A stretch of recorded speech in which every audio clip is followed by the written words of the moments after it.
taught you, please, who taught you to hate the texture of your hair? Who taught you to hate the color of your skin to such extent that you bleach to get like the white man? Who taught you to hate the shape of your nose and the shape of your lips? Who taught you to hate yourself from the top of your head to the soles of your feet? Who taught you to hate your own kind? Who taught you to hate the race that you belong to? So much so that you don't want to be around each other. No, before you come asking Mr. Muhammad, does he teach hate, you should ask yourself, who taught you to hate being what God gave you? Money means nothing to me, nor boxing when it comes to the freedom of your people.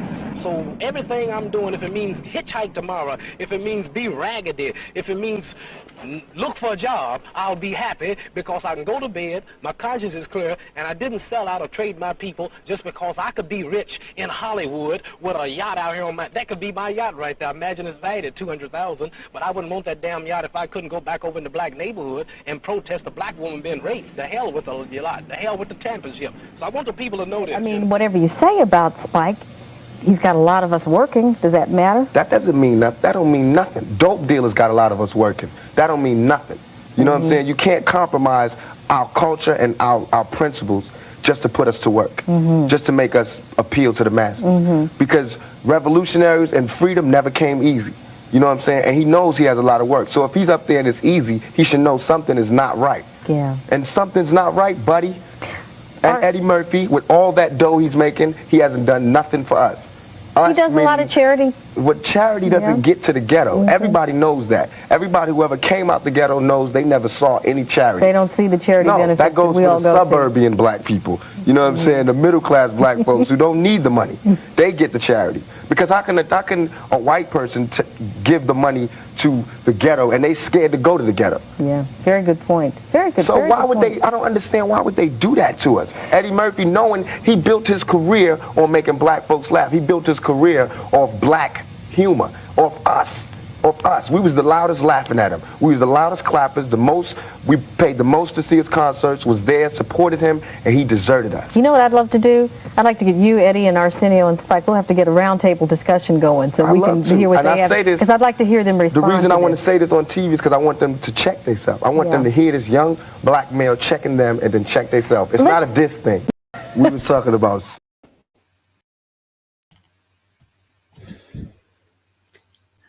People, what is good, you guys? This is your girl. I am Courtney Michelle. We are back with another live. This one's going to be different.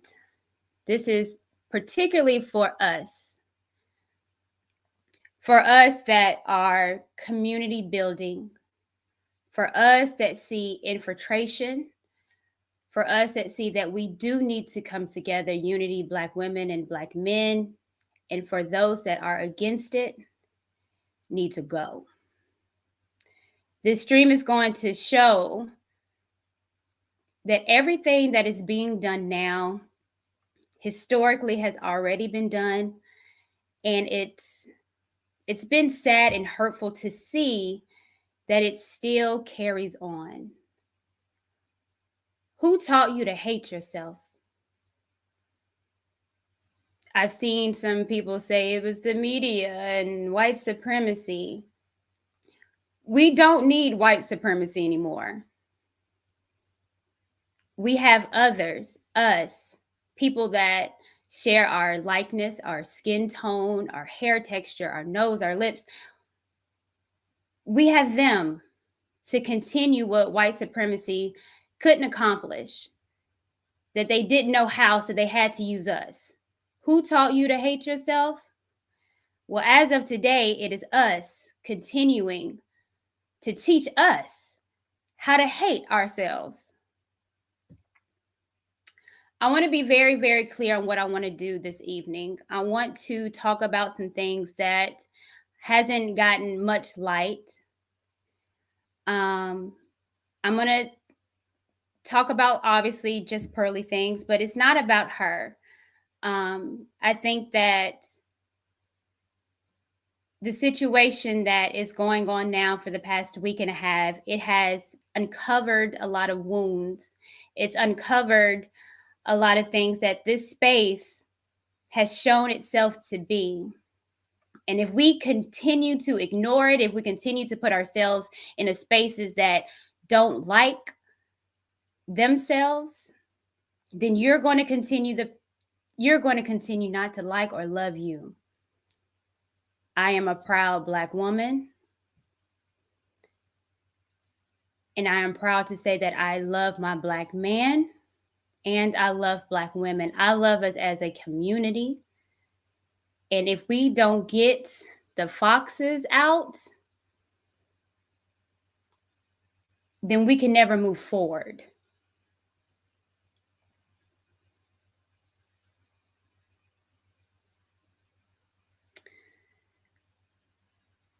So let's go. First, I want to make something clear. What is an apology?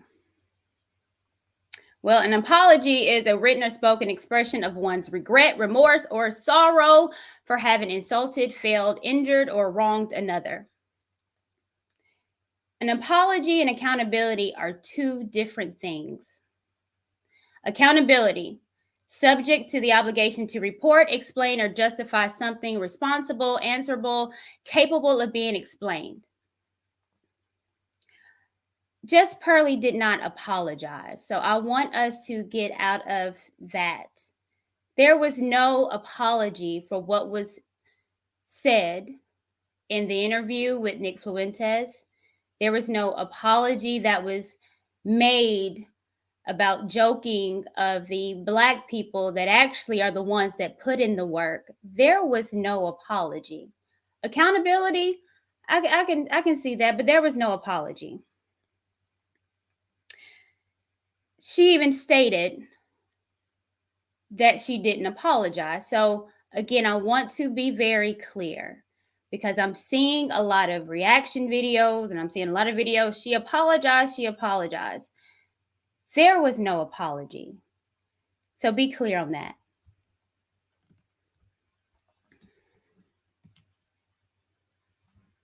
Under the Black conservative, his video talking about the Black manosphere and the whole Pearly situation with the Nick Fuentes, their comments under there was very specific. There was a guy on there that stated to Pearly, hey, you shouldn't have apologized. And what was the response? I didn't. Wait for it. There was no apology, and she made it very clear that she did not apologize at all. Okay. So we didn't get an apology. And then we saw that live that was done with the lead attorney. I want to play it because it made me upset. And it made me upset because now that I'm seeing and what I've been seeing is the laughter, the jovial comments, the emojis that is being done by just Pearly. About it, I feel like there's something coming. And I just want everyone to know there's something Guys, coming. listen, it's not taking this lying down, that there's something coming. What inspired this? Or what inspired this change?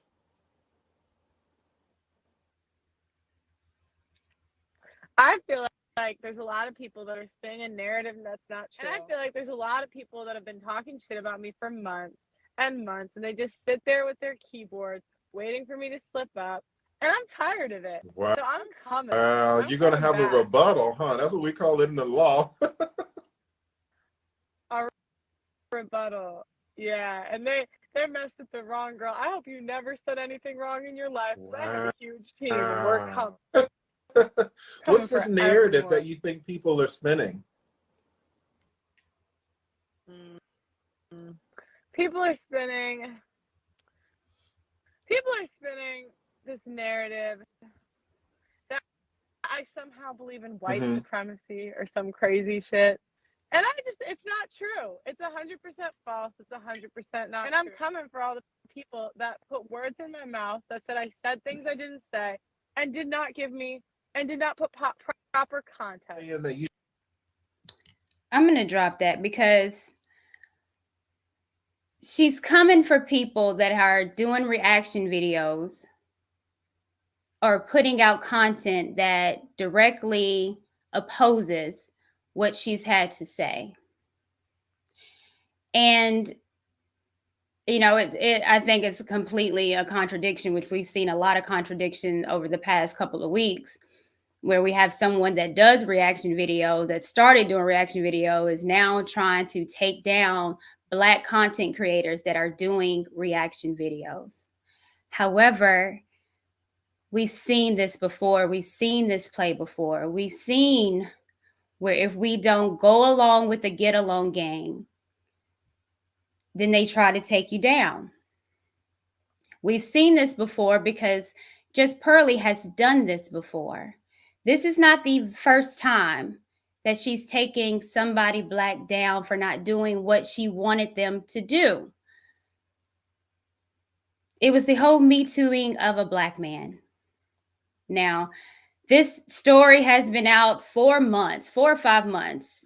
Sexy Red did something on it, and shout out to Ty City. He's been doing it. Matter of fact, been posting it, been talking about it, but it's been silenced. Why hasn't anyone in the Black manosphere spoken about the Me Tooing of a Black man? If it is a space for Black men, for building of Black men, then Me Tooing a Black man should have definitely been something that should have been talked about. But it wasn't. Why? Well, they tell you why. And I'm going to allow them to say it in their own words. But before I do, let's go over the Me Tooing of a Black man by Just Pearly Things. High school, my mom hired a trainer, and that trainer, his name was Marcus, and he was in the NFL. And he was like, I don't know, like my dad was gone a lot when I was younger. And I'm never going to be the type to say like my dad wasn't there, because he was always there for like the big events, like the big stuff. He was always there for us. I always knew that he loved us. Yeah. There were times when he just like wasn't around a lot because he was running like a big software company, you know? So at that time, like I really looked at this trainer, Marcus, as like a father figure. Like I saw him maybe 2 or 3 times a week. So I got like, it was a one-on-one session. So I got like really close with him. And like all the time, and this was when I started maybe when I was 15, like going to see him a couple times a week. And he really helped me like get to the next level of my sport, whatever. And in hindsight, there were like a couple conversations that stood out to me that were kind of weird. But at the time when you're young, I remember like saying something about me being like insecure, you know, when I was a kid. Because when I was in high school, like boys never talked to me. So, and it's not, I said something to him about it, and he said like, you'll get attention in college. And I forgot what he said, but he, like, I don't remember the exact words, but he heavily insinuated that like basically I had a big butt, so I would get attention in college. It was just like a source of validation that I never really got like from like anywhere outside of high school. So I'm going to pause it so we know what we are listening to. So she had a coach that she got closer, she said even more close than she was to her dad back then. Marcus is an ex-NFL player, was a Black man that helped her, and they became close. This wasn't as far as sexual or anything. So that's just a little bit about that. Let's finish it up. And there's just small things like that where I would tell him about like parties like that I went to, or like nothing. But, you know, there was a lot of like other stuff too that he just helped me with. So it wasn't like that was all we were talking about, but that there's just like moments that are kind of weird in hindsight once you're older and you look back like that was you as a child. Turned 18, or I was 17 when I left for college. So the last time I saw him before I left for college, I was 17 because I was kind of young for my grade. So when I turned 18, I went to college and... So now we're 18, an adult, in college, an adult. I did well my freshman year, whatever. And the first time I went to see him when I was 18, because, sorry, this might sound weird if you aren't in a sport, but any like former athlete knows the connection you have with like a coach. So he wasn't the only coach that I'd go back and see. Like I went back and saw my high school coach. I saw a couple club coaches, my old trainer that I was really close with that helped me get to where I was. He texted me because I was just going to go see him at the gym. He texted me to go see him at this like bar. But it was like during the day, so you could go eat there too. So I was like, okay, it's not that weird, like just going to get lunch with an old coach, you know, whatever. So as an adult, going to meet up with Marcus at a restaurant. I didn't think anything of it. So it was weird when I got there because he was definitely like drinking and he like, but I was so naive, guys. Like I didn't think anything. And he kept trying to get me to drink because I was like kind of bragging that I had like a fake ID. And so he was like trying to get me to use it. And I wasn't the type to just like drink with adults. Like I would just drink at college. I didn't drink when I was home. So I kept telling him, no, I don't want, whatever. And during the dinner or the lunch, he just said things that were kind of weird. Like he would say, like, again, making comments about my butt, asking if I had sex at that point. Like, you know, just stuff that was inappropriate and I thought was kind of weird. But like it was just because we were like close. Like this was the, you know, father like figure. I don't know. It was really weird. I don't know. I was dumb. But anyway, so I said like, okay, I'm gonna go. Great to see you. Whatever. Left. So she left. She said she felt uncomfortable, and she left the restaurant. Okay. Really weird. You know, just stuff that was in. He just said things that were kind of weird. Like he would say, like, again, making comments about my butt, asking if I had sex at that point. Like, you know, just stuff that was inappropriate and I thought was kind of weird. But like in my head, it was just because we were like close, like, you know, father like figure. I don't know. It was really weird in hindsight. I don't know. I was dumb. But anyway, so I said like, okay, I'm gonna go. Great to see you. Whatever. Left. He calls me on my way back and says, hey, like you should just come to the gym really quick. He owned the gym, like it was his own place. And at first I said no, but he's like, come on, like you should have a shot with me. I don't know. He kept asking me if I wanted to have a shot with him.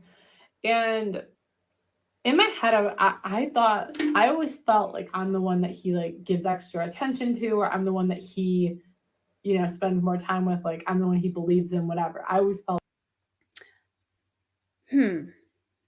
So you left, you said you felt uncomfortable, but he texted you. Obviously, you guys were drinking. And he said, come back to the gym. I am here by myself to drink some more.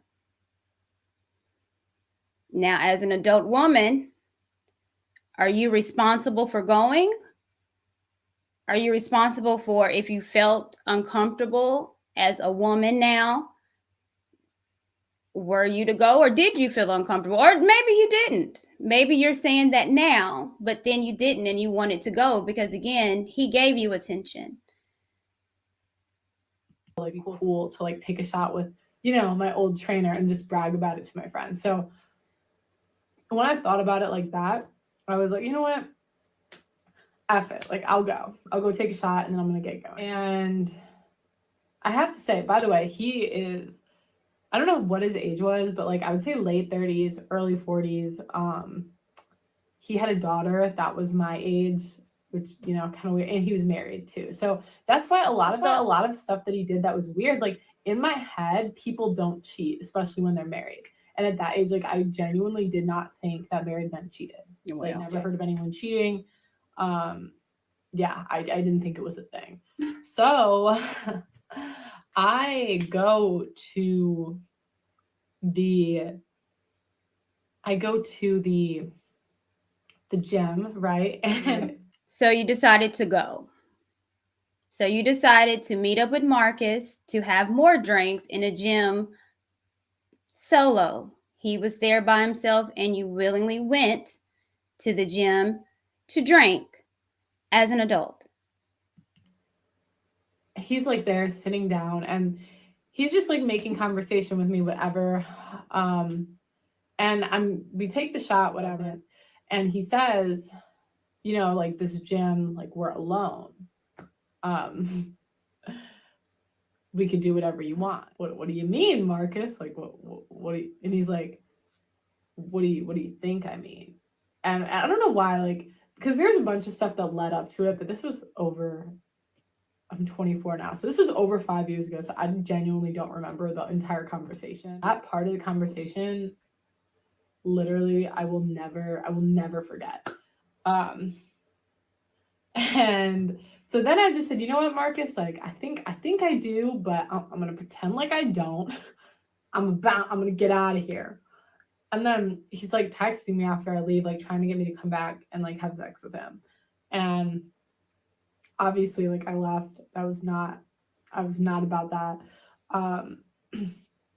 But I came to find out that he was doing this not just with me, like clearly, but with like a lot of other girls. He would just. Now, there is nothing that I saw of anyone complaining about Marcus doing this to any of the girls. And again, what did he do? He invited an adult to have drinks with him in his empty gym, maybe trying to have sex with her as an adult. Now, if she declined, okay. But again, nothing wrong from what I'm hearing. Just a man trying to hit. Like plant seeds until we were 18 and try to hook up with the girl. It's just kind of messed up, you know? And it was like heartbreaking to me because this guy, like I looked at him as a father figure. There were times where I was like closer with him than like with my dad. Me and my dad like got closer after this. And like later on, like now I'm like super close with my dad. But yeah, at that time I really wasn't. So it just kind of changed me the way that I viewed the world because one, I didn't know people cheated. I didn't know that was a thing. Two, it made me second guess a lot of like coaches that had given me like attention and help growing up, you know. It made me kind of think maybe a lot of them were creepier than I thought before. Genuinely, like I felt like I'd lost like a friend, which really sucked. And then on top of that, I actually had to go get him fired from my school because. Why did you get him fired from your school? You got a man fired from your school for what? For not wanting to take you serious because he was a married man with children and knowing that he just invited you to have sex? And because of that, was that it? You got him fired because of that? Because right now I'm not seeing anything to get this black man fired from his job. He was going to start coaching my younger sisters. He was the track coach at my high school. And I was not about to let him coach my sisters. So I like literally printed the screenshots and I brought it to the school and was like, look, I know I was technically 18 at the time when he did this, but this like isn't right. Like he can't be grooming young girls. Oh. Where was the grooming? Were you the only one that stated this? Or maybe your feelings was hurt. And because you couldn't get him the way that you wanted to get him, you got him fired. Why are people silent about this? Oh my God. To do that, like that's messed up.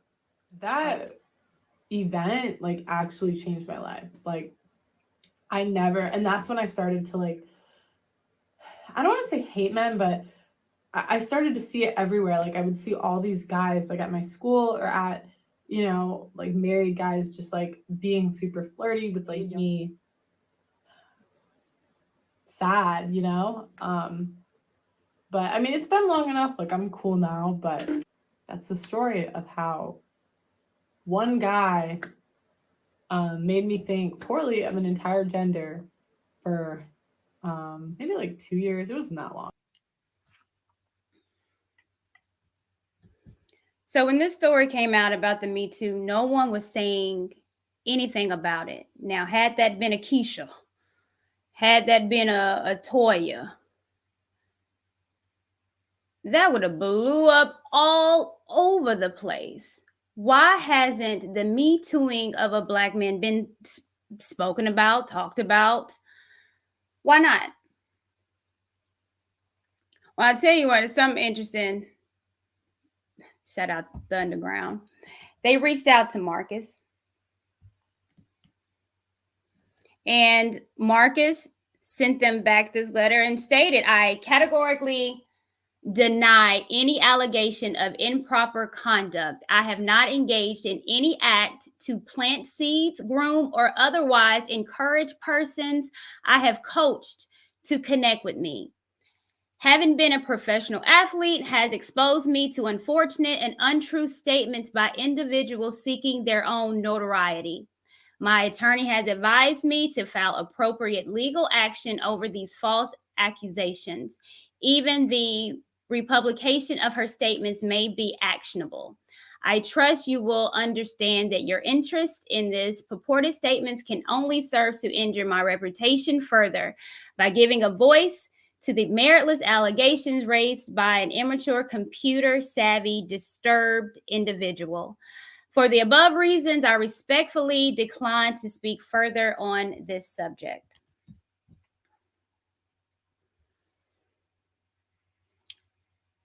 So he obviously denies, and rightfully so. It's always another side to a story. However, the Black manosphere has been silent about it. But why? Now,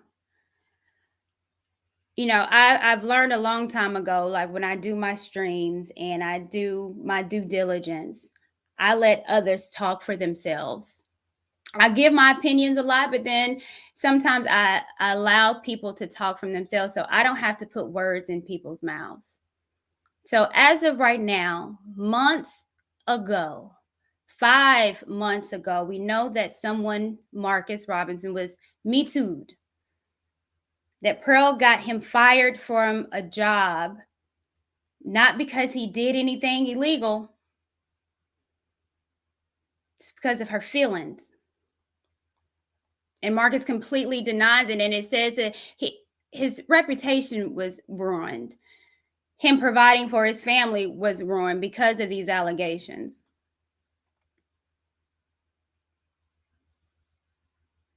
I'm going to review a video about why I was silenced.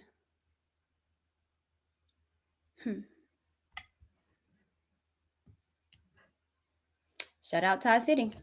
I don't care. Personally, I don't care. That's BGS. That's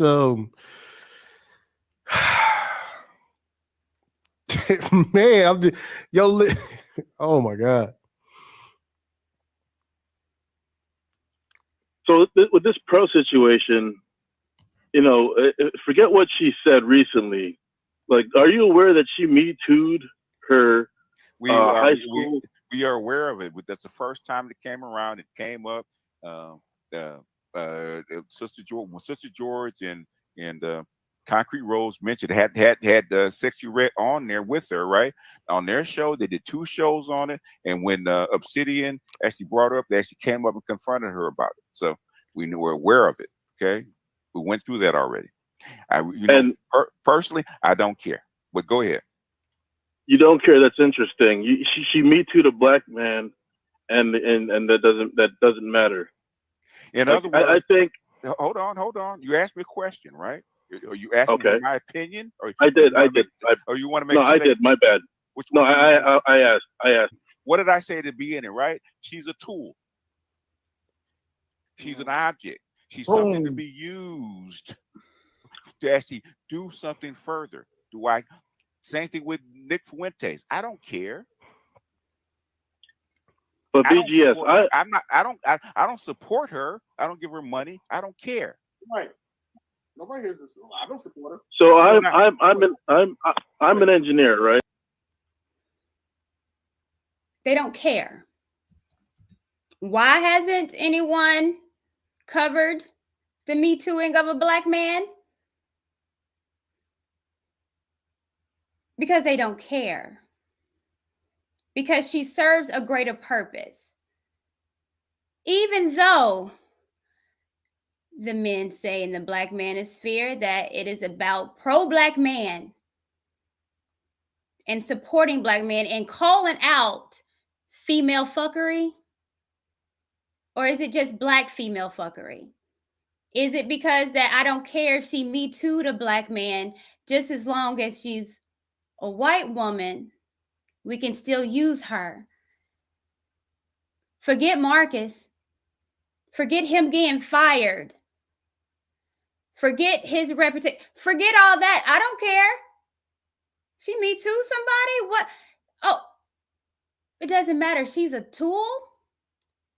Right. So like I'm a tool maker. I'm a chemist. And what do you do to polish up a tool? Okay, for a specific purpose, right? No matter what it is, right? You don't have to like. It smells bad. It looks bad. It gets on your skin. It'll burn the shit out of you, right? But you use it because what? You have to use it for that purpose. There's a purpose that she fits. It's a purpose that she fits. Well, what is the purpose? What is the purpose of having a woman around that you know Me Too'd a black man at that, but you want her around as a tool? She did, but she no longer fits that purpose. Why? She's proven that she's Me Too'd a black man. And now she's proven to have, we could say, some some racist comments, right? So what's the point of keeping this tool when there's plenty of other tools that you could use? I don't understand. Look, check this out, right? Another thing about this clip is, niggas be saying shit like, we don't co-sign Pearly. We don't co-sign her. Why y'all putting her on us? But, you know what I'm saying? BGS is making the case that she's useful, that she's being used. You know what I'm saying? So this is another one of these hypocritical ass, dumbass, you know what I'm saying, shits where they just destroy all their arguments. But when real pushback pop up, they just start killing their own arguments. Why is this such a precious tool? This is not a Festool. This is not Festool. This is not Festool or Milwaukee. This is freaking. Go ahead and give your speech, man. Go ahead and give your speech. I'm sorry. I don't see how why this particular tool is so critical. Hold on a second. Okay. Politics. It is called politics. But the thing, are you asking me a question? Because you didn't ask me that question. I didn't. You're correct. I guess I'm just frustrated by the amount of your emotion. Your logical guy is acting on emotion. That's what you're doing right now. Yep. I'm not. Now they calling this man emotional, but he's able to detach from this bitch. You see what I'm saying? He's able to say, man, why can't we just throw this? Why can't we just not even try to fuck with this bitch? You see what I'm saying? They're calling him emotional, right? Now, look, I'm listening to this. I'm like, come on, fam. Y'all wilding on. I'm like, man, who is falling for the shit? Not emotional. I'm definitely not emotional. I'm seeing a little bit. Yes, I'm seeing the evidence that she's been problematic, and yet still. Dean, that's emotional, right? See, they telling him that that's emotional, that he's logically thinking. He's putting together that this is a problematic situation based on evidence. You see what I'm saying? They're calling this man emotional about this. You see, like, this is how silly this is. This is how silly this is. Okay. The thing is, Pearl is carrying our what? Talking points, right? Pearl is carrying our talking points, all right? Here's the thing, and I'm going to let it fly because I was taken away when I heard this. That this space it is not for unity of Black women and Black men. It serves a particular purpose. And it doesn't matter who it is, just as long as they are saying what they want the person to say. She can Me Too somebody, a Black man could, whatever. But they don't care. This is BGS. If it's a slimy guy that you cannot fucking stand that's gonna sell your product to your top salesman, are you actually gonna get rid of him? Listen, a retard could be carrying the comments. I don't have to keep the retard. Exactly. Again, like, fam, like, it's almost like they're saying, why don't you deal with this slimy character? All right, if you're getting the results, why don't you just put up with the shit? I didn't ask you that. What did I ask you? She's carrying Dean, listen to me. Don't respond. Listen. I want you to use your logical brain, your engineer brain. Listen to me, right? Listen to the problem, right? Slimy guy, salesman. You can't stand that motherfucker. Your best salesman. Are you gonna get rid of him? You could always find another one, BGS. You're gonna disagree. Hold a second, right? Why is she not special? I said, hey, hold on a second. With 1.5 million followers? Boom. Subscriber supremacy. So now the Me Too bitch got a whole bunch of subscribers. All right. Remember, subscriber supremacy. I told y'all this is how this shit works. So she's special because she got a lot of subscribers. All right. 1.5 million followers? Are you talking about her followers? No, there's no one that has the same amount of followers as Pearl. Can Shay Sade talk to white women and white men lawmakers the way Pearl can? I think, given the support, who knows? I think so. No. If we even need Sade, Dean, use your logical brain, not your hopeful brain. Logical brain. Can they at this moment? Right. Do the same at this thing? Moment, no. Thank at you. this moment, no. So who is the best tool for the job? Shay Sade or Pearl? Who is the best tool for the job? Am I the only one listening to this? Like, are we serious? And the sad part is that they are willing to use anyone. Doesn't matter what they've done. Doesn't matter if they've might be a white supremacist, might be racist. Doesn't matter if they're Me Tooing a Black man. Doesn't matter. That's why you have so many men caping, because they think that because of a subscriber account that they can get on, that they can get clout, that they could push a message of what? Anti-Black woman?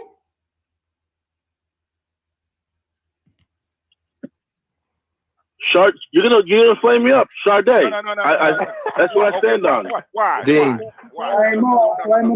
Y'all stop. Why? Pearl has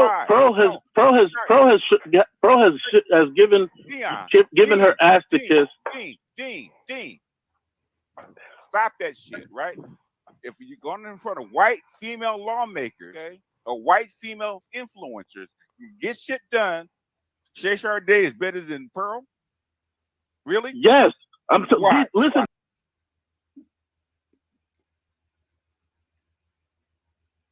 So Pearl over Shay Sade. Pearl over the Black women that really stand for something. Really. To me, listen. Why? Okay, listen. Pearl has given you her ass to kiss multiple times. Nah, stop that. Okay? Why? Who's to say that Pearl can't flip it up and then just go rogue? And then what? No. Shay, Dean, logical brain, right? Logical brain. You sure ain't think like an engineer. Look, hey, yo, BGS cheerleader squad be going crazy. He sure ain't using it, BGS. Logical brain. Who's the best tool? Shay Sharday? Your past performance is indicative of future activities. Like okay, Dean, you got 2 minutes. Wrap it up. She's not special. This is not anyone that's just so important. She doesn't get the viewers, even though she has the subscriber numbers. Her viewer numbers aren't really matching the 1.65 million subscribers. And that's a fact. And I told y'all that the subscriber count is a vanity number. So why are we talking about her? Exactly. She should go away. I think we should completely just ignore her. Don't associate with her or any of that stuff. Exactly. We should just not fuck with this bitch. And again, you got dudes going harder for Pearl than they be going for their own wives. Facts.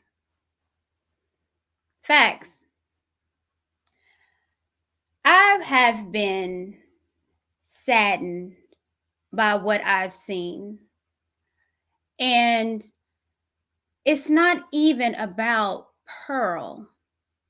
It's so much bigger than that. When I got around the space, I was naive to think that Black men wanted to be with Black women. I was naive to think that Black men wanted to be leaders. I was naive to believe that that we did want some kind of unification. I was naive to think that. But I should have known a year and a half ago when I was blackballed with the Amir thing. I should have known. But here I go again, giving it a good old college try again. Let me get back on these panels and really try to talk and, talk about unification, talk about community. I should have known that that's not what the space is for. This space is not for unification of us. This space is for men that hate Black women. This space is for men that don't like women. This space has been, if you carry on and make shows degrading Black women, we will uplift you. And it doesn't matter if you believe it or not. It doesn't matter if you're pandering. Who cares? Matter of fact, we pay for your pandering. I did this when I did the Chantel thing, that she particularly said, yeah, I pander. Who cares if I say something? The men want to hear it. That's what it's for. Women are used to be the tool to pander to men. Women are used to be the tool to talk shit about Black women. And if you're not doing that, then you're not useful. And you're more useful if you have a bigger platform, because therefore you have a bigger platform to talk shit about your own.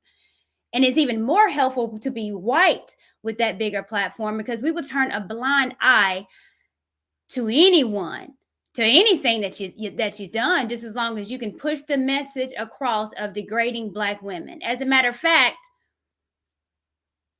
even if I know of you personally, I will get on shows to throw you under the bus just to protect this white woman. That is what this space is for. It is sad. It is upsetting. Because what I naively thought that we were trying to do, it ain't over in that space. It's not there. They just told you. We prefer her over Shay Sharday. They told you. She me too, the Black man. And they said, I don't care.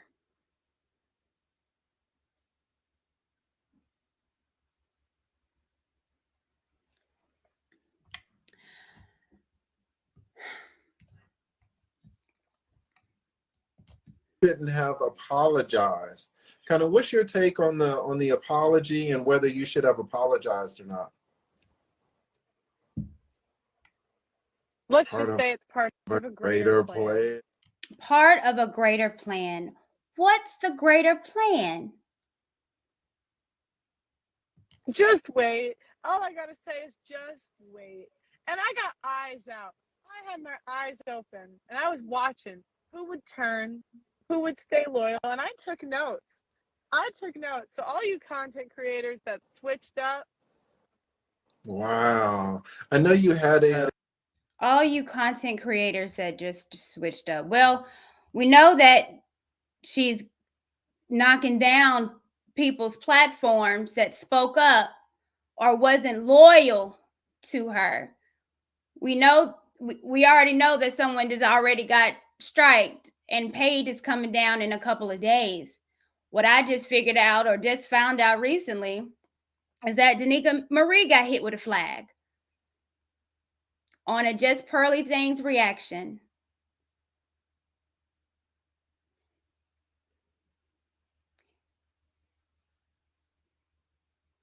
So you have Black content creators that she is specifically targeting, taking down because they're not loyal or they're not going with what she wants. But we've been here before, you guys. This is nothing new. Historically, this is nothing new. You know, I get tired of people saying, you know, you're playing in the victim Olympics and why talk about the past? We're not there anymore. But it's unfortunate because the past keeps repeating itself, that we can't even learn from the past because you don't even want to take and examine the past of how the past became and how we can not even overcome, but figure out how not to redo what we did before. But we can't even do that because then you call it victim Olympics. But I say that we learn from the past, but we have to examine the past in order for us to not repeat it in the future. But because we can't even do that as a people, then we keep getting bamboozled by the same tactics that has been used historically to silence Black people, to attack Black men in the hands of a white woman. We all know the story about Emmett Till. It's happening again. We all seen the stories of Michael Irvin losing his job because a white woman said something, a Me Too. Y'all were quick to talk about Michael Irvin, but you have someone particularly in your space doing it to one football player that again. And your silence? No. You don't care. Now, to me, that would be the selective outrage.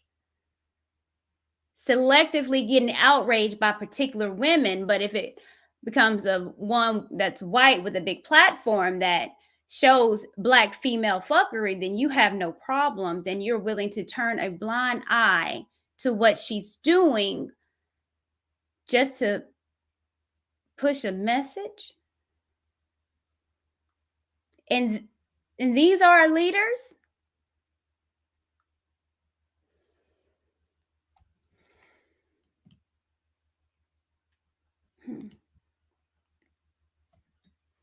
What does pro-Black mean? The key characteristics of pro-Blackness is that it deals with power. In fact, pro-Blackness not only directly dealing with power, but also building power for Black people. As such, it is perceived as a bold or daring statement, often triggers discomfort in white people. To be pro-Black is to build Black power. It is building our capacity to influence, to shape the outcome of our circumstances. Building Black power, building pro-Black organizations, and building a pro-Black movement requires us to take a look back at the ways that power has existed for us in our communities before systems of oppression, in an effort to bring it to the current context, not only to challenge the systems of oppression, but also to carry forward what has been intrinsic in our communities. Pro-Blackness is not a costume. It is not me wearing a dashiki, a kofi. It is not that. It's not me wearing big unks and going around with the Black Power fist. That's not it. Pro-Blackness is being pro my community. It's wanting us to be better. It's not a look. It is a state of being. And for some reason in this particular space, when someone is proud to be Black and want better for their people, it is looked at as being shamed. It is criticized. You pro-Black, blackity, black, because I want better for us? I have never been around so many people that hate who they are.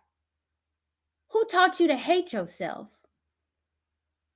I have never been around or heard so many content creators, big platforms spill hatred among ourselves. Who taught you that? I've said this so many times and I stand by it, that I cannot love being Black without loving Black men. I cannot love being Black without loving Black women. I cannot, because I am you. You look like me. You talk like me. You walk like me. You got the little swag like me. I am you. In order for me to love myself, I have to love you. I can critique, but I critique out of love because I want us to be better. I can't separate myself from you. And if you love being Black as a Black man, you can't separate yourself from me. There's no divesting from me. There's no divesting from a Black man when you love yourself, because I am you. You are me. We belong together in this community. However, if you don't like who you are, then you can easily say that this community needs to burn. You want to burn your community? You want to leave? What do you owe the community? What do you owe? Our ancestors gave their life. And you mean to tell me that for our ancestors that died for us to even be able to speak publicly like this, that you are willing to burn your community because you having problems with women? Is that what leaders do? Leaders run in the face of adversity? Or do they stand up and say, I'm going to fight? Because I am worth fighting for. My legacy is worth fighting for. Every single movement that we've had, from the grassroots up to huge organizations such as the Black Panther Party, has always been infiltrated. And who infiltrated us? We did the most damage to our organizations that were pro-Black, that wanted better. We infiltrated it. And it's being infiltrated again. It is infiltrated.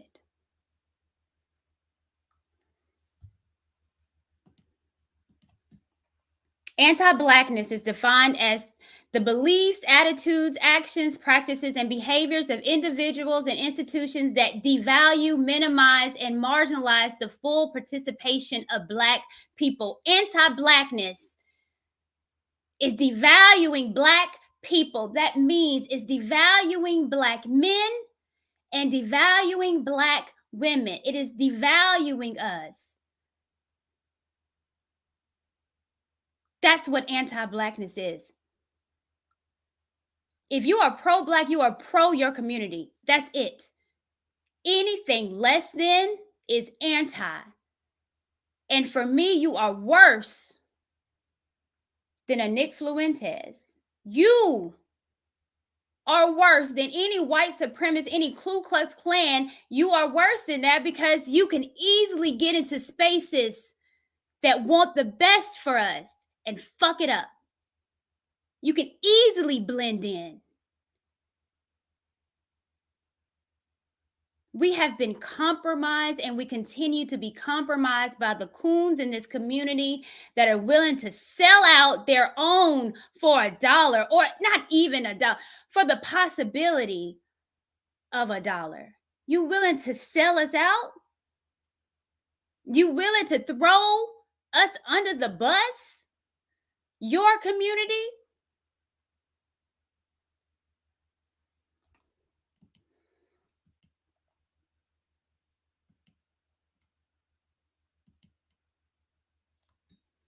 Fred Hampton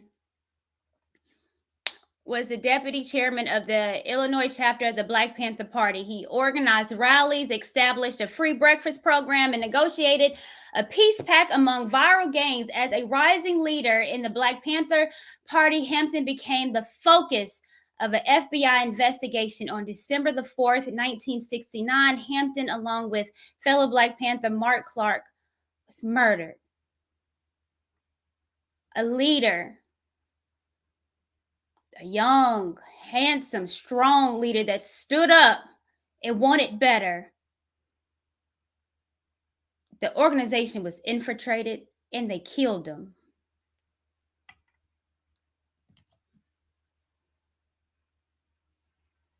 William O'Neill.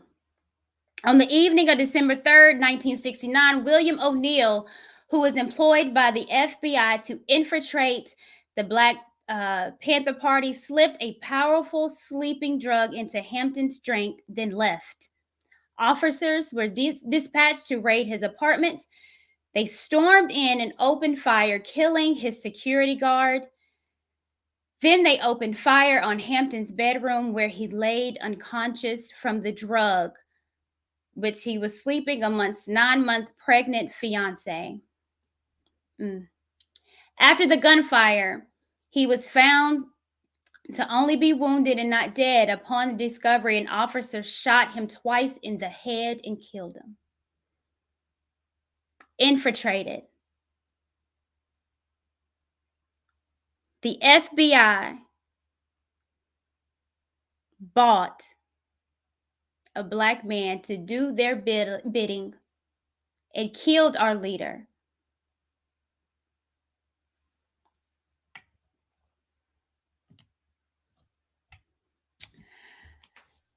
I want to talk about this situation, which is probably a lot of people don't know, but I think it's something to talk about. And this is the Watts Writers Workshop. So back in 1963 to 65, there was the Watts riots. If you guys, you probably don't remember, but have heard the story about the rioting in Watts. Well, there was a group of innovative young Black folks that in the midst of that riot, what they said is that we want to build something of creatives, of writers, of actors, of people with voices, and we want to come together and start building. So amongst all the ashes, they started building a little place for them to come together and to expand on thoughts of how to be better and how the Watts riot, what we can learn from, so many political ideas and things, and it was going to grow, and it was something. Me being I'm a writer, I research, I document, I am a creative at heart. And so that's kind of like my thing. And so knowing the story of what happened again was saddening to me. The Watts Writers Workshop produced hundreds of thousands of words by creative Black writers under the director of Harry Dolan. Tragedy struck in 1973 when an FBI informant, Darth Hard Perry, who gained the trust of Dolan, of course, burned down the Douglas house and its 350-seat theater. It was infiltrated. Anytime you have thinkers of Black folks wanting better, from the Black Panther Party to this organization just in Watts, anytime they see Black people trying to get over not only white supremacy, but lead to do better. For us, once we start talking about unification, then it gets infiltrated.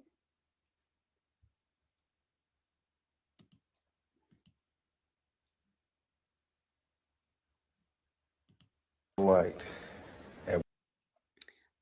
I'm gonna play him because he said some interesting things that I think that we can all learn by.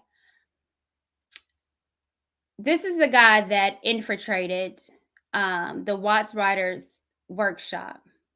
The FBI, as small of a grassroots organization that it was in Watts, California, the FBI saw bright young leaders forming, and the threat of unification, they decided to burn it. Yes, we know about Tulsa, the community in Oklahoma, and they burned that down. But even as small as groups, niche groups, joining, building, being pro-Black was burned down. And it was burned down by a Negro that was bought and sold in the community. Would you say to American citizens that this situation of surveillance and infiltration continues to this day? Oh, yes. On the dimension that you experienced? Probably much larger by now. Larger? Oh, yeah. Let me put it to you like this. Each year, everything gradually escalated up more and more. So I figure when I left, it didn't stop escalating. As they say, one monkey does not stop anybody's show. How much research and study did the FBI engage in of Black culture in the late 60s? A great amount. Give me an idea. From the thing is, they have a file on every type of magazine that Blacks read. They have a file on the music. Music, dance, theater, actors, comedians, you name it, man. And they would actually study these different... Yes. Oh, yes, definitely. What would they do with music? I'm going to pause it because he is an informant. But what he's telling you is that they have files on people. They study your culture. They know who you are. Now, we so easy to study. So again, we let the people know. We show our dysfunction. It's online now. It's super easy to infiltrate us now. Super easy. To understand the people, you have to understand the culture. In order to understand the people, you have to understand the culture. So what do the people do? React to hip hop? React to Black issues? They involve themselves in our culture. Is this not sounding like something? To infiltrate, you have to understand.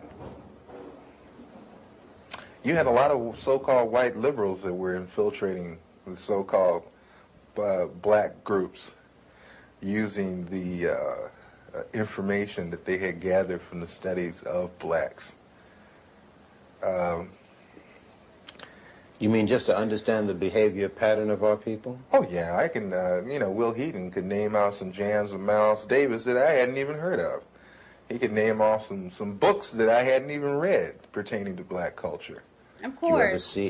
These people know your culture better than you. Black people are so trusting. It's actually studying the music of... Yes. I've seen them going over even video portion of cultural events. They make in-depth studies of the personalities of the people they're dealing with too, culturally. It always helps it's a thing of you can take their culture and use it against them. You can take our culture and use it against us. You can definitely make $1 off of it. How large would you say an extensive collection on our culture would you say the FBI has? Would you rate it as large as a particular library, like the Schomburg Library in Harlem? Or... I would rate it better. And the fact is that they go into details that we probably would overlook. Will Heaton used to meet me in different places. You know, Will Heaton, that was one of my supervising agents. There is a certain bar in the Los Angeles area where people into black cultural things met, and Will Heaton used to meet me there. And he would go into very long and tiring conversations with some very articulate brothers about culture, African culture, and Afro-American culture. Yeah, cultural organizations that you infiltrated and what you did. So this is the part where, again, when I talked about the burning of the Watts Writers Workshop, this was the man that burned it. This was the man that was paid by FBI to burn it. Pasla, Mafunde, Watts Writers Workshop, which they had. The Watts Writers Workshop? Yes. Watts Writers Workshop, which was one of the oldest established black writers' workshop. That place was burned down. Yeah. The Bureau had it burnt down. How do you know that? I know because I participated. I did the arson. You burned down the Watts Writers Workshop? Yes. Why did they want it to go? At the time, funding had been cut to the workshop, had been cut out, but it looked like there was a possibility of a grant being given back to the workshop. And if there was no theater, there would be no grant. How did you do it? 2 cans of kerosene, Purex bottle, gasoline, and a flare, highway flare. Why didn't you use more sophisticated stuff? Oh, no. No. You're never overly sophisticated. It's too obvious. This way you make it look like, you know, maybe somebody in the neighborhood that got kicked out of the theater at one time got mad and came and burned the damn theater up, that kind of thing. But you were involved in this theater? I mean, didn't it get to you at all what you were... Hey, man, that got to me a great deal. I love that theater. I built the stage. He built the stage. He helped or put himself in the community, in the space, to help build, knowing that he was going to burn it down. Doesn't make sense to me. But however, this here is the mentality that I am seeing. And this is what saddens me.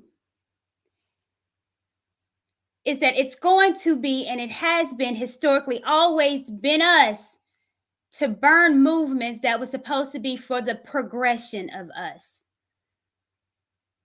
He helped build something that he is now burning. You guys, this is a word right now.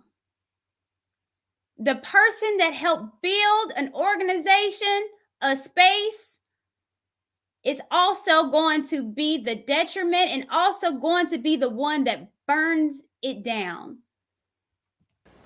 You built the stage. Oh, yeah. When I got to the workshop, the stage that had been, the original stage that had been built needed an extension on it. The original part of the stage was in terrible condition. They had no lighting system. I put the lighting system in myself. I put the stage in myself. And that was a stage, man. And that was a theater. It's a nice theater. Who was the director of that workshop? Harry Dolan.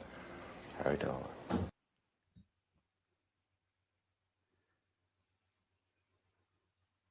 She Me Too'd a black man. The people don't care. No one wants to talk about it. And then that really weird,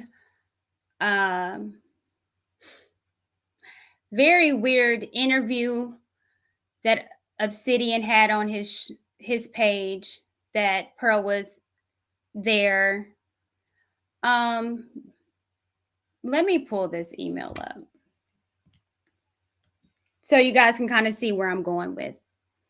This was the email that me and a lot of other content creators got from Obsidian. But the circle part of that I thought was interesting. And the circle part reads, Pearl has specifically wanted me to invite all of you to join us where you will be able to directly interact with her, ask questions, blah, blah, blah. So Pearl wanted a list of people who directly went against her. And who gave her the list? How are things infiltrated? Are you guys making the connection? Infiltration always happens when it's someone that's trying to help or building someone or something that's supposed to be powerful, something even from a niche, the grassroots.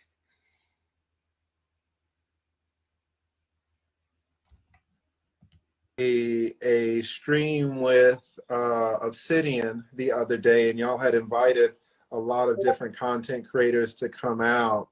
Some did come out, some didn't come out, but you kind of made a shot at the end there for the people who didn't come out. You know, what was that about? Oh yeah. I took a shot at the men that are twice my age and afraid of coming on a stream with me and Obsidian. How are you close to half a century? Hey, I don't know how old these people are. Okay, now, shit. But century. I don't know how old these people are. Okay, now, shit. But look at, and I'm sure you would not be afraid of a stream with me and Obsidian, would you?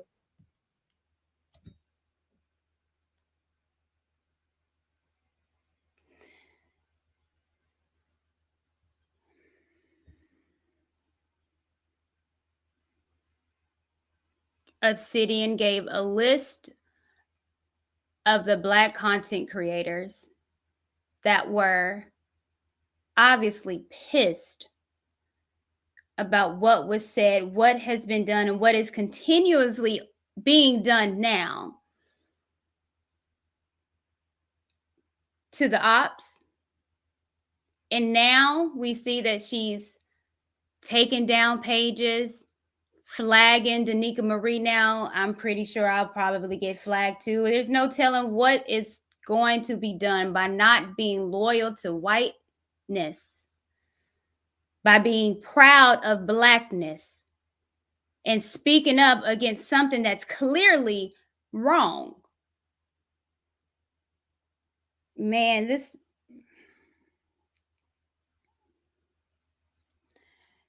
space is something else. You know, even on her page, I started kind of thinking and looking back at things, and I just took a glance at some stuff. And what I know is how you infiltrate, usually any kind of organization, You infiltrate amongst inside of the group. You also do a little brainwashing, trying to change the thought thinking of people. And that's what I was seeing when I pulled up on some of these things. I was like, well, this is interesting. That it's seeming as if this Black girl is seemingly getting indoctrinated by things that is trying to push a narrative.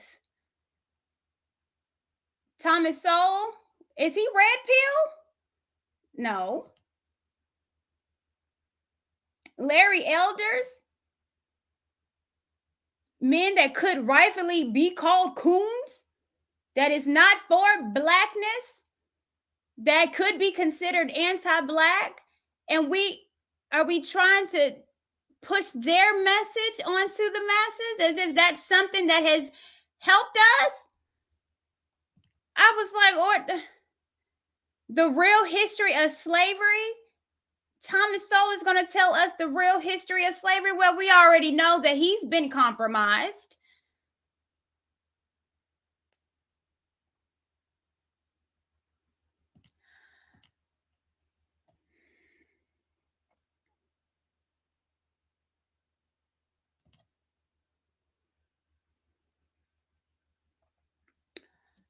Sora Garvey, it came with a video about pretty much the 360 deal that Pearl is doing. I know I saw her, I think she was on Anton trying to explain it. Didn't make really a bit of sense, but he came out with the video. Now she's, taking his page away. But then the comments that I'm seeing, again, proves that, again, there was no apology. And in some kind of weird way, it's as if she's enjoying this now, having fun in everyone's comment and laughing and not being serious about something that I take serious. Let me just pause before I go into that. My culture is not anything to laugh at. My culture is important to me. It is who I am.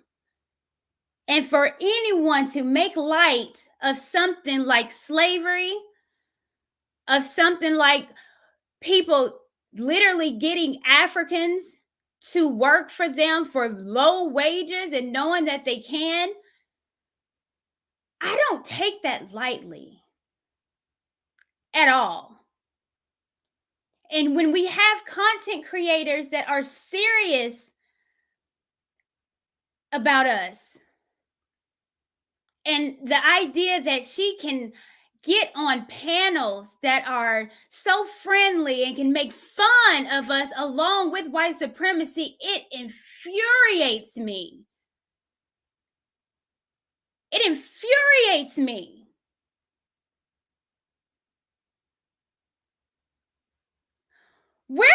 What the fuck is wrong with Black folks to allow white folks to get on their shows, on their panels, make fun of us, and it's okay? Where in the hell did that become cool? You being disrespected and you don't care that you are being disrespected for the possibility of clout?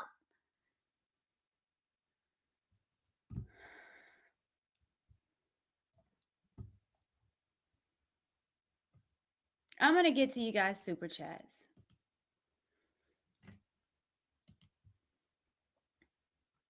She's mocking us. And there's content creators that is just don't give a damn. The people criticizing my deal, why aren't they offering deals themselves? Most are YouTubers. Offer a better deal. How about you don't disrespect the people that help build your platform? How about that? I'd really like to offer all these men the opportunity to make better offers to my talents, my Africans. Smiley face.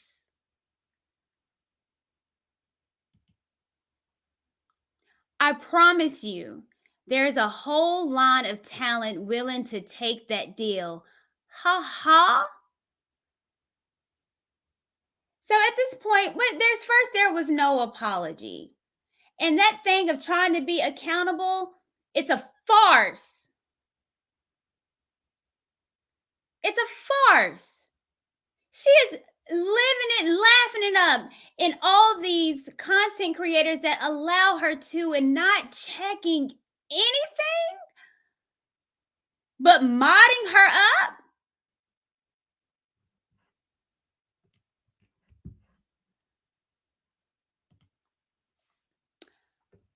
I absolutely need my NDA game up. Kiki. So not only did she laugh with the racist Nick Fuentes in front of Black folks, she's still laughing. And who's to blame? It ain't her. It's for these content creators that are allowing her on the platform to make fun of your people, fun of your culture. And we supposed to sit around and say it's okay? Obviously we are. Because if you speak up, if you say something, then you want to critique me and throw me under the bus because I stand for something? I am livid at us Black people. Who takes us serious? There is not a damn one Mexican American, Asian American, Latin, none of no culture that would stand for this. But us. It is disgusting.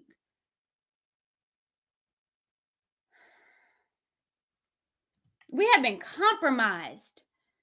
Our community continues to be compromised by coons that will allow anyone to do anything to them for $1.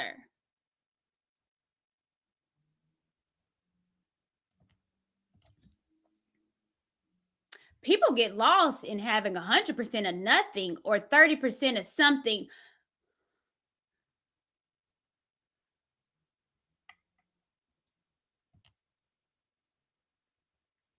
I'm going to get back to that one.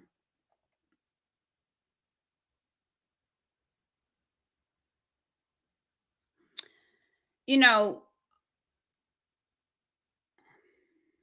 it's funny. But again, history always repeats itself.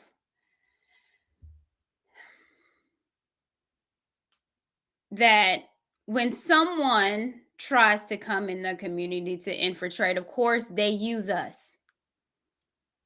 They use us to make the rational look irrational. They use us to make what is right wrong. They use us to tear us down. While they sit back in the chat and laugh, they use us. Well, who's she been using? Well, y'all seen the silly content creators that are putting the cape and holding on to her for dear life.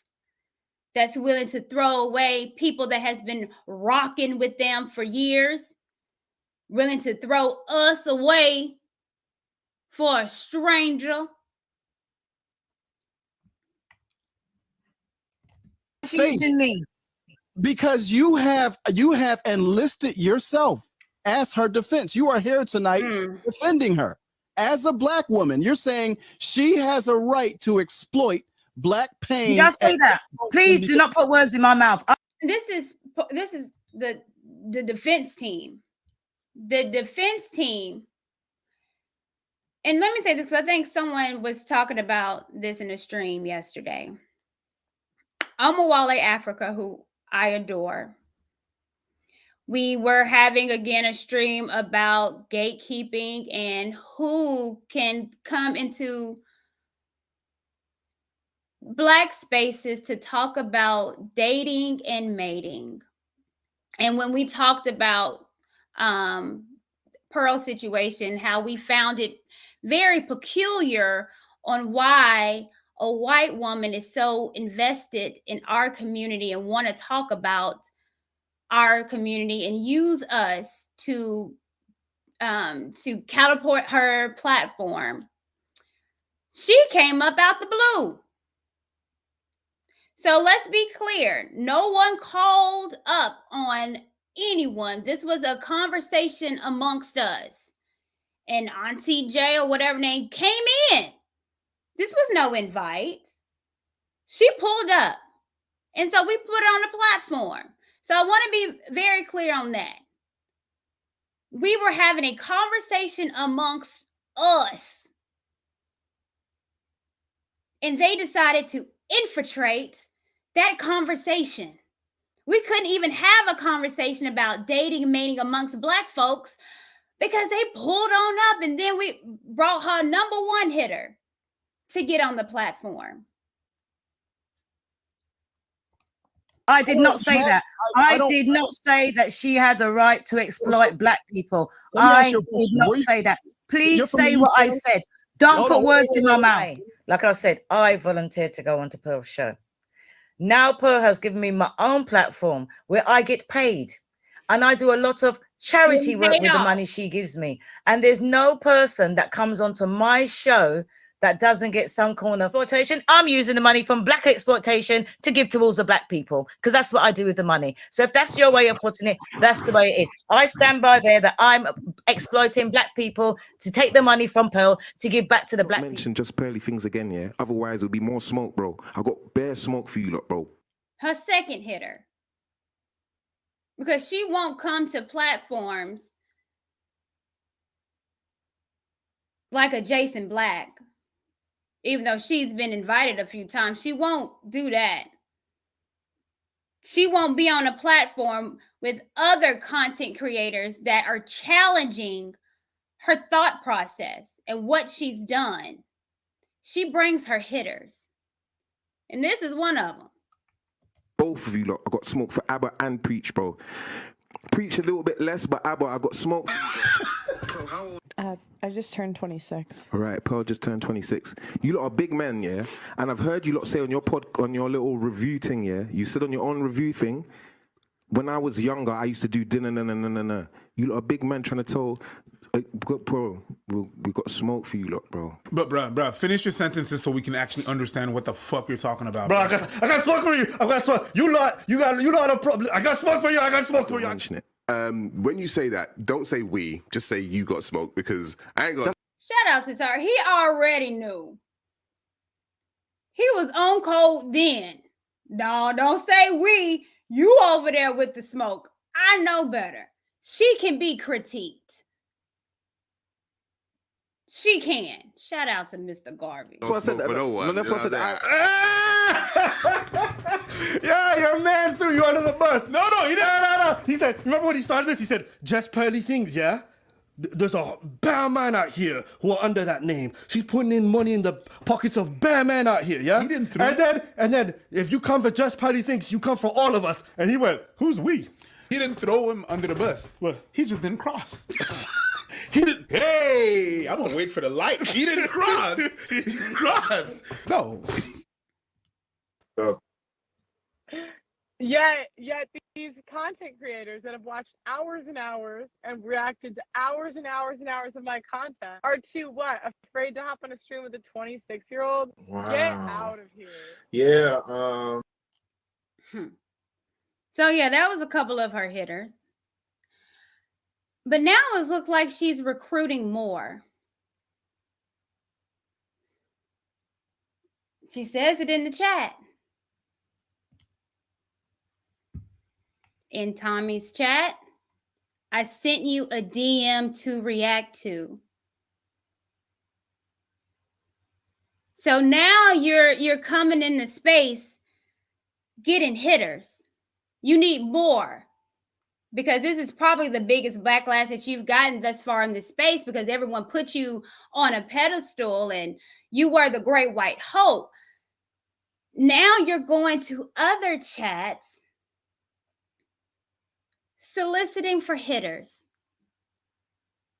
Wanting, I'm pretty sure it's something to react to amongst another Black content creator. I'm sure it's a Black woman that you're wanting him to react to because you won't do it. But what you will do is solicit Black people to do your bidding. So not only are you using Black people to build your platform up, all the hard work, is it you or is it the Black folks? Now you're wanting Black people to be your shooter and your hitter. Crime boss indeed.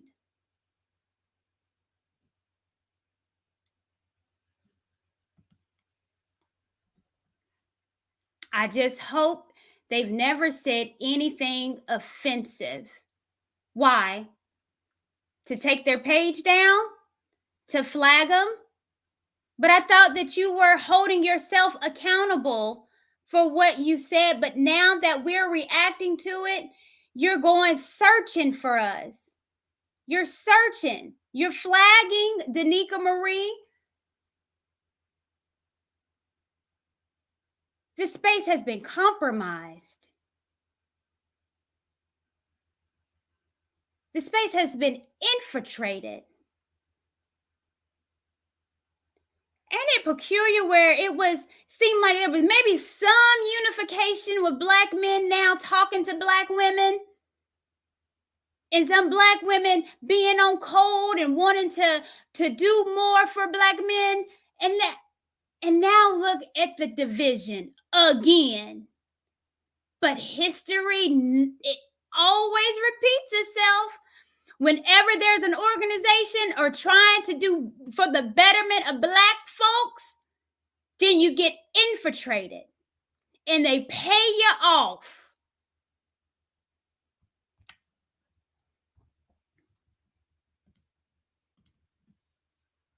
Shout out to Danica Marie.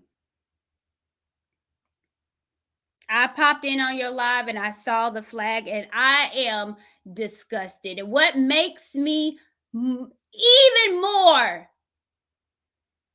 disgusted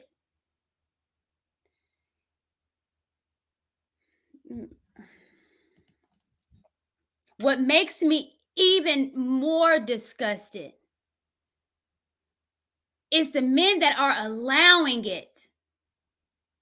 Why? Danica has been nothing but pro you.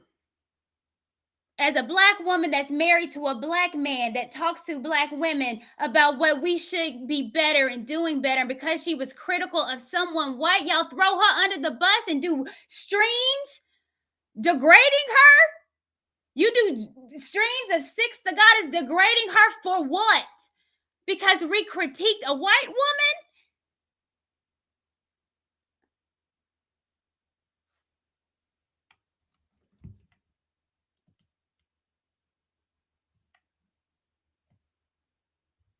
And ain't nobody seeing that is the problem. You don't even want Black women on your page. Maybe some of y'all just don't like or love or don't care. I'm going to get to that.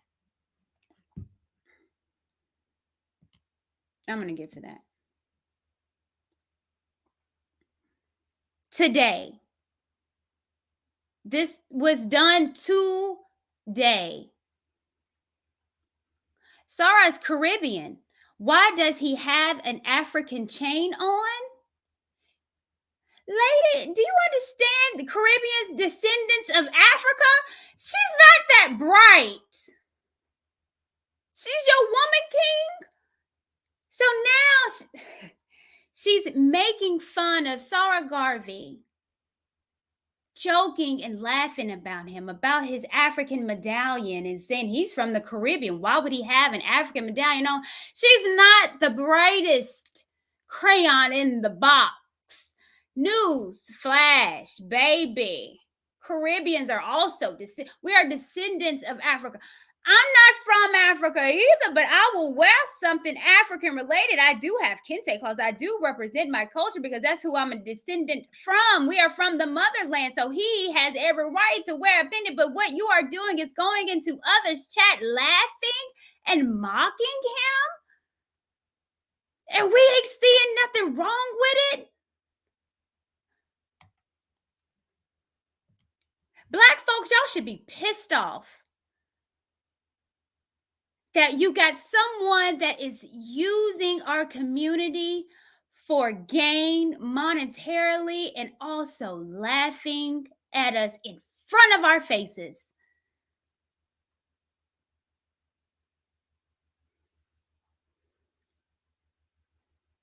Laughing at us.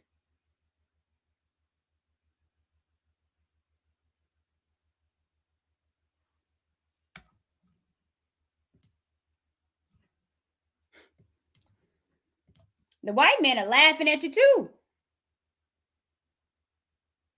Anthony Dream Johnson, who has always said that she was a 304 and had all this stuff to say about her, and is wondering why the Black manosphere is caping for such when he's always said, no, we don't want her over here. And making a post, getting a lot of LMAO, you were right about just pearly things. Yes, I know, fam. I'm an expert fraud hunter. Best of the best. I'm right about all the other mano frauds too. I get hate for telling the truth early and hard. That's okay. I'll never stop. And so the white men are laughing?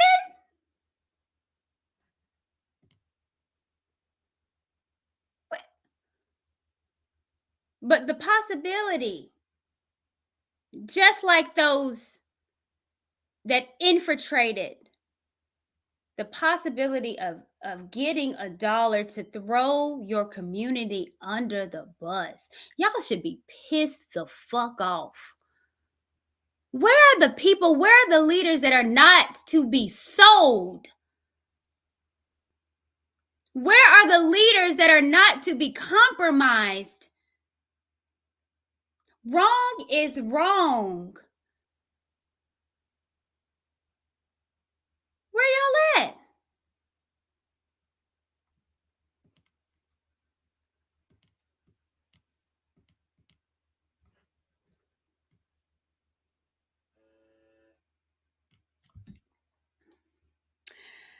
You know, Shay Sade had something on her page a while ago, and it was about gatekeeping. I do believe in gatekeeping, and I think on her page it was like, well, how in the world can you gatekeep? How in the world can you gatekeep the internet? How?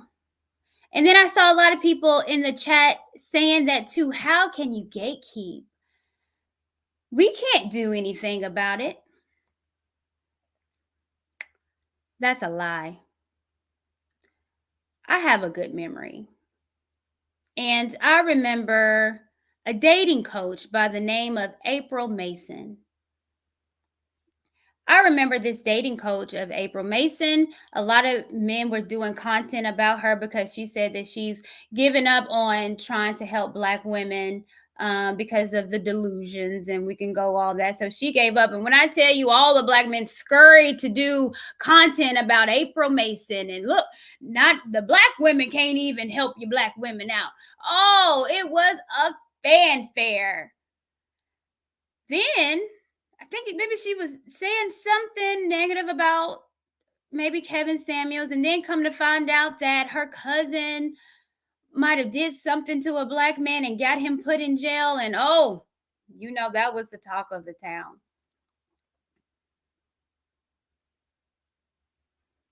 But there was gatekeeping. Let me show you what it looked like. From the big dogs over here. You can get, I don't care how many subscribers you want, because sooner or later, you're going to have to come see us for something. And you won't get it. You are out. Okay? I'm calling a shot on that.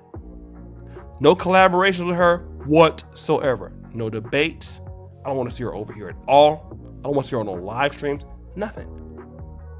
If it gets word that that's the case, you'll be blocked from all the big creators. I'm letting you know that right now, flat out. Flat out. And that's me pulling my oligarch card. Because this disrespect will not be tolerated over here. You go deal with those little beta male buffoons over on your platform, let them deal with you, because you won't get it over here. You're going to get treated as if you should over here. You're going to deal with the consequences.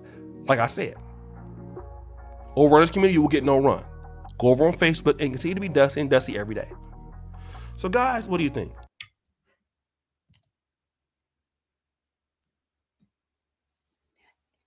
Do you think anyone since made anything about April Mason?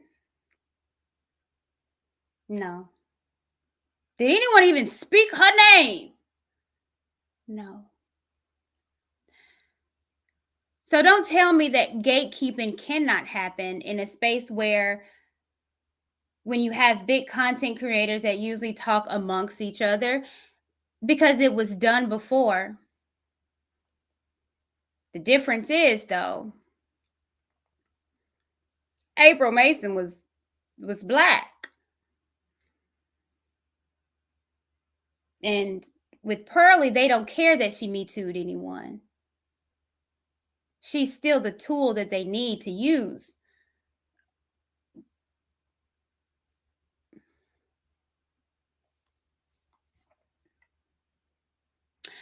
Obsidian also believed in gatekeeping. You remember I just showed the, pull him back up. Anthony Dream Johnson. He does the Studio 21, and like I said, this is the manosphere. This is, he calls himself the president, and this is where the Black manosphere started to form, separating themselves, because again, but it's not about race, right? But you create the Black manosphere. Okay, that's fine. But Obsidian did believe it once too. Again, I have a good memory, surprisingly, because I'm old, but I do remember this. Many good relations with many other people that I met over there. We're on good terms. And while I don't know Anthony Dream Johnson very well, I know of him. I don't know him personally the way I do Mr. Paul Elam or Mr. Rouge V. But I respect him. I respect what he's done with the 21 convention. And I respect what he's done in his role as self-appointed president of the white manosphere. And so it is with that preamble that I address what I'm about to say to him right now. What goes on over here does not concern you. I am very aware of what you had to say regarding my good friend and brother St. Kevin Samuels, the image guy, and his recent discussion with one Miss Nicki Minaj. Are you entitled to your opinion? Most definitely. I would never call for you or anyone else to be censored. But know this and know this well, Mr. Johnson. That conversation was between family. It does not concern you. You have your hands full dealing with your woman, with your Karen, and you need to concern yourself with reining your Karen in. That's what you need to be doing. See, charity begins at home. You don't have anything to say about what my friend and brother says to another black woman when you got Karens threatening to lock black men up for bird watching in the park. Wait a minute. We have a real life Karen, which, listen, let's not forget, she did say she was a Karen. A real life Karen that got a black man fired. You see, we've been compromised. We've been infiltrated. For the possibility of clout of $1, you're willing to change your stance, you're willing to change integrity, your character, what you stood for this? This is the hill that you're willing to die on?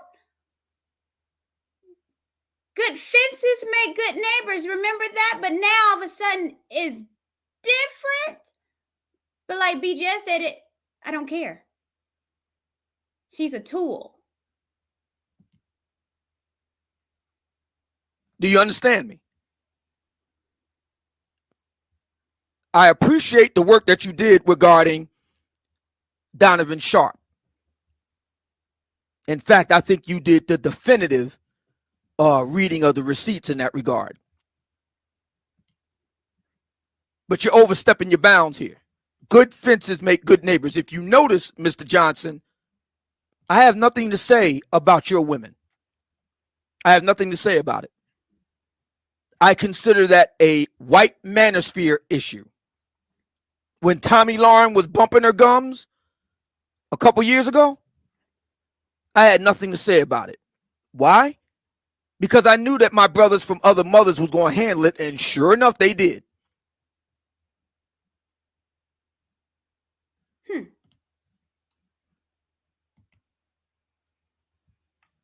Interesting. Hold on, you guys.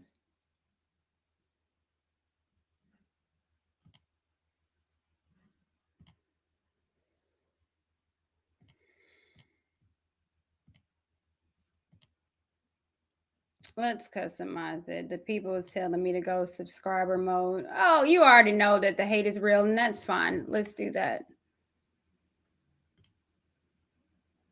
Let's go. Because what tends to happen is that, of course, the Pearly defense, I'm not worried about it. Because it is what it is. When you call out the hypocrisy, when you call out what is plain as day to see the people that have been compromised, people start shaking in their boots.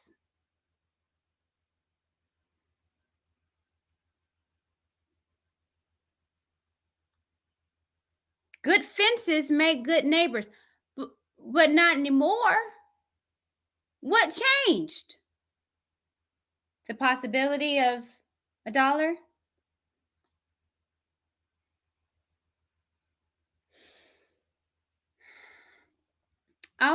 There was a live that I saw that really hurt my feelings.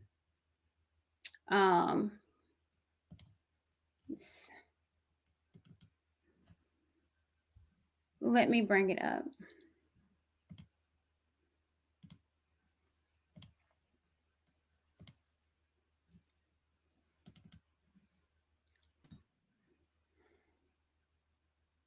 These women were trying to get us completely off the internet. Black women. Just because we were telling the truth about the plight of black men. Right? Just because we were telling the truth. They made a hit list. Hold on. So you mean to tell me there was a woman that made a hit list of content creators?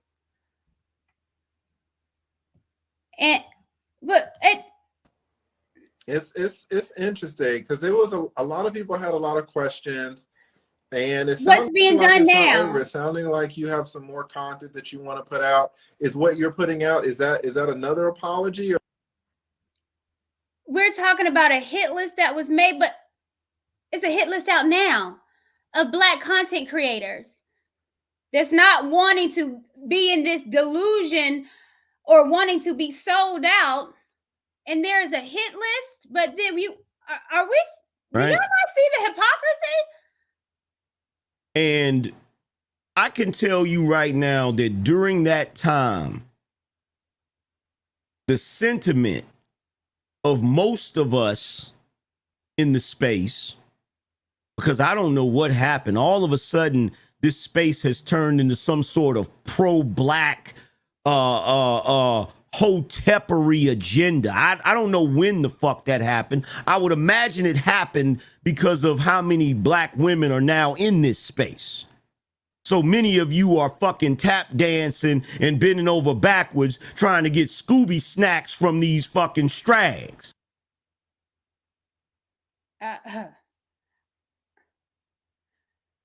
Who is tap dancing? Who?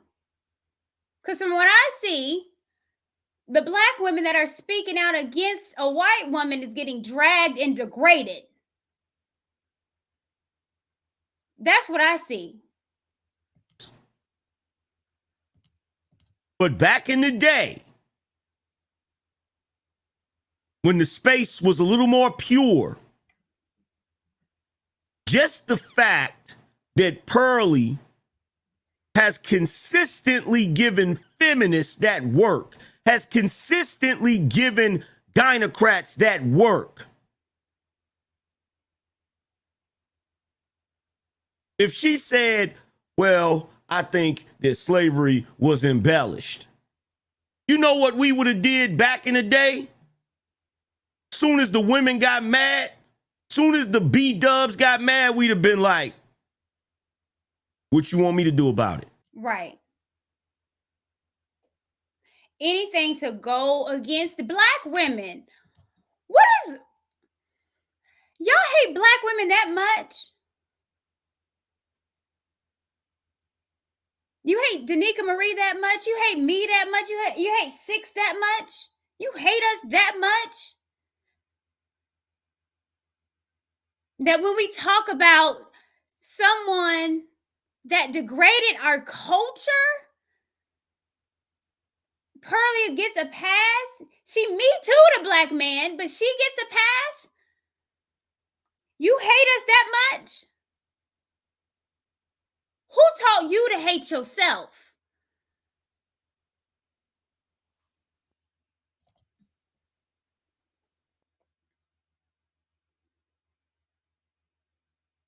We'd have done one of these numbers. I don't know what she said. I didn't see what she said. I don't care what she said. That's what the fuck we would have did. Well, that's what you've been doing. When we found out that she me too someone, BGS artist said, I don't care. So you've been turned a blind eye to the white lady. So we understand that. But now there is some black men that care. There is some black men in this space that have a problem when someone degrades our culture. What the fuck is wrong with y'all? You are so easily, willy-nilly okay to let someone degrade you just as long as she's talking or showing despicable black women? You hate us that much that you would allow someone that could be that is a white supremacist, you hate us that much. You don't want to be unified with black women at all, but yet these people are with black women. Make it make sense.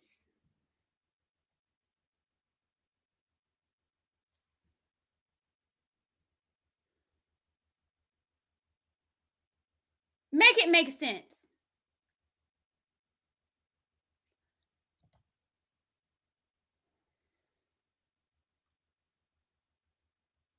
That's why when all of you motherfuckers see, there's a bunch of you motherfuckers that's brand new.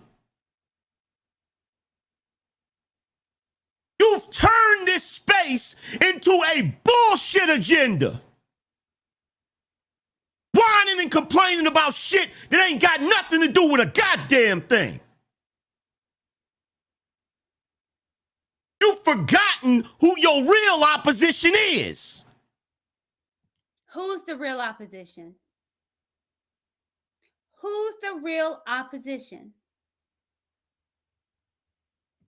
The real opposition in this space is the black woman.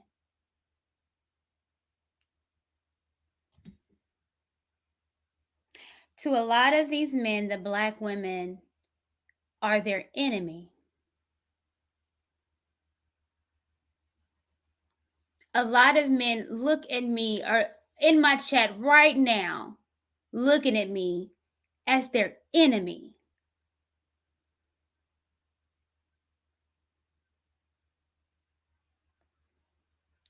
This is the saddest part of any of this stuff.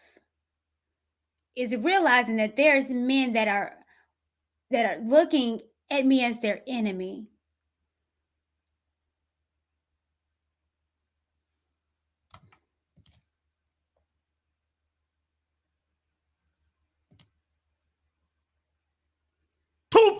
Manosphere, original Manosphere, would not give a fuck about that comment. That's sad.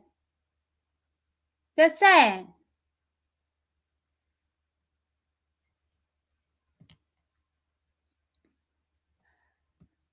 I'm gonna let him rock.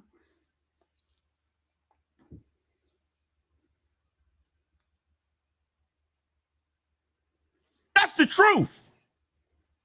And if you think I'm lying, go find another OG that's been around as long or longer than me and fucking ask them. Ask them if they give a fuck about it. I guarantee you they don't. I guarantee you they don't. And the reason why they don't is because Pearly and every other white chick on the planet pales in comparison to the shit that's been done to us by the fucking modern B-Dub. You mad at Pearly, the B-Dub mad at Pearly. Guess what? When you and the B-Dub, the modern B-Dub, both of your fucking interests are aligned today, you need to go look in the mirror, my friend. If the modern B-Dub is mad about something and you're mad about it too, and your fucking interests are aligning, but you still ain't got her submission, you still ain't got her cooperation, your community is still fucked up, and y'all are aligned, you need to go look in the mirror.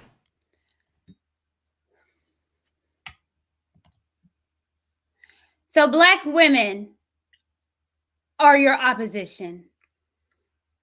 If you agree with me that what Pearly did is wrong, then that's a problem. Wanting better for our community is the problem, because that's not what the Black Manosphere is about. However, did he not mention is something wrong with the community? Who's going to fix the community? Does it not take us both? If we're not in line, then we can't fix the community. I thought that was the purpose of what we're on here for hours talking about. Us being aligned to fix the issue. It takes Black men and Black women. We have to align. You want to keep us separated, ununified for what? When you are, however, aligned with a Black woman, make it make sense.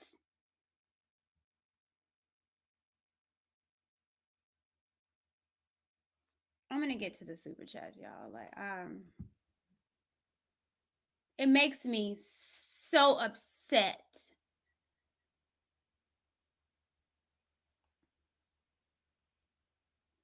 That we have men saying that Black women are your opposition. We are not your enemy. You are not my enemy. And we need each other. Why is that such a hard concept to understand? That we need each other.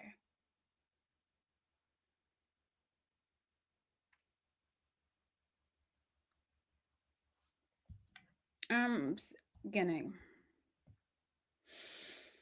get to the super chats, you guys. I appreciate you guys so much. Thank you. Better you, what is popping, my guy? You and other ladies shouldn't have had to be on the front lines calling out this BS. I personally thank y'all and hope that others will wake the F up. Me too. Pearl, thank you, Lee, so much. Pearl turned into the modern Karen. She talks about, yeah, she told you. She told you. Mr. G's World, I've been seeing you in these chats, brother. Okay, at least BGS show he's shamelessly supporting her to get two Black women out.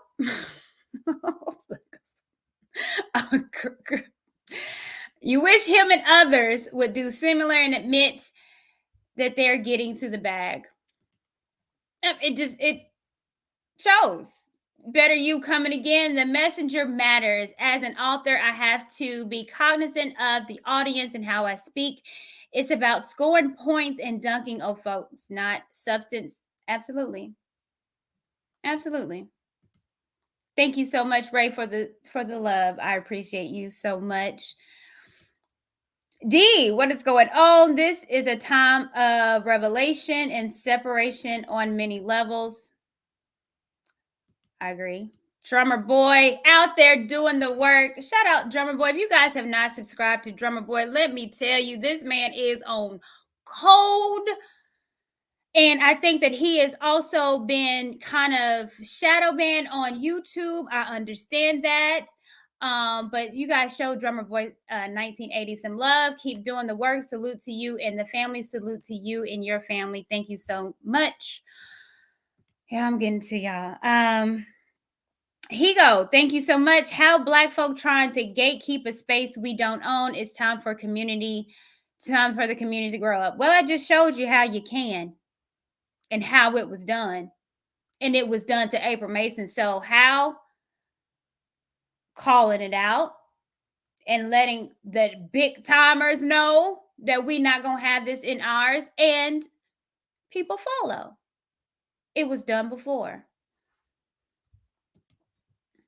Real able. All right. To me, this shows how big a void Kevin Samuels left when he passed away. Black men were desperate for anyone to continue the message, and they rallied to a white woman that copied his talking points. Man, it shows something else too. And especially in that BGS, what I heard, well, who's going to be able to talk to the lawmakers, and who's going to be doing that? You, Black man, you lead. Why are we riding the tails? Or why would any man ride the tails of a woman to help lead them? That's dysfunctional. You are the leader. You go talk to the lawmakers. As a matter of fact, become the lawmaker. Become what you want to see. If you want to change the laws, then you need to advocate for some Black men to be more in Congress, in the Senate. You want to depend on changing laws, and you're going to depend on that with a white woman? What?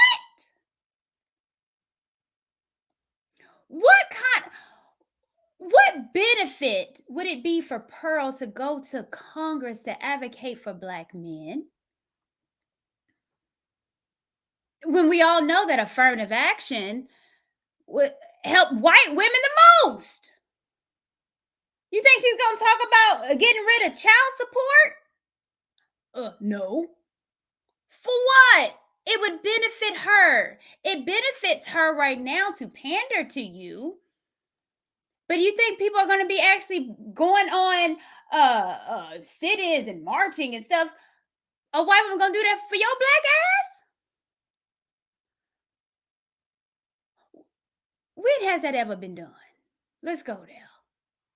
When has a white woman was the forefront of change in the Black community? When? It's going to start now in 2023. Y'all got to be. Shout out E Black. You got E Black. I need to send me that Coonin song, because I sure enough will play it right now. FYI, we going hunting in the chat. I appreciate you. Thank you so much. Draw Beats, thank you. This just racist things chick can get caught with a Klan mask, and some of y'all would say she's playing a ghost. Facts. CS, thank you so much. Just subbed. Thank you. I don't like manosphere content, but I always thought you were genuine and had good intentions. Most are drifters. I'm glad to see what's really going on. I appreciate that. Thank you so much. CD, what is going on? Thank you for the love. She definitely studied Black culture with her lame whitest white girl reactions to hip hop videos. Of course. In order to get in the space, you learn the culture, you do reactions, you pay Black content creators to get in the space. Why would she want to get in the space? No one asked that question. Shout out, Miss F. Thank you so much. Well, let me find out that I got the UK up in here. Hi, I also stand with you as a Black Muslim woman. Keep up the fight. Ramadan Kareem to your Muslim viewers. All love. Thank you so much. I appreciate that so much for the love. Thank you, Jerron Wilson. Danica, shouted you out, and I appreciate you and your work. Keep fighting the fakes and calling them out early. Lord have mercy. Welcome to the club. Y'all finally caught up. I knew back in 2018, 2019, how unfit to lead anything these guys are. They are real world nobodies with no resume before YouTube, so shouldn't be surprised. Mac, what is going on? Courtney, there's been coons, I guess, since slavery days and probably before. It is what it is. I know.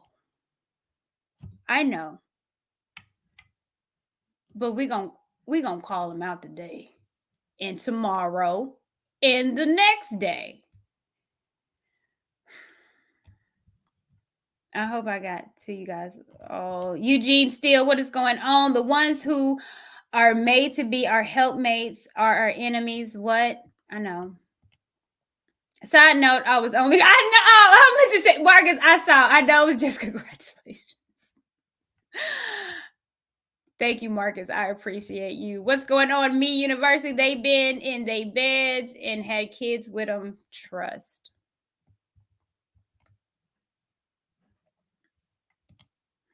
What up, world class?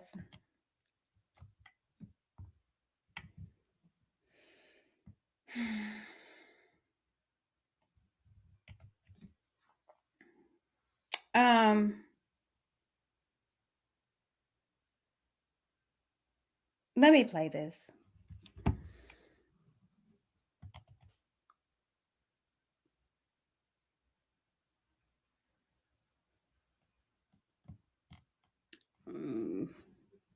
Let me find it first. Is it not there? Hold on. Let me pull up something.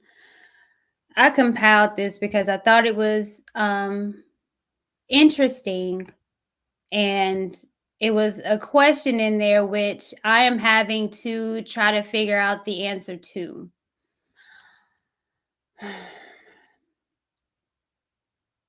Let's see.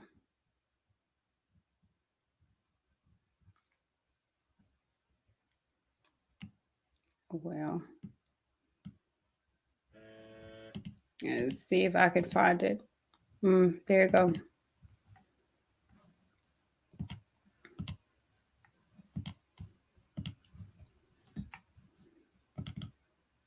Entire life. Yeah, Black women have been my enemy my entire life. They've been your what? My enemy. All doing. And so a white woman sits there, diminishes slavery, is on a platform to be held, quote unquote, accountable, and a black woman says, you are just trying to exploit black people, essentially, to this white woman who is there to be held accountable. And a black man steps in front of the white woman who downplays slavery, right, to attack and call a black woman the B word, who is questioning the authenticity of the white woman in the space. Have y'all absolutely lost your mind in the manosphere? Not the men, the women in the manosphere. Have y'all lost your mind? Can you all not see that there is a distinct hatred for you?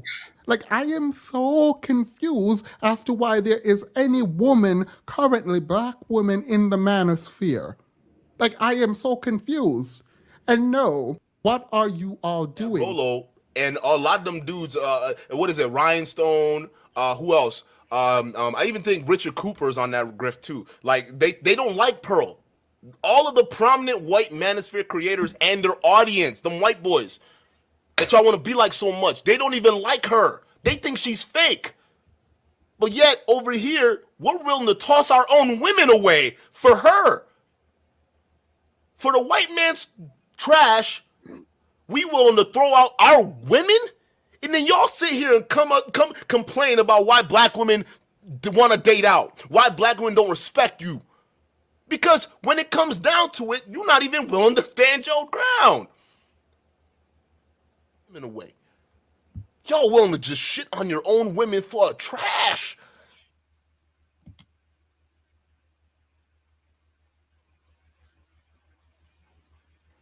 Let me first shout out Guapo. I see you. Beautiful lies. You guys, Guapo, your streams these past couple days have been absolutely amazing. And this is, and let's be clear, because not all the men in and around the space has had the same sentiments as like an Obsidian, an Angry Man, an Anton.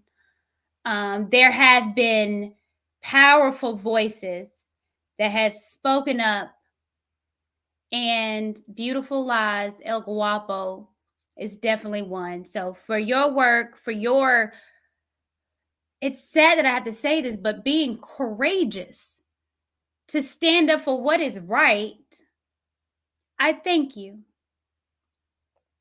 I thank Alan Obi from We Need to Talk. I thank Omawale Africa. I thank O'Shea Du Jackson. I thank Jason Black, the men. I thank Drummer Boy 1980. I thank you guys for not letting the women out to dry, for not throwing us under the bus. We are not your enemy. You are not my enemy. Thank you, Guapo.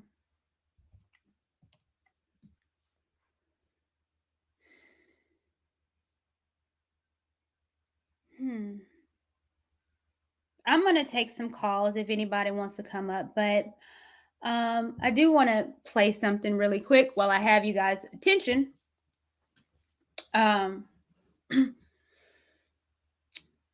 I've had to, you know, with listening and seeing a lot of stuff that I've been seeing, like I said, it has really, really hurt my feelings.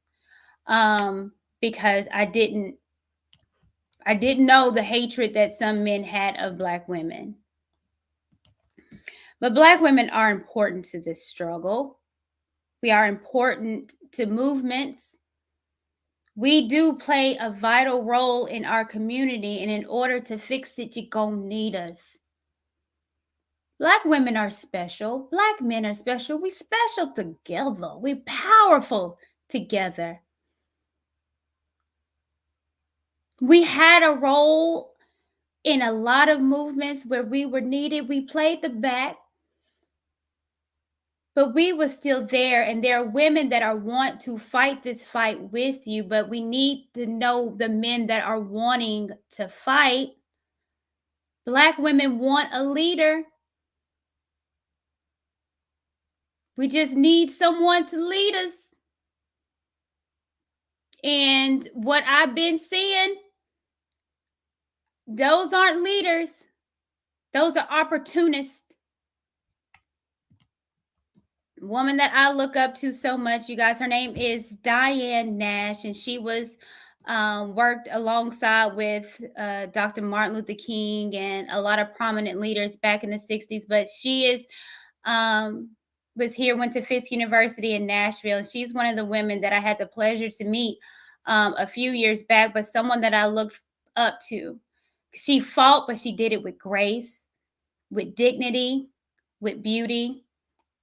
She's sitting at the table. This picture was taken back in the 60s of her desegregating a restaurant here in Nashville, Tennessee. This was also one of the places where my grandmother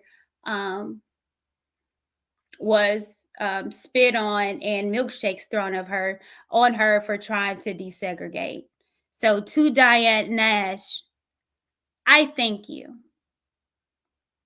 for doing the work in my city, in my community, knowing that it's important that women also in the lead to help, that we have a role in it too.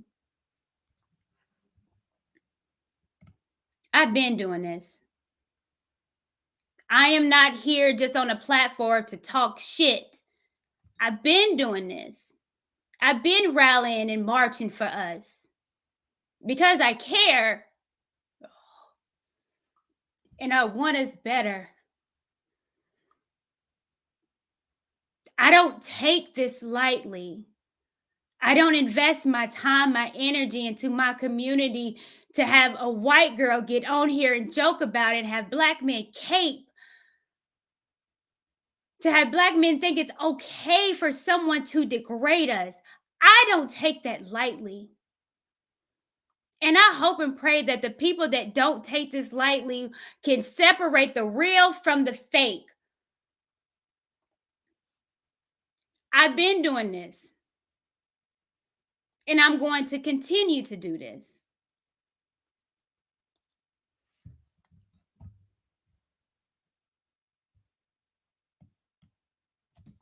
It reminds me of a speech that Malcolm X did. It was called the House Negro versus the Field Negro, and the separation of the ideology of the Field Negro and the House Negro. And I've been playing a lot of Malcolm's speeches. I've been playing a lot of, I've been listening to a lot of my guy, Fred Hampton. And I've been immersing myself, listening to strong leadership and making sure I understand and I can detect and discern who really should be leading and who really should shut the fuck up. And the people that need to shut the fuck up is the people that Pearls is heavy in the chat. She won't come to nothing real.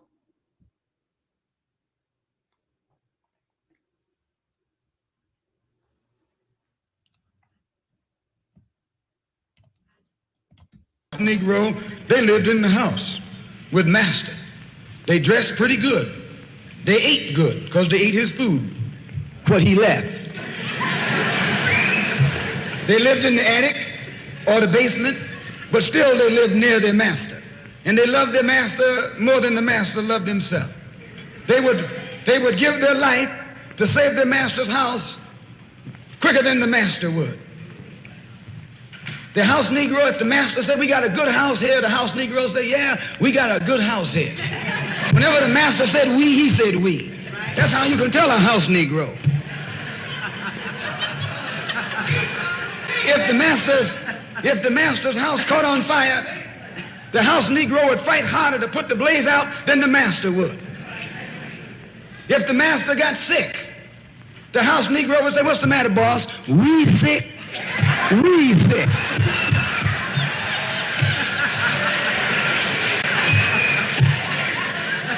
He identified himself with his master more than his master identified with himself. And if you came to the house Negro and said, let's run away, let's escape, let's separate, that house Negro would look at you and say, man, you crazy. What you mean separate? Where is there a better house than this? Where can I wear better clothes than this? Where can I eat better food than this? That was that house Negro. In those days, he was called a house nigger. And that's what we call him today because we still got some house niggers running around here.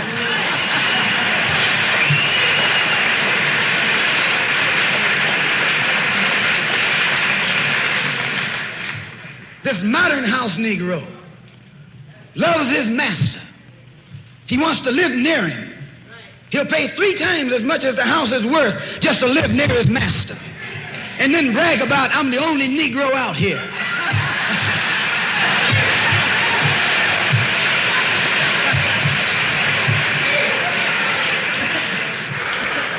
I'm the only one on my job. I'm the only one in this school. You nothing but a house Negro. And if someone come to you right now and say, let's separate, you say the same thing that the house Negro said on the plantation. What you mean separate? From America? This good white man? Where you gonna get a better job than you get here? I mean, this is what you say. I ain't left nothing in Africa. That's what you say. Why, you left your mind in Africa.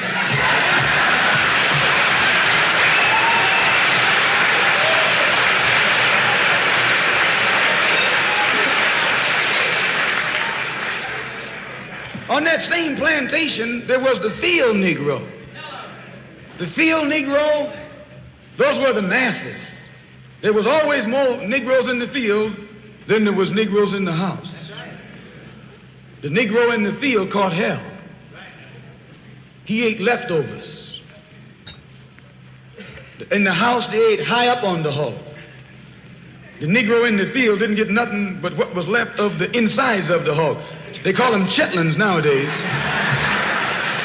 In those days, they call them what they were, guts.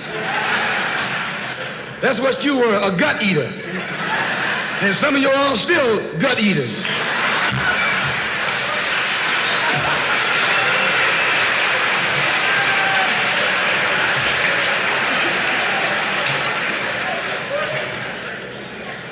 The field Negro was beaten from morning till night.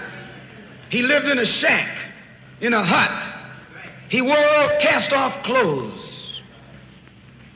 And he hated his master. I say he hated his master. He was intelligent. That house Negro loved his master. But that field Negro, remember, they were in the majority. And they hated the master. When the house caught on fire, he didn't try and put it out. That field Negro prayed for a wind, for a breeze.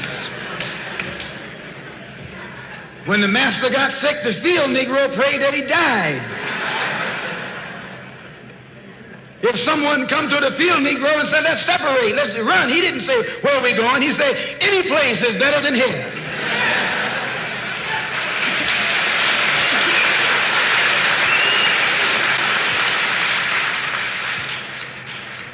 You got field Negroes in America today. I'm a field Negro. The masses are the field Negroes. When they see this man's house on fire, you don't hear these little Negroes talking about our government is in trouble. They say the government is in trouble.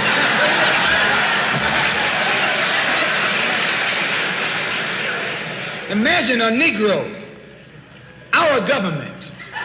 I even heard one say, our astronauts. They won't even let him near the plant. And our astronauts, our Navy, that's a Negro that's out of his mind.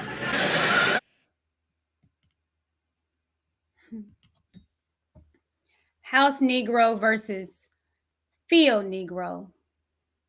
How relevant is that now? In real life, you see the house nigger. You see the people wanting to get so close to Whitey, disrespecting their women, disrespecting their men, disrespecting their culture.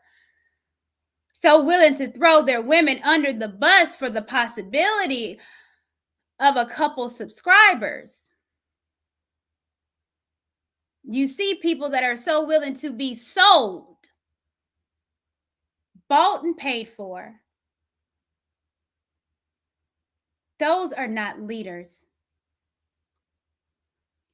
You know, we use the term influencer, I think, so loosely, but not understanding what influencers are. You see, what a real influencer has the charisma, the gall, are courageous, are able to speak up against something, even if it might lose you a couple people.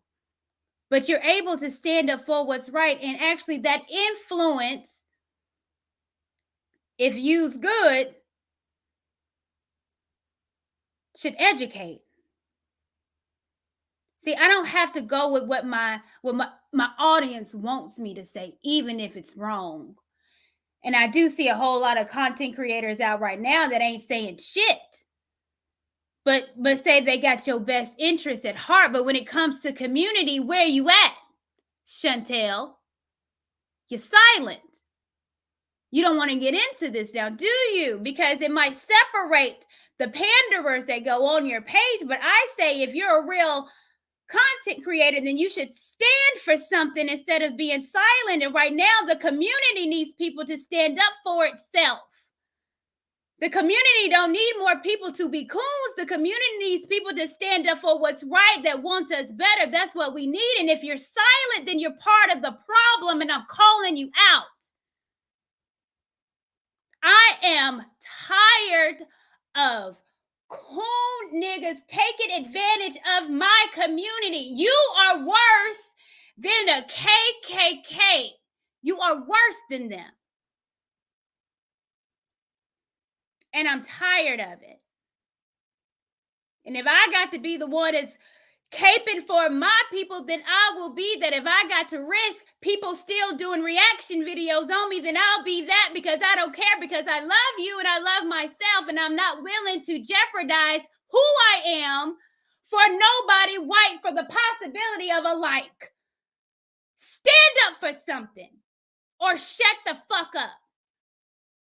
I am not part of the Black manosphere. I always said I'm adjacent, but right now I'm a passport gal. I'm gone. I'm standing with people that want to be with us. I'm standing with people that don't look at me as an enemy. I am not your enemy.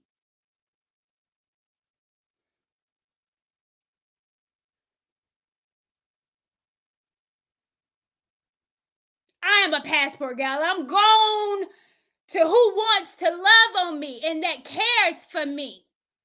That's a community that's built by us, that are building for us. It's FUBU again. For us, by us.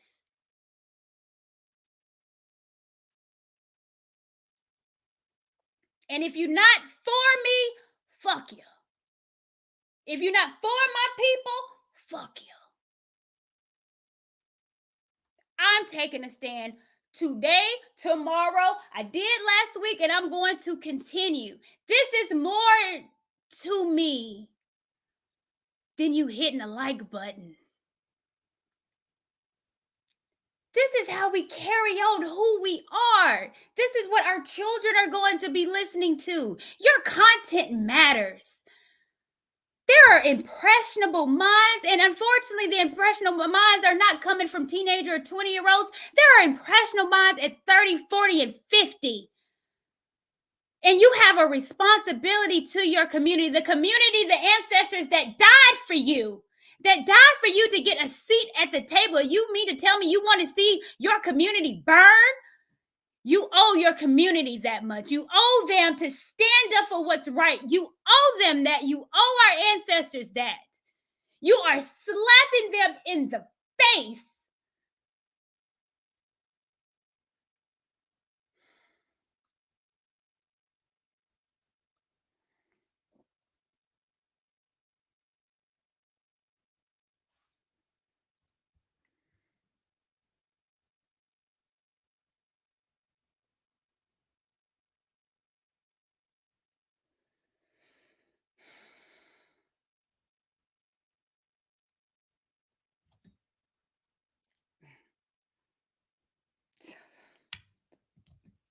Y'all know I'm emotional.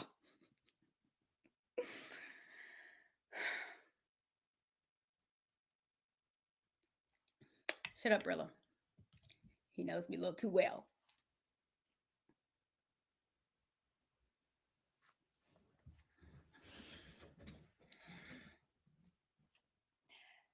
His life was not taken for me to sit on here and shit on Black women. His life was not taken for me to sit here and shit on Black men. He will not die in vain. My ancestors will not die in vain.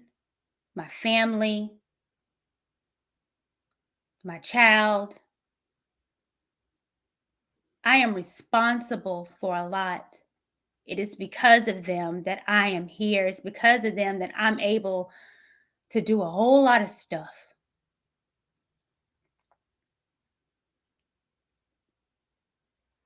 "60, 70 years ago, my grandmother and my granddad was getting spit on so I could have a seat at the table to get a milkshake. Risked their lives for me to be able to go to a school.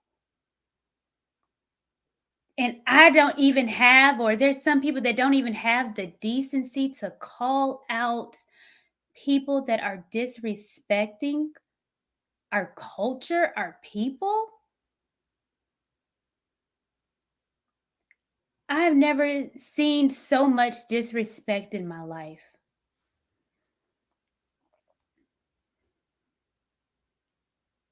And that's what saddens me.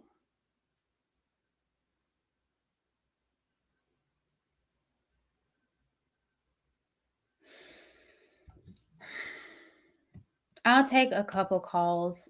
Before I do, and this is just a sidebar. Well, I'll say that towards the end. But if anybody wants to come up, I'll put it in the chat.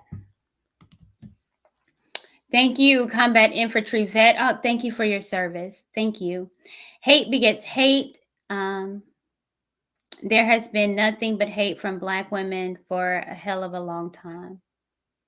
Okay. Every Black woman hated you? Every Black woman? Like, some of y'all take stuff to the extreme. Y'all keep talking about Oprah. Well, Oprah did this. Oprah, you ain't say nothing about Oprah. I was 3. Why y'all keep talking about Oprah? Oprah started in 1986. A lot of us wasn't even born talking about Oprah. You didn't talk about Oprah. What was I supposed to talk about Oprah at the age of 3?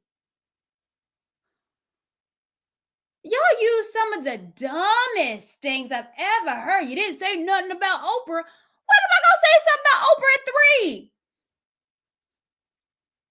What?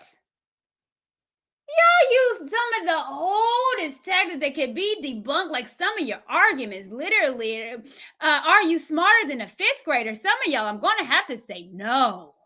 What about Oprah? I was 3 years old. What do you think I'm going to do about Oprah? But when you know better, you do better. Some of y'all just want to be stuck on stupid. Not around here. Hey, Paul. Courtney, hi. How are you? How are you? You done took the hat off. You done got comfortable. Yeah, I'm at home. So and I knew you were live. I was like, you know what, let me hop in and listen. I was doing a couple of things, but I've been listening. But I tried to super chat you, but it wouldn't let me for some reason. I tried to send you some money, but it wouldn't let you. Like, I would type a message and then I would send it, and it would be like unable to send. But that's neither here nor there. White supremacy. Oh. What you got for me today? I wanted to get your thoughts on what I said on Obi's stream earlier, because I knew you were in the chat and I knew you were listening. Mm-hmm. But my whole thing with the Pearly situation was, like I said, I don't give a damn about her. Like, and I didn't see the interview. Full disclosure, I didn't see the interview, so I'm kind of flying blind. But based on the reactions I've seen from everybody else, Obsidian included, you know, it's just like, damn, Pearl fucked up, you know, big time, you know. And I'm like, okay, you know, it is what it is. Y'all can go your own way with that, you know. And I've never been the type of person to say, well, fuck them or anything like that. But I mean, Pearl, she gonna go on her way. You know what I'm saying? But yeah. I'm here. I'm in my own manosphere space, because, like I said, I am my own king of my manosphere. Who are my kings? My Black father, my Black uncle, my Black grandfather. You know what I'm saying? My sister has a husband. He's a Black king.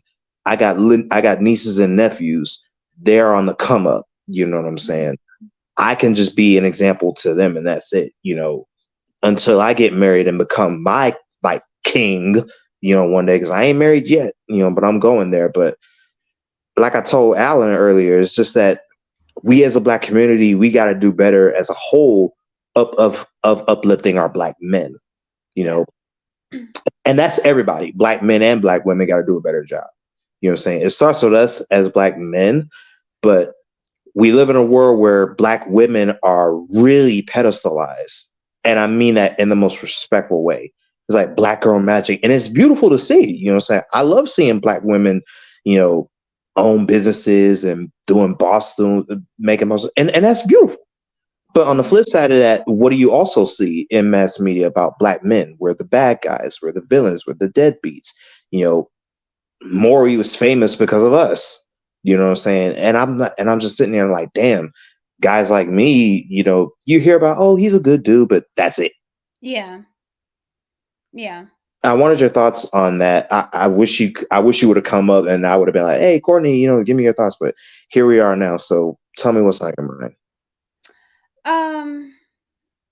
Well, I know you didn't see that interview, which, you know, not that it necessarily matters because history always repeats itself. So it's the same old story of black people getting taken advantage of, our culture, like the Jerry Springers, like all that is just getting sold and bought. The love and hip hop, it's our dysfunction getting monetized on. But you leading your house, yes, but that doesn't mean you can't lead any other places. Like you will be the leader when you get married of your household, yes. Then the importance of your father, yes. But you be on here, you be in the YouTube streets, you be in the chat, your voice matters. You're on a platform. You have almost 460 people watching you, and this is your time to speak up. And I think that you do. And you make it very poignant. And when Paul comes up, I know I'm going to hear something important. And I don't know. I think we think of leaders as someone that's having big platforms, but I disagree. The people that I looked up to, hardly probably anyone would ever know. Because I looked up and they didn't know I was looking up to them. But when I saw something special. And you don't need a big platform to do that. And I don't think that you need that too. Yeah, I don't need it, but it does help. You know, let's just be real. You know, you got 30,000 people subscribed to you. Like you said, 460 people are watching us right now. You know, I can only hope that my voice inspires people. Like I can only hope that my example, because for me, if you were to ask the people that I know that are closest to me, would they describe me as a leader? I guarantee you a lot of them would say no. But they will say that he is very straight up, because I am. You know, I'm straight up. Like if this is what it is, if I say this is it, it's gonna be like this, then it's gonna be like that. It's either not to say that it's my way or the highway, but it's like, yo, I got standards. You know what I'm saying? You're not gonna come around me and call me a nigga like I'm some street dude. Like, nah, you're gonna come to me with some respect. Yeah. You know, my name is Paul, and that's it. Nothing else. Well, yeah. And then again, like I said, I ain't, and even Alan, you know, I mean, I've been on YouTube for like 2 years. So it's not like I just started a page and then I just got it. I mean, I made a name on a platform for myself. Alan was doing the work, doing the grassroots work, doing this in college. So it starts somewhere. And the more that you do it, the more confidence that you'll get in you'll have for yourself, the more that you're able to speak up and share your thoughts and opinions. I'm still trying to get better in articulating myself. I'm still trying to get better at talking about something I'm passionate about, not shedding a tear. I got to work on that myself. So there's a lot of stuff that I'm still working on, but you know, leadership, I think, is something that can be also taught. But no, you people know who Paul is. People know who you are. Your voice matters, and it's always going to matter. Yes, thank you for that. But look, I love you. I love you too, Paul. I love you, Courtney. Thank you for having me on. I'll leave you to it. I'll probably be there if you're gonna be in Atlanta. I'll be there. I'll see you then. I will see you then. Good night. Bye. Oh. We need to talk. Alan is doing an event, in-person events. Y'all go to his page and check it out. I might mosey on over there. I don't know. All right. What up, Dr. Steele? Hey, how you doing? Good. What you got for me today? Okay. First thing, I'm a person who always calls a spade a spade. Mm-hmm. Some men keep calling women, the enemy. And I don't see it. There are some women who do hate black men. I see them all the time. But then I also know there are black women who do support us. I know you support us. Six and Danica support us. Security Boss support us. River support us. I see these women all the time, and I'm sure there are women, black women out there who's not in even in these YouTube streets who support us. Okay, so I'm just calling a spade a spade. Now, let me say this: I told this story on D6's site. I think it was 2 days ago.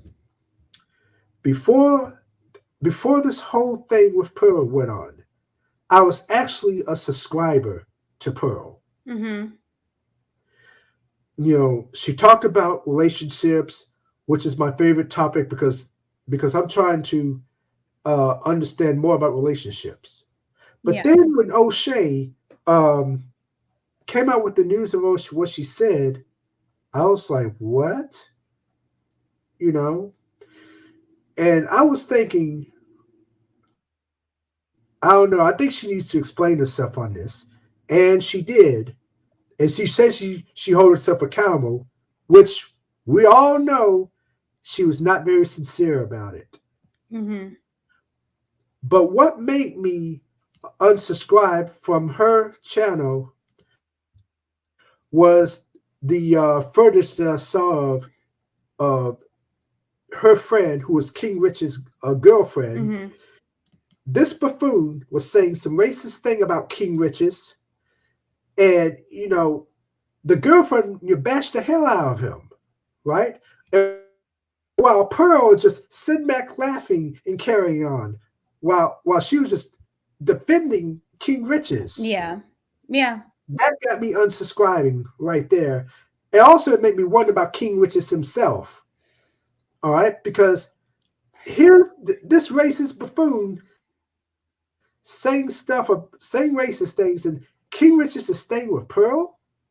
Come on now. Well, the thing is with King Rich's, when he said before he did a live, he was like, what do you want me to do? I'm getting paid more than I've ever gotten paid. So again, when you're money motivated and when money supersedes your integrity, when it supersedes your character, then you're willing to put up with anything for the dollar. And that's when I say that people are being compromised for that. That's how people are getting infiltrated by the dollar. The love of money is the root of all evil. It's the love of it. And there's a lot of people willing to do a lot for it, throwing people under the bus, degrading their family. They're willing to do whatever for the dollar. But for me, and when I see leaders, they're unmovable, they're unshakable, and a dollar is not going to waver their character, their dignity, and their integrity. So, all right, doctors, I'm going to get some other people up here before I head out, but I appreciate you always. Thank you so much. Thank you for having me on. Thank you. What we got? My brother Salim. Hello, how are you? How are you doing, my sister? It is always good to see you. You bring a smile to my face. Thank you so much. I just want to give you my love. You're old enough to be my great-granddaughter. I'm 71 years old. This was my wife. You see the picture of her? That photo was taken in 1999. I was married to her for 49 years. I took care of her the last 6 years of her life. She passed away from cancer. I have a son that's 50 years old, and he's married to a beautiful black sister for 20 years. And I just came in to give you my support and my love. And it's okay to cry. I do it a lot. I didn't cry enough on these YouTube streets, okay? I'm an emotional gal.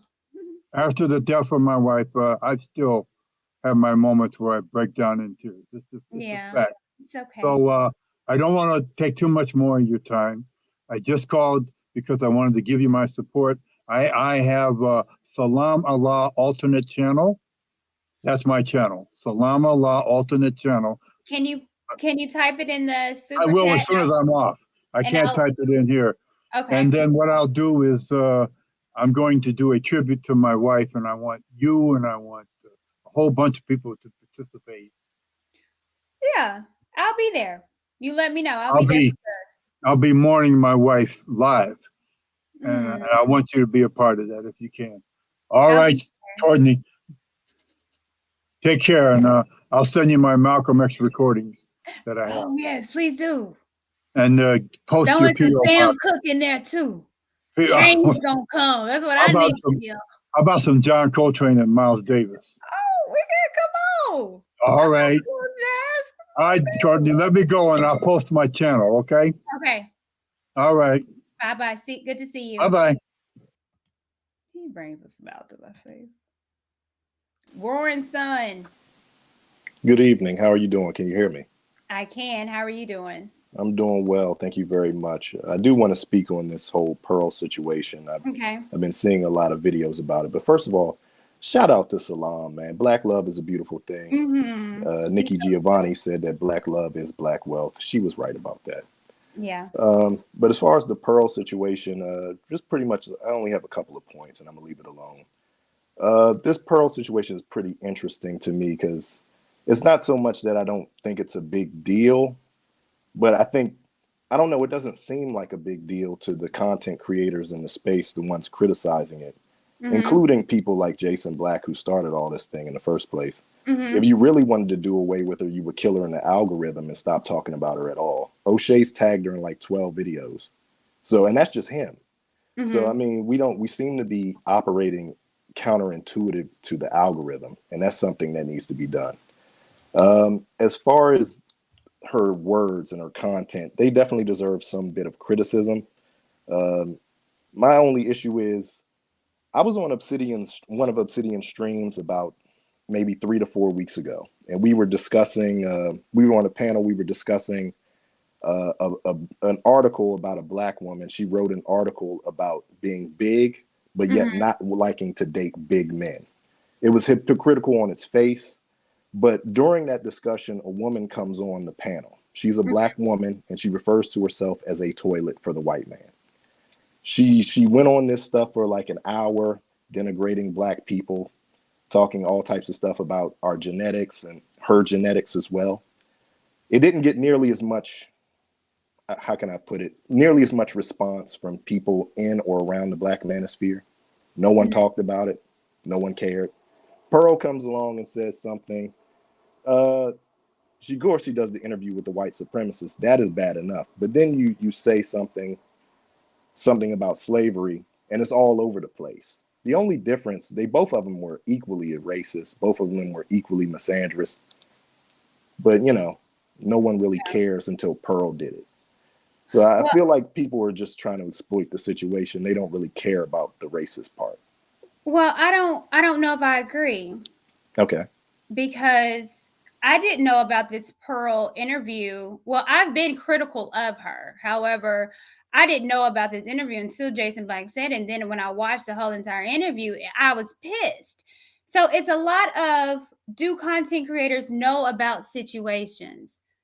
Because we are working regular folks too. So sometimes we look at content creators and find out stuff along with you.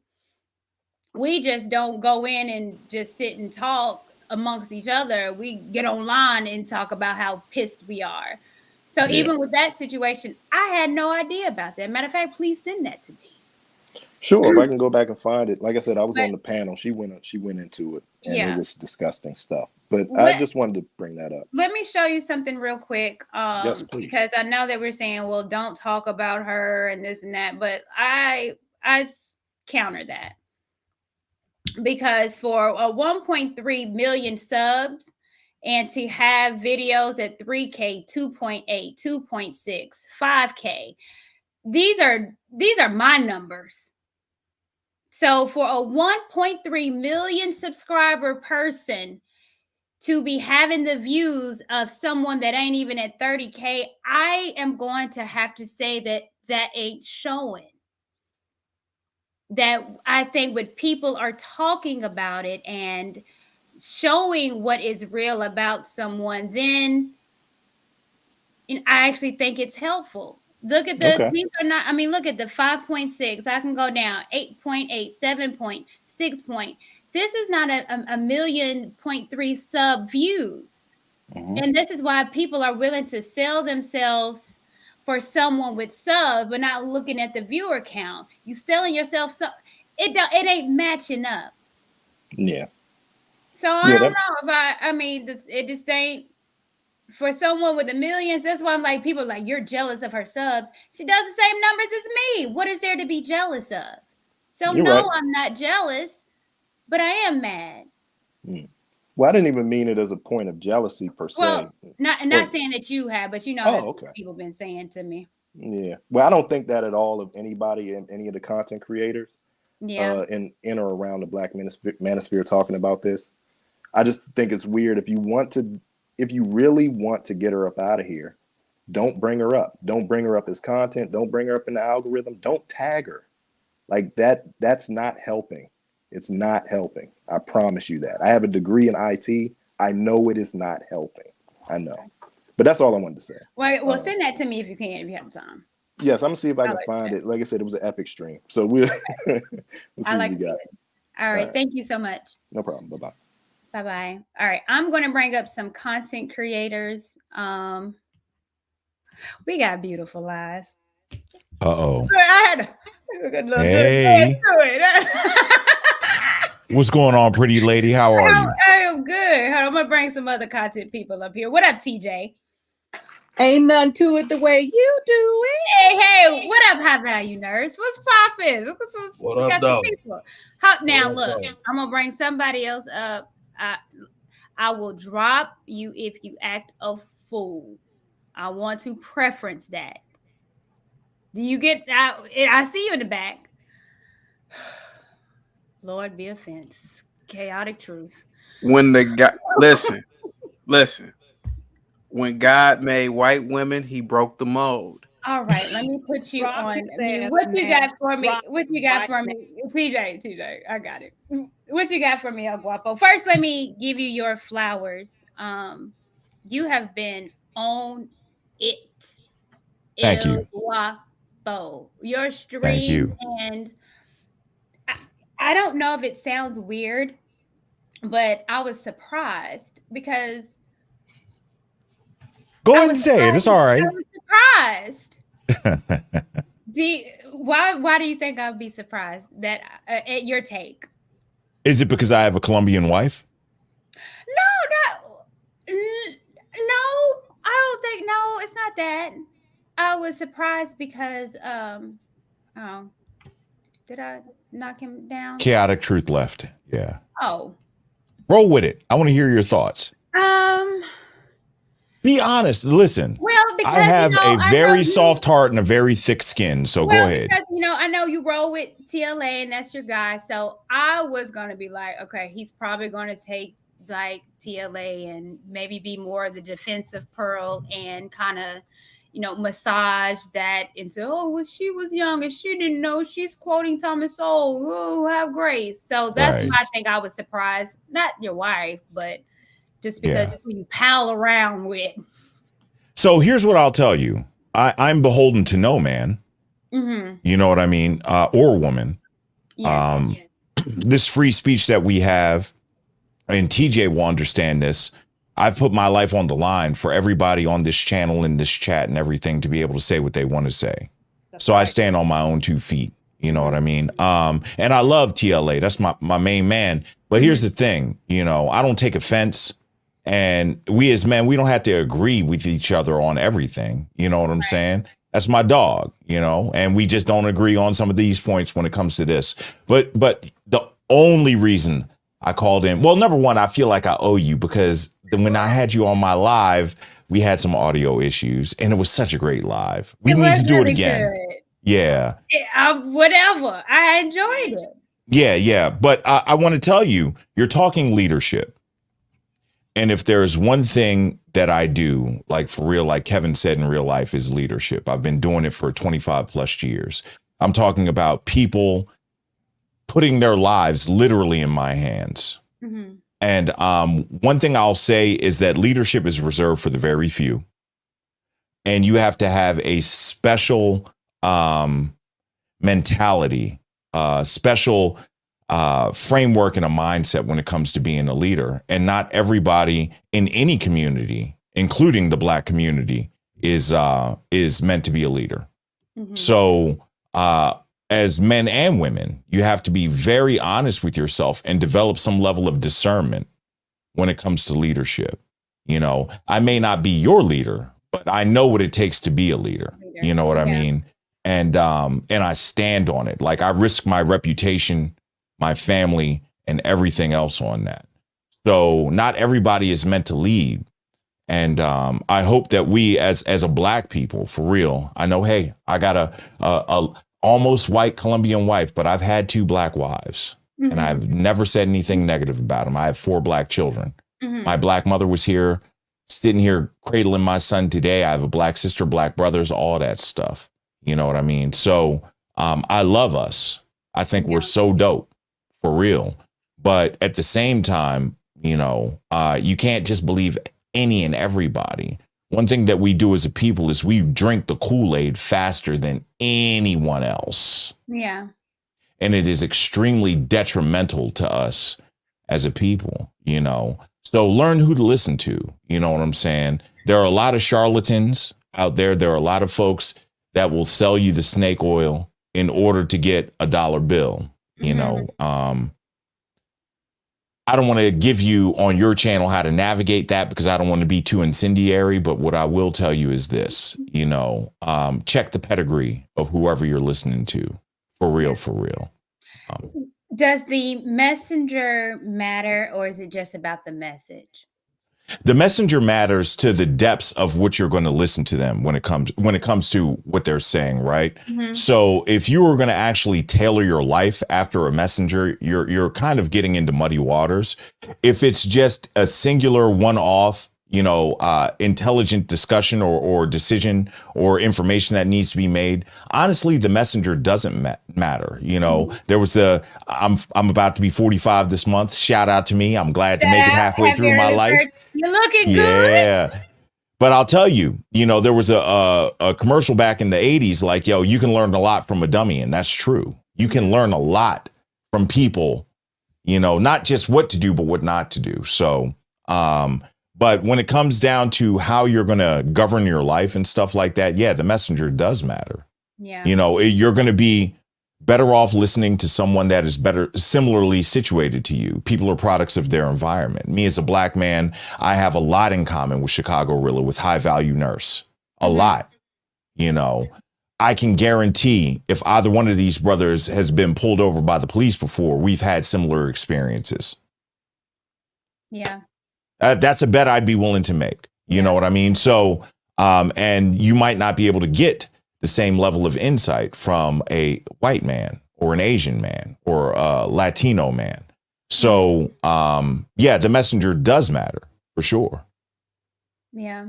What do you think about, and well, I guess I'll ask all of you guys that, but TJ, High Value Nurse, Rilla, how are you guys doing? Welcome to the platform. Thank What up?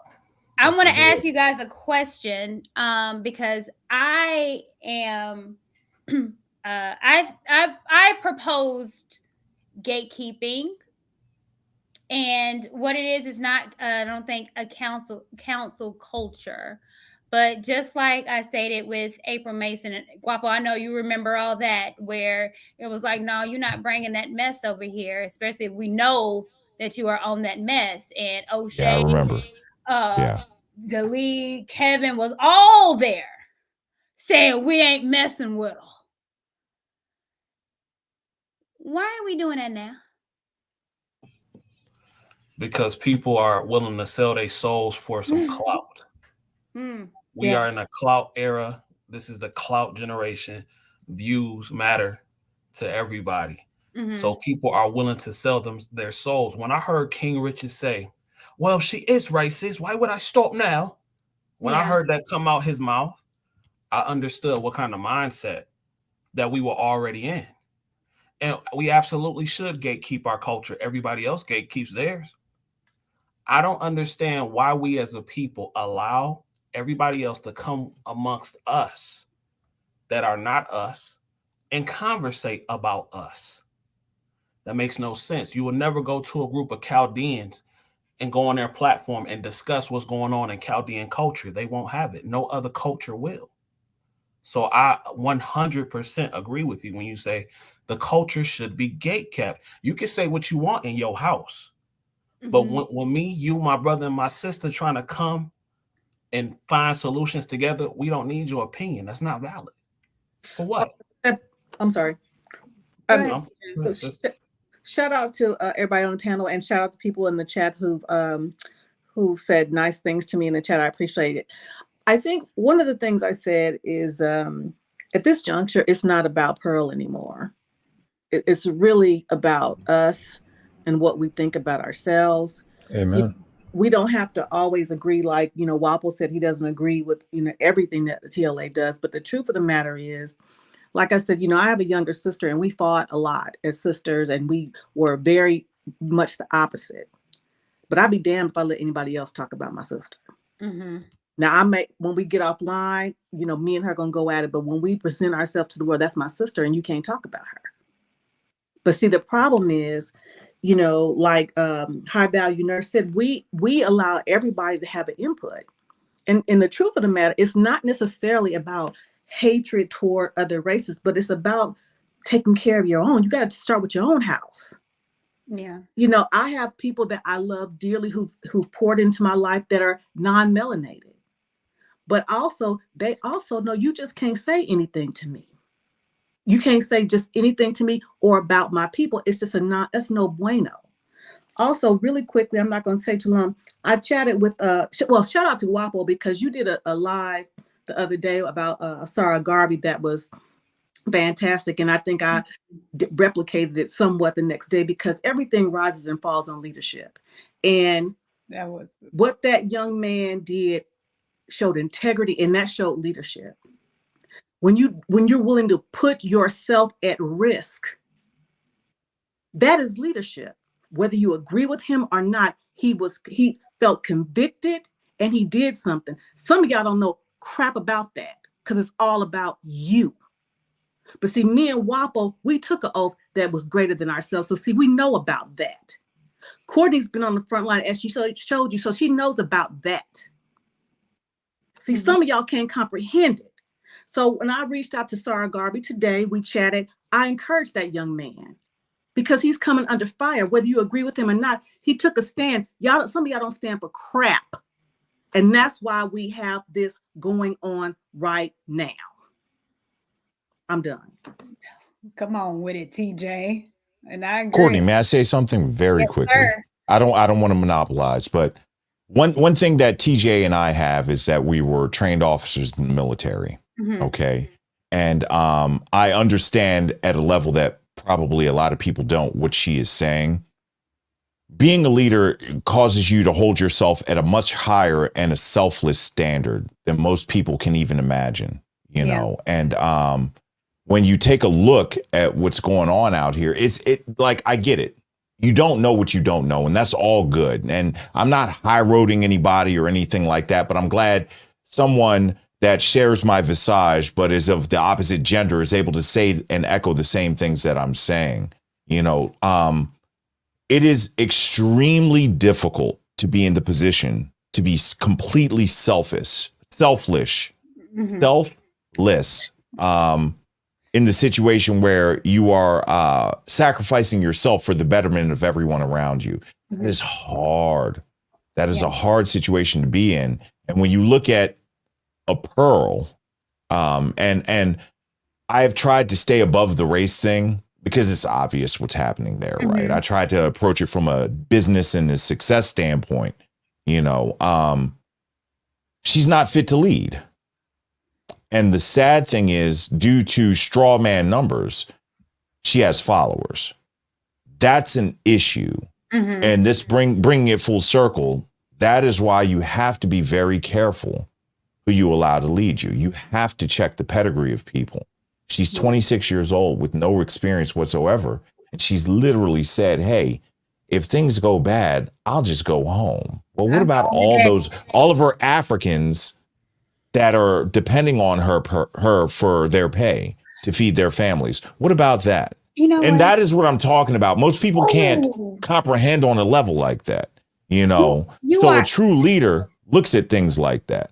I didn't think about that, but you are absolutely right because she is now an employer and have employees, and how she's running her business as of today, with you being in chats, making fun and making light of everything, is it's putting her employees at risk as well too. So not only did you make them uncomfortable because she didn't ask them or she didn't let them know about the interview with the racist of Nick Fuentes, so they had no idea. So you didn't tell your people that he was going to be on there. However, you continuously doing young girl immature stuff, not really running the business. You need someone to do PR for you, but you have employees and you're putting their jobs at risk. So that should tell you she don't give a damn because she can run. But what about those Africans that you brought over from Africa to work? What they gonna do? I didn't even think about that, Guapo. Real quick. I see somebody put in your chat talking about what Wapo said she's not fit to lead. Who elected him? Let me tell you something. TJ is pow pow pow. Let me tell you something. Who elected him on the strength that he took an oath that you would know, shit about. That he's had people's lives in his hand and he knows what leadership looks like. Okay? TT. Okay. Put it back in the holster. Let me help you out a little bit. Pow pow. Leaders lead. See, that's the part people keep getting. You think a leader is elected. Leader's not waiting on permission. The train to pull it out the station. Is you on board or not? What are y'all? Anyway, I'm going. Like, what are y'all talking about? Who elected? What do you mean? What do you mean? Shout out to Rilla. What's up, man? Yeah, what's shout out to going on, Rilla. He's Wapo? right. Hey, I don't think I power ever is told you. taken. It's not given. Number one. But to answer your question, the class of 2003 at the United States Air Force Academy, the 5th highest ranked university in the world, not just the nation. I was the 5th black class president in the history of the school. That's who elected me. Now go sit down, put the dunce cap on, and watch your mouth. You don't understand who you're dealing with. And I don't mean to drag my nuts on you like that. That's Baltimore. Yeah, but I'm just saying, that's who elected me. Well, but Guapo, just like you said, being a leader takes power. A lot of these cats don't want to put in the work to even become the leader, to even attain the power. To attain power takes actual work. And it's easy. Yes. It's easier to rely on a JPT to get that power. People don't want real power. People don't want solutions because that requires work. And solutions are really boring because it's really A, B, and C. I see a problem. Here's the solutions. Let me go solve it. No, it's easier to complain and say what's wrong all the time, week after week. Minor woman, this, red pill, that, instead of implying real solutions. Black women is the reason for all my problems. Okay, how long can we really have this conversation until we start really doing some real work? Black women are not the problem. It's your inability to have people skills. That's the real problem. You get off on seeing Pearl talk mess to attractive, beautiful black women. That's the problem. Wait a minute. Let me respond to this. Go back over that class lesson that you just gave that the brother might have missed. I'm gonna respond to this, but Guapo, you got something to say? I love this. And listen, and I understand that you don't know what you don't know. It's okay to be ignorant. And I don't mean that as a diss. It means that you just don't have the knowledge and the information. You, my friend, are not a content creator. Okay. 1.3 million subs means nothing. Go to the bank and tell them the number of your subscribers and see the level of a loan that you can get based on your subscribers. YouTube is based on 2 things only: views and watch time when it comes to making money. I dare you to go over to just Pearly Things channel and then go to my channel and see if the views match up. She has, what is she at? 1.3, 1.4 million? Quick math. She's about 30 times the size as me. And I bet you our views are the same. Bet money. Your views are actually more. They are more. So like I do this in real life. People work for me in real life. I'm not a 26-year-old girl from the Midwest. Like, people depend on me to do the right thing in business, financially, and you can have your argument and that's cool. But this is my side hustle, bro. Like, for real, for real. Yeah, I'll stunt for you because people don't understand that. That's why the whole jealousy thing is she has all the subs. It doesn't matter. Subs doesn't equate. Subs mean nothing. It means nothing. So let's look, and I've already did this, little Pearly, so people can understand about hers. Videos, 3K. 2.8, 2.6, 5K. I mean, 7. It's pull up my channel, Courtney, because I just put out a video today. So she put out a video today. Let's look. Go ahead and pull up my channel. I sure will. Great, Dane. If you're a content creator, you should know this. And I'm not trying to beat you up, brother or sister, whatever you are. Fool. Okay. Oh. 10K, 4K, Oh. 39K, 5K. Oh, what are you talking about? Really? I do this in real life, bro. What are you talking about? So come on, man. That's what people don't understand. It ain't about it's the subs. He has more views. Views equal money. Courtney, am I lying? No, that's what people TJ, am I lying? No, sir.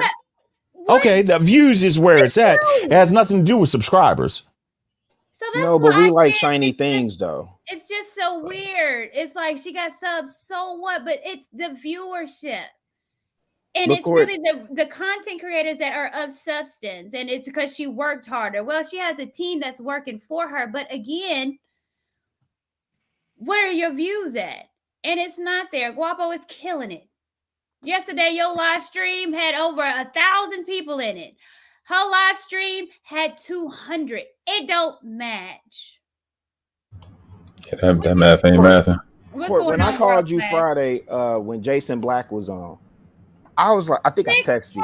I said 6,000. Dude got 74,000 subscribers. Had 6,000.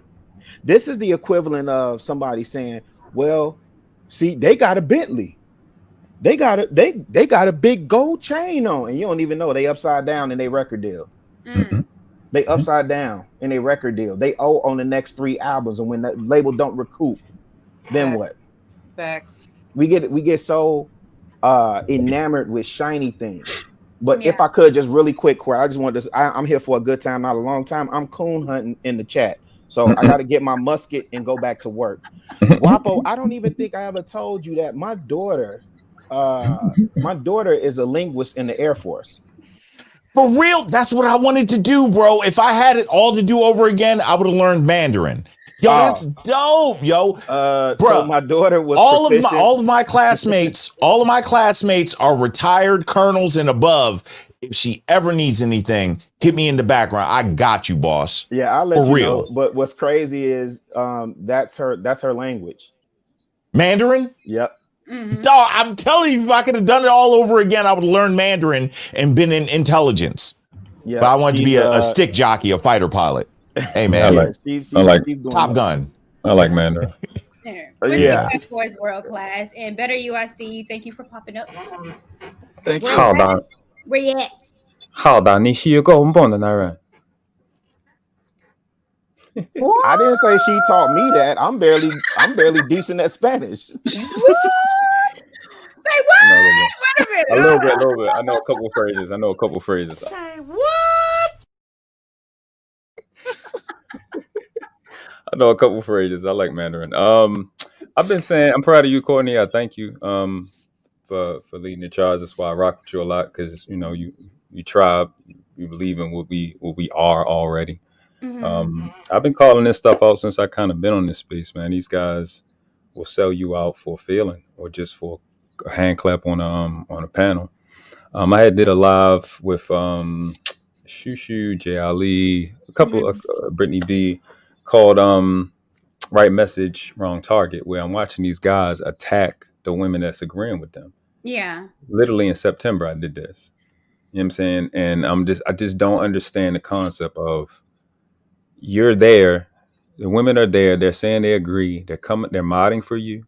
They're hopping up on the panel for you. They're giving us a perspective, giving a conversation for you, camming up, and you attacking them for literally no reason. I get up on the panel. Oh, it's the big bad world class. He's the bad guy. Then you want to run, but you'll whip on these women that agree with you, but you won't take your punk ass over to the other side in the sisterhood and play games with them. I don't understand that. It's weird, but at the same time, like a lot of these things I've been calling out. I've been talking about these dudes are race traders. I ain't gonna name no names because I ain't trying to put nobody else in it because I deal with these dudes by myself. These dudes they're like, I guess they've seen a lot of the conscious community get way more attention than this manosphere got for I think over a decade and a half, and I think they saucy about a lot of it. But I'm trying to get you to understand, nobody cares about a race trader. Nobody cares about a guy, even a snitch. Nobody cares about a dude like that because if you'll give up on your own people, on your own crew, why do you think another race of people care about you? Everything about these dudes is what the white man will allow him to do. And all he's going to allow you to do is drink from the bowl by his feet. And that's just how he's been rocking. And I don't understand it, but I thank Allah for being able to learn history. Like I tell these dudes all the time, I've seen you 6,000 times. I read. And everything that's happened in the manosphere, y'all should take y'all time and go look at the conscious community. Just like in the public, the same thing is happening. You can go back a little bit further in history. You can look in the Black Panthers, that era, same thing happening. You can go back to the 20s, the same thing. It's routine cookie cut, infiltration, lack of integrity. The guys that's supposed to so-called gatekeep. I watched the guy, what's his name, Obsidian. I watched Obsidian on a panel say the Black manosphere needs a queer eye. I got the receipts. I'm not running my mouth. I'm gonna do a live right after I cop off here, and I will play it. Obsidian said the Black manosphere needs a queer eye. I said, and after that point, I said, yeah, that's a traitor. We'll play it. It's on the Can I panel push now. back? Can I push back on that real fast? Go on. Go ahead. And listen, and I respect the hell out of his Obsidian, man. But here's what I'll say. If he's saying that for the purpose of intelligence, I can understand where he's coming from. That maybe I'm giving him the benefit of the doubt, but if he's coming from that perspective, I understand it. No, he was talking about outfits. He was talking about outfits. He was talking about outfits. Look. You said outfits, like clothing? Okay. I can't say anything to that, but okay. I'm going to play it. I'm not running because where he said it on two different platforms and they both deleted it, but we got the receipts. Shout out to Mr. Palmer. When he went over it, I got the receipts. I'm good. So, these guys are race traders, bro. I watch these dudes disrespect men like an angry man. You'll sit and talk about your for men, but you hop on these panels and you disrespect men every opportunity you get. A lot of these dudes, I don't care how it sounds, it's like it's a division with this Black manosphere. It's guys that did not get the women that they want, and then it's guys that women actually want. And those of us that women actually want, our rules aren't like you guys. So I don't care how many conversations we get into, I'm not going to be agreeing with you. And they want to find a way to make you pay. The Black manosphere didn't die when Kevin Samuels died. The Black manosphere died when Elle magazine produced that article that named Kevin Samuels and Mr. Palmer and all of those other founders were nowhere to be found. I think Dr. Thunder was in there, and it was somebody else. That's when it died. That's when all the division started. That's when all the little backstabbing started. And that's when it died. It didn't die when Kevin died. It died a long time ago. Who should lead it? Everybody. Because that leadership. Oh my gosh. Work. That is let me help you out, bro. Go leadership by committee never works. So let me ask you again, who should lead it? Everybody. The country you're in. Your country you're in. You got it. Okay. Right? It's a republic, right? You got it, bro. Okay. Okay. Yeah. Right. Because it's about integrity, honesty, and discipline. That shit don't work. We already watched it not work for years. One guy dies, two not popping up. Two guys die, four not popping up. Everybody. Okay. Just like the Roman, just like how the Trojans fought. let me see what E Black, what's going on? Better you, what you got for me? First of all, I just want to say love you, sister. And kind of to piggyback off what brother just said, I know that's a favorite talking point of a lot of guys that there's no leader. But honestly, when I look back at certain things like the civil rights movement, Martin Luther King, Malcolm X, UEP Newton, Fred Hampton, Stokely Carmichael, so on and so forth, Reverend Jesse Jackson, there was a cacophony of leaders.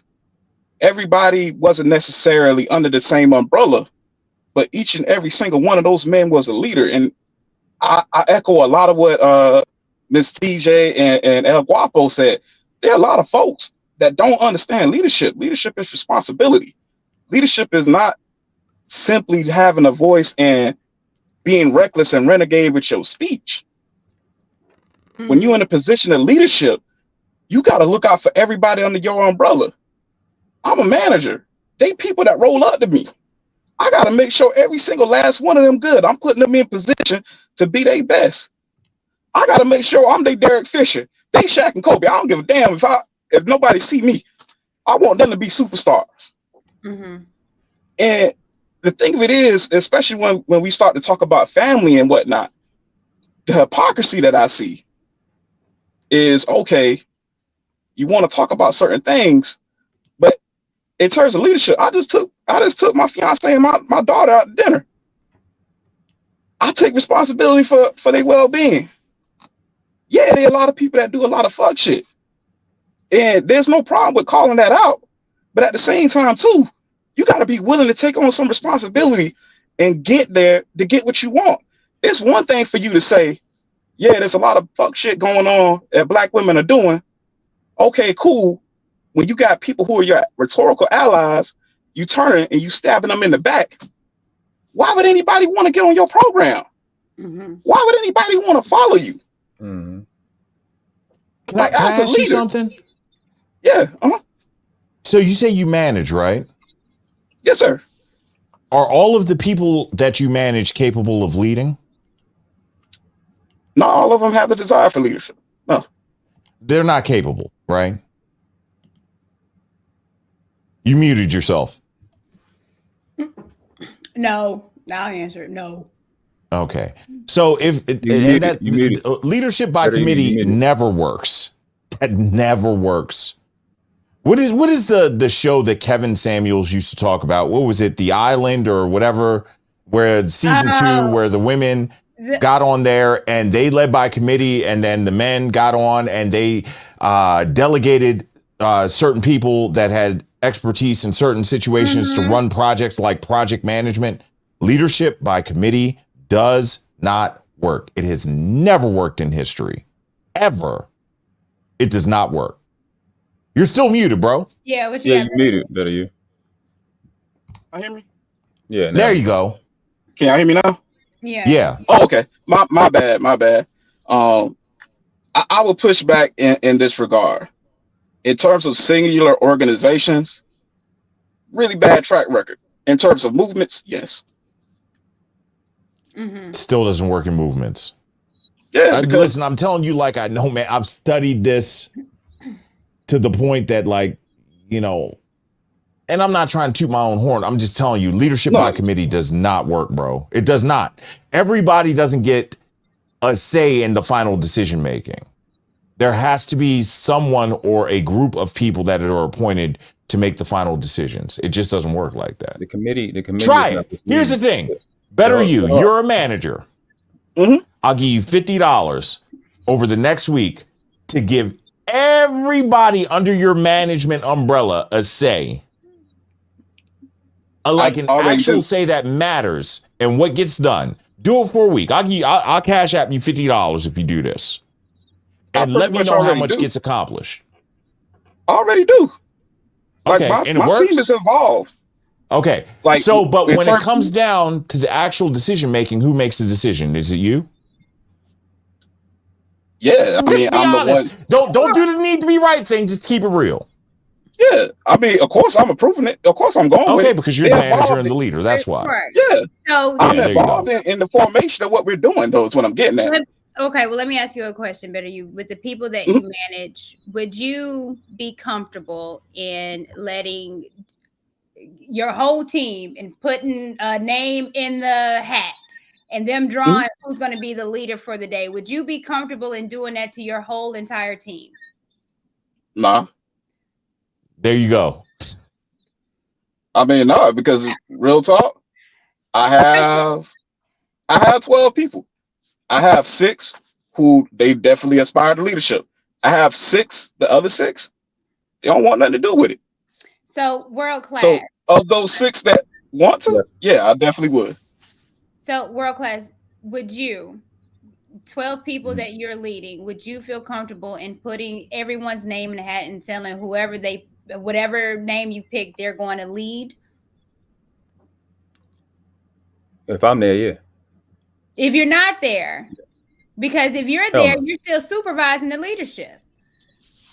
Exactly. If I'm there, yeah. If I'm not, no. If you're not there, But I though. think, no. Yeah, of course not.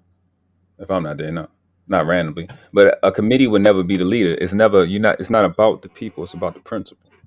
Like the species that we are as man. Individually, we're mortal.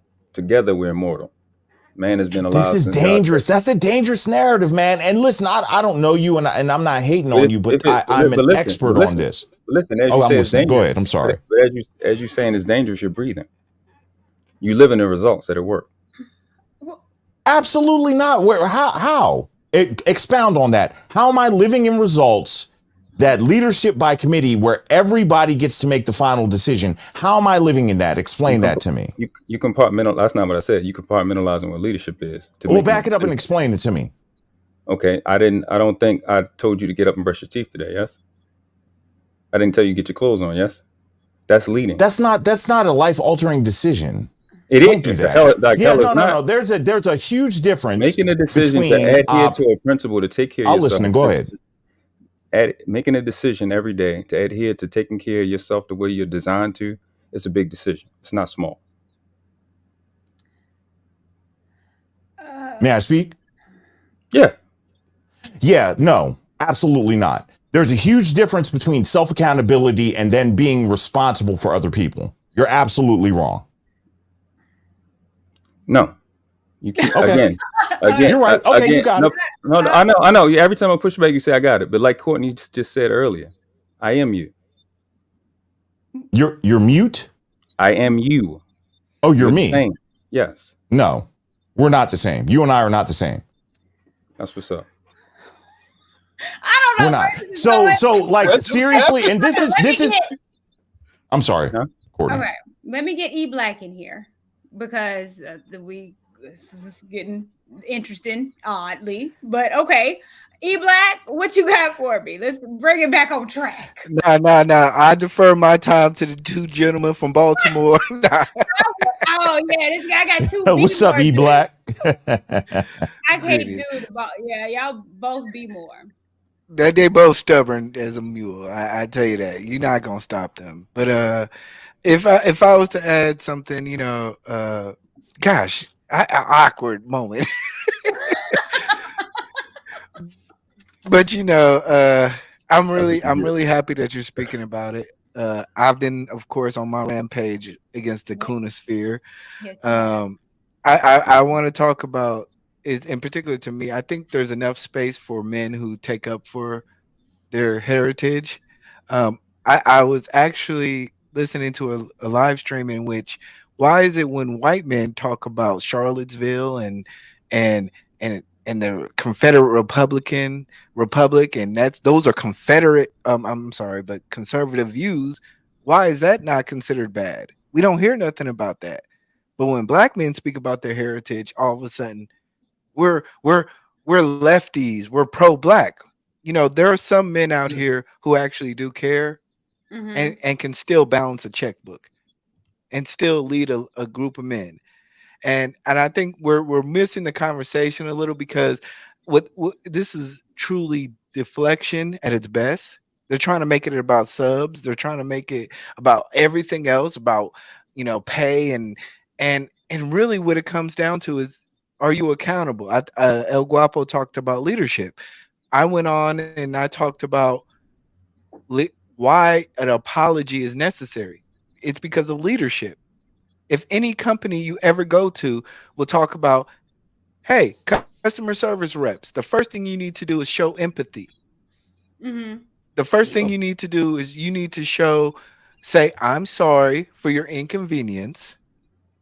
How can I make you a better account? How can I be accountable? That's from the top down.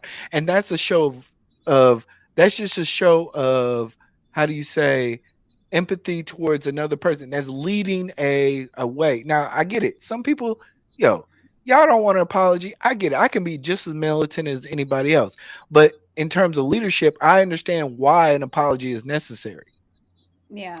Because you're at least attempting to heal, at least opening the door. Because if you don't apologize, then guess what? I'm never going to come back to you because you've never truly opened the door for healing. But And yeah, is empathy? You're not me. You're not me. We're not the same. I get what you're saying. All I'm saying is that when you do that, no matter what your differences are, you could be totally against each other on things, but if you don't apologize, you're never going to get to a point of at least of conversation of why you don't. And that's my opinion on that. Another thing with the Pearl situation, like I said, I tried to say is understanding why. I wanted to hear exactly why. Like, did somebody black come to you and say, hey, this is what happened? Well, from Sarah Garvey, he tried to tell you why, and you ignored it. And these little things that go ahead. I'm sorry, Courtney. Why what though? Why is an apology necessary?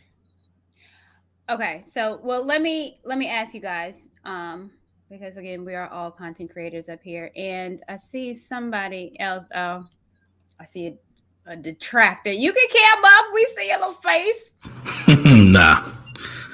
I know who you are. Who am I? Someone that did a couple reaction videos on me. Oh, you know that? Yes, I do know that. Wow, I didn't know you know that. Well, didn't think you would care, but I guess here we are. Here we are, darling. So, but before I get to you, she stated, and I'll bring it back up, that she did not apologize. Under the Black conservative, a guy said, you shouldn't have apologized. And she responded, I didn't. Wait for it. And then after that, she came up with the live with TLA and laughing and saying that for us to wait for it and that she's coming for us. Does that change the narrative, or why isn't anyone talking about that she's now saying that she didn't apologize? And if you listen to that video, there wasn't a I'm sorry. She said, I can be accountable. I can understand. I get it. Let me explain. But there was no apology. Yeah. Pearl did not apologize. And I totally agree with you. And I tried to actually ask the question, but it was bad timing on my part. But yeah, I agree with you there. The apology was very passive and aggressive. It was pushed off to other people. It was because of ignorance or naivety. And I'm just not, like I said, when I tried to push on it, I get called for crying, and I'm just like, yo, I think you guys don't understand what's being on, because like Guapo said, I understand leadership too. I've led men too. I've been in front of young men and trying to talk to them about that. We all know what the trigger words and the words of accountability should sound like. And what I wasn't hearing, what I was hearing was not that. So I'm going to make my opinion. I'm going to move forward going from there. And that's why I like I said, I'm not making no more content about it. I'm done about it. But, everybody has the right to do whatever they want. Yeah. Okay. Anybody else have a response or understand that? Or did you guys know that really was an apology and she's telling people I did not apologize and wait for it, and now she's threatening the content creators, specifically the Black folks? I heard about that. What'd you say, World Class? I said I was this stream years old when I found that out. So I didn't know she took that position. I never knew that. Yeah, she did not apologize. Wait for it. I knew about it. I don't feel she should apologize because she said what she said. She said it with her whole chest, and if that's how you believe, that's how you really feel. Nah, keep going. Like, I just thank you for saying it out loud, so I know how to move in accordance. Mm-hmm. Okay. Great Dane, what you got for us? Well, I hope y'all can hear me, right? Mhm. Okay. I was trying to figure out what El Guapo was talking about with the leadership. What was the leadership conversation? Was that in reference to Pearl? Are you all saying that because of her position that she basically has to she's a leader of some sorts? Is that the argument you're all making? Well, here's the argument that not you all, that I was making. Leadership is reserved for the very few, and Pearl is a 26-year-old white woman that has built a YouTube platform to approximately 1.4 million subscribers, okay? He has a team of people working for her, and unfortunately, because their finances are tied to her success and her method of operation, they have to follow her, at least monetarily. And she has led them down the path to destruction. And the point that I'm making is leadership is reserved for the very few. And this is the point that Courtney said, hey, I didn't quite get. Pearl said on Obsidian Stream, hey, if this doesn't work out, I can just go home. My family's wealthy.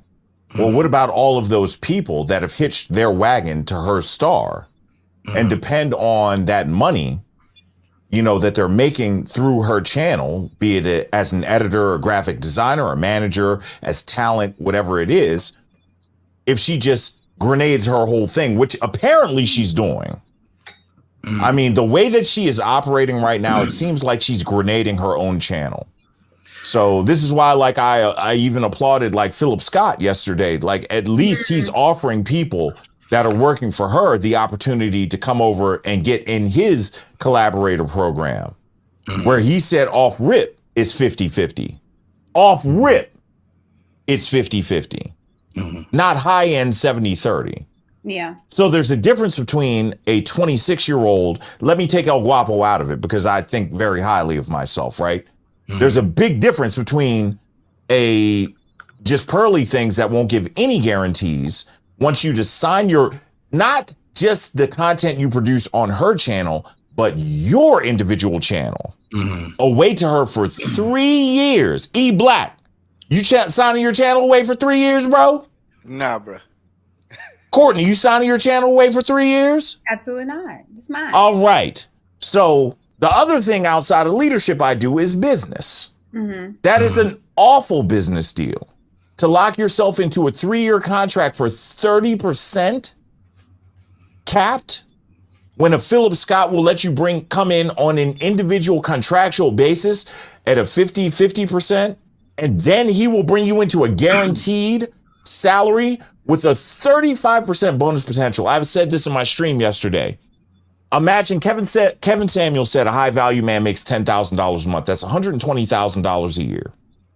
If you get 10% annually on your salary as a bonus, that's $12,000 in one chunk. If you get 35%, that's 42 grand. That's a huge amount. That's vice president level in corporate America. And most people haven't been there, so they don't know. So what I'm saying is there's levels to this, and not everybody's meant to lead. And clearly, Pearl is not one of them, because she's willing to grenade her own stuff and leave her people to the wolves just because she can. Yeah. That's my point. Hold on. I want you guys to answer this question, but I want to show something too, because that 30% that they were getting was, again, first, it's not YouTube's cut. So YouTube takes 30% of what is it, like the Cash Apps, and I think AdSense is like 45%. So it's a cut already, and then it's 30% on top of that. Now, if you look at, let's say, Auntie Jenny's page, let me bring that up. And I'm assuming that this is a page that she owns. It's the page that she held up as the standard. She literally said, hey, I got Auntie Jenny to 40,000 subs in 6 months. But look, That is it. But look She said it, not us. Okay, but again, that's why people are so ill-informed. She's at 41.1K subs, right? But look at the views. 313, 2.4, 300, 250. She's not getting paid off this channel. There's not a one that's over 2K. I do more than this, and I build it on my own. I don't need anyone. I don't need a cosign of a Pearly. So is the point? So what? I still don't understand where you are coming from. I understand the points you're making, but I don't see the relevance that this has with the situation. Look, if a person decides that they want to put their life in the Pearl's hands, or their career, their future in the Pearl's hands, that's on them. That is not, the onus is not on Pearl. That is the way the business game works. If that's a deal they agreed to, then it is what it is. So what type of businesses are usually like this, though? That's any business. I mean, okay, let's take student loans, for example. You have people who say they want to get forgiven for their student loans, and they'll say, well, student loans were predatory, or we were young and we didn't know, and we want to be absolved from this 20, 30, 40 plus thousands of dollars of debt. I don't agree with that. I don't agree with that for the simple fact that at the end of the day, you signed the dotted line. You could have read through that paperwork. Pearl did not hold a gun to any of these people's heads and say, yeah, you better do this, and you have no other choice. That's crazy. That is not how this stuff works. But she's still responsible for offering it. That is a terrible example, because student loans are lower than the market rate on interest. Okay. You know that. But the point that I'm making is, you have people who are saying, well, it was a bad deal and we don't want to pay this money back. All I'm saying is, at the end of the day, if that's what they agreed to do, that's not Pearly's fault, number one.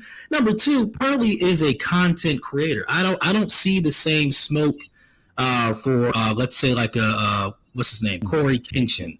He's a content creator, he does gaming and stuff like that, millions of subscribers, right? Like she herself has said she is not a leader. She's not a leader. She has not claimed to be a leader. She just makes content. Wait a minute. What does Corey Kitchen got to do with this? Because I watch Corey Kitchen. I'm a fan. Oh, you're a fan? Okay. Mm-hmm. What I'm saying is, just because Corey Kitchen has a very popular channel, a lot of kids watch his channel. 15 million subs. Right, and there's a lot of kids who watch his channel. But does that mean that he is Does that mean that he is directly responsible for, let's say, if he puts up a video and parents don't like it and they want to petition to get his channel taken down? Should the onus be on him? Yes. What? No. Okay, well, fine. How about this then? What the hell? Since you all want the onus to be on Pearl, who's going to enforce it? Who's going to enforce? You got to hit the. Do you know they have to hit the publish button, right, on their end for it to come up on their channel? You do understand that part, right? Okay. And it's some agreements. Okay, it's agreements that go with that. Okay. So why wouldn't it be on him? What I'm saying is, should in this case, we're talking about Pearl, right? You all are saying that Pearl has a leadership position. She has a leadership role, or whatever the case may be. I'm asking, if that's the case, then who's going to enforce Pearl doing what you all feel is the right thing to do? Who's going to enforce that? Okay, Guapo, please speak. I gotta see you. Let Guapo speak. So, Great Dane, I get your question, and it's great that you're posing it the way that you are. You ask the question, hey, if somebody enters into that type of contract and everything, is it Pearl's fault? And this is the point that I'm making. Very few people are meant to lead. Very few people have the wherewithal to actually be able to take other people into consideration and govern themselves accordingly and protect not just themselves, but other folks. But by the way that you... I sat here and listened, bro. I sat here and listened, man. Because you said that before, but all right, man, you got it, bro. You got it, man. I just want to know. I'm muting myself. You got it. I'm more than capable of speaking in a manner to bring it full circle. If you would have a modicum of patience, I will do so. Are you willing to do so? I'm muted. I'm listening. Thank you. The point that I'm making is, just like Pearl, you don't understand that there is a higher level of responsibility when you're a leader. And the question that you asked is great. Who's going to hold her responsible? But it has a parallactic view. You're viewing it from the wrong viewpoint. Instead of who's going to hold Pearl responsible, what we should be doing is teaching people how to follow the right people. Mm-hmm. That's the point that I was making. That's what I say, why I said discernment is so important, especially in the Black community, because we are predisposed in this country to fall for anything. And it's not necessarily our fault. I mean, there's no demographic of people in the United States that has been duped and bamboozled like us. But it takes the real folks to come out and say, hey, you need to watch out for these certain things. Okay. So I get that you want to be right, but you're not in this. You're just not. I agree with you, Guapo, and a couple people wanted me to show the live views, and I got it on the live. So again, still, you have one that's 4.3, 5K, 1910. I mean, Guapo does this. Is that just Pearly things, or is that Auntie Jenny? Okay, this is Auntie Jenny. I guess people. She had 19,000 views 3 days ago. That's good. Oh, well, that's just because her going off. Yeah, I'm curious what mine look like. Don't pull mine up because I might not match up. Courtney, you ain't got a premium account? I'm cheap. No. Hey, get that premium. You won't go back, girl. Y'all, let me tell you how cheap I am. I ain't paying $13. Guapo, is this your first time over here? We be seeing commercials and all that over here. Oh my gosh, Courtney. I'm cheap. I'm about to buy you you're a content creator. You need a premium account, yo. Let me ask my wife so I don't get cussed out. What I'm gonna show, I show it, and then I log off. Because I ain't paying YouTube nothing. I stream for free. Shit. That's a tough one. What's going on, Millennium Mark TV? What's going on? I just had something real quick I wanted to add. Go ahead. Okay, now I wanted y'all to answer this question because I want you to be honest. If she was a Black woman, every one of those men that's standing with her would have dragged her. It seemed like it. People? That's what it seemed like. No. We already know the detractor gonna say no because he's on the tape. So if she was a Black woman and brought on Nick Fuentes, is what you're saying? No, if she was a Black woman talking, let me see, what would it be equivalent to? Cynthia G. I was just about to say Cynthia G. If I had an interview with Cynthia G and we were laughing about Dusties, who would protect me and put nobody. On a you know why, Courtney? Because we Black men love you, and we think more of Black women than they think of themselves. Black men love Curly too. No, don't do that. Drag for filth, and y'all would have known how to gatekeep the hell out of me. We're not gonna be honest. You're right. You're right. Because I mean, we got examples. We got examples already. Why is if I even mention Cynthia G, do you know my chat get mad? How dare Courtney say the name? I can't even say her name over here. But she can do whatever the hell. Me too. The Black people. Take the immigrants, pay them dirt cheap, take advantage of. She can do it all. And y'all is Captain Save a Hoe on it. not Soldier Boy. I did. But you know why that's the case, Courtney? You know why that's the case? What? Why? And I've heard a few people touch on it, but I kind of got a different to make all of this make. Okay. So the reason why this stuff happens is because we like code. If we do a deep dive at some of the other groups who are moving on code, they have something in common that they highly respect. When it comes to our people, let's use slavery and say, okay, we can all say that somebody through our lineage has slavery. So that's something that we should be on code about and say, you know what, that event is why we should be on code as a people. But we have people who are detract against that. You'll look at immigrants who are white immigrants who will come to this country, and they'll immediately get on code with the white people here because they share something in common. They're white, so they take pride in that once they come here. You got the Spanish-speaking groups who will come here, and they can be from different parts of Spanish-speaking countries, but one thing they have in common and something that they can take pride in is the fact that they come from that Spanish-speaking background, and they take pride in that. Mm-hmm. What is something that we as a people can take pride in that'll be the glue for us? Because I'll say this, the reason why it's so easy for people to come over here and continue to keep pimping and hustling black folks is that there's nothing holding us together as a group, as a glue. And so it's easy to separate us because we just don't have anything that no matter what, we're not going to deviate from our people. You can look at some of the small hat communities. You can look at the white community, the Hispanic community, the Asian community. They have things in common that they will stand 10 toes down on. We don't have that because we've been broken into so many pieces. That's why it's so easy for people to come in and be our leaders. When we say that we need the code to be a leader, what shared experience and what shared thing that we have as a people can we put our energy behind and say, okay, that right there, that is what's going to hold us together. Because the problem is, really look at other groups, they have things that keep them together. They can cuss each other out up and down the street, but when it comes to going after power, they'll lock arms. We don't have that. Well, we don't. We are a group of individuals. We're not a community, and there's nothing wrong with that. We have our own individual interests. That is. There's definitely something wrong with that, man. No, there is not. No, there is not. It is. Okay. No, there's not. No man is an island.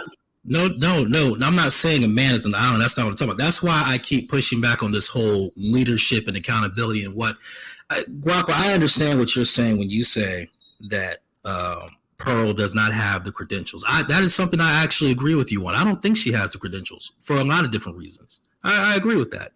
But at the end of the day, there's a lot of leaders in history who didn't have the credentials. I mean, I could name some people, but I won't because YouTube says, you can't say certain names. But there's a lot of people in history who led that didn't have the credentials, but that did not stop them from leading. Now, the point you did make that I do agree with is educating people. But at the end of the day, people are going to do what they want to do, regardless of the education, regardless of who you tell them to listen to. It's funny. Pearl has she has no experience as a man. She has no experience with, let's say, the forms of oppression that affect our communities. Yet people apparently think she's some sort of authority because her channel has a lot of viewership, even if it may not be at the same level of what we think. But I think the issue, the biggest issue with the community, I think, is number one, we don't have a productive culture. That's the first issue. Nothing about the culture is productive. That's not. It is true. Let me ask you this. I got a question for you. What do we share as a people that no matter what, if somebody comes to us and say, hey, this right here, we'll all join together, no matter if we share different views as far as I'm a Democrat, you're Republican, or vice versa, whatever the case may be. What do we have as a people that no matter what our individual views and walks of life steer us in the direction of, whether it be religion, politics, whatever, what do we have that would still hold us together? What do we have? We don't have anything. The black church? Baloney. No, that's the closest you'll get. No, that's the closest you'll get. Because not all blacks are Christians. Hold on. Hold on. As a matter of fact, hold on. Hebrew Israelites. Can I answer the question? Can we answer the question? You asked the question. Can we answer? Yeah. Okay.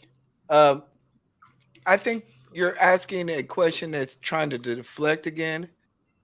What culture of any nation has one thing that they 100% stand on? Are you asking me a thing? Yes. You asked the question. Name something of another culture that you can say 100% of the culture will stand upon. Okay. Other than the women. I can name several, actually. So let's start with the white community. Look at the Trump supporters. You got Oh trailer my God! trash. Oh, come on! No!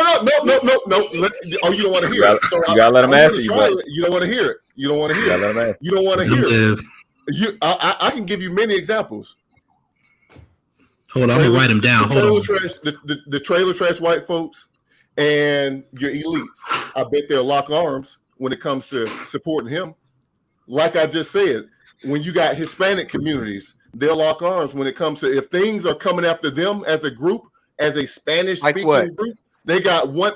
I didn't give an example of something that's coming after them because they don't come after them. You know why? Because they have things that hold them together. That's why we get attacked, because we don't have anything that holds us together. That's the problem. That's why it's so easy to divide us. That's why everybody pimp and hustle us. I'm telling you. Millennial Mark, I like to answer that question. What we do have is Go for it. The one thing that we do have is genes, because we like being cute, we like being fast, we like being strong and tall, and athletic and talented. That's the one thing we do got. We want a cute baby, we want a talented baby, we want a baby to make it to the NBA on TV. That's the one thing we do have. So that's why you got to push FBA and all this stuff, non-FBA and all that conversation, because we do like our genes. And just to add an extra little point on your Trump's thing, you do realize that 75 million people voted against him and 75 million people voted for him. That was one example. Let's go to okay. I asked you for a point. I'll tell you this. Okay, I went after the wrong one. Look at the small hat community. There were people within the small hat community who disagreed with what Kanye was going through, but did they jump out and stand against the overwhelming majority? No, because they do realize that they're not a monolith, but at the same time, they got something that shares them as a people and keeps them together. So I'd love to hear what you think. E-Black, let me ask you a question there. What is your this is going just off the rails. This is what the gray soldiers do. They march down the street. I love this. I'm not gray. I'm on one side. I'm on one side. I'm not. Hey, look, I'm not gray. What side am I on? Since I'm gray. Look, you are willing to sit there and say that other people have more interest in our culture or their culture than them, but you can't name one single thing. Okay, I have a question, because I think the one thing that we should stand on, and we should be on code about, is not allowing people to disrespect us at the least minimum. Amen. Yes. We should all have y'all. At the least minimum. I'm guessing Great Dane disagrees that we should allow others to disrespect us. I don't agree with that, but that's y'all. I don't consider myself a part of the Black community. I'm Black genetically. I put Black on all my things. My wife is Black. My daughter's Black, but I don't get into that stuff. Because to me, it's Black community. That's I mean, I'm Black, but I'm not a part. Why is it so hard to understand that you can't run from your Blackness, and there is a Black community? Blackness? No. Now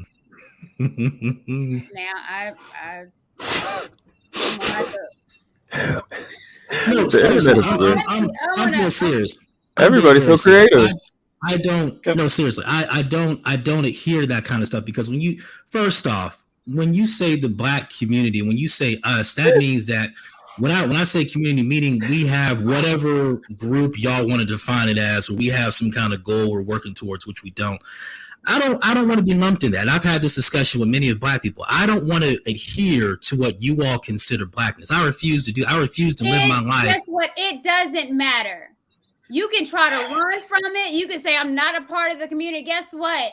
You're already lumped in it. You can't help it. No matter where you go, no matter where you hide, when somebody white, someone Asian, someone Mexican, someone Puerto Rican, you Black.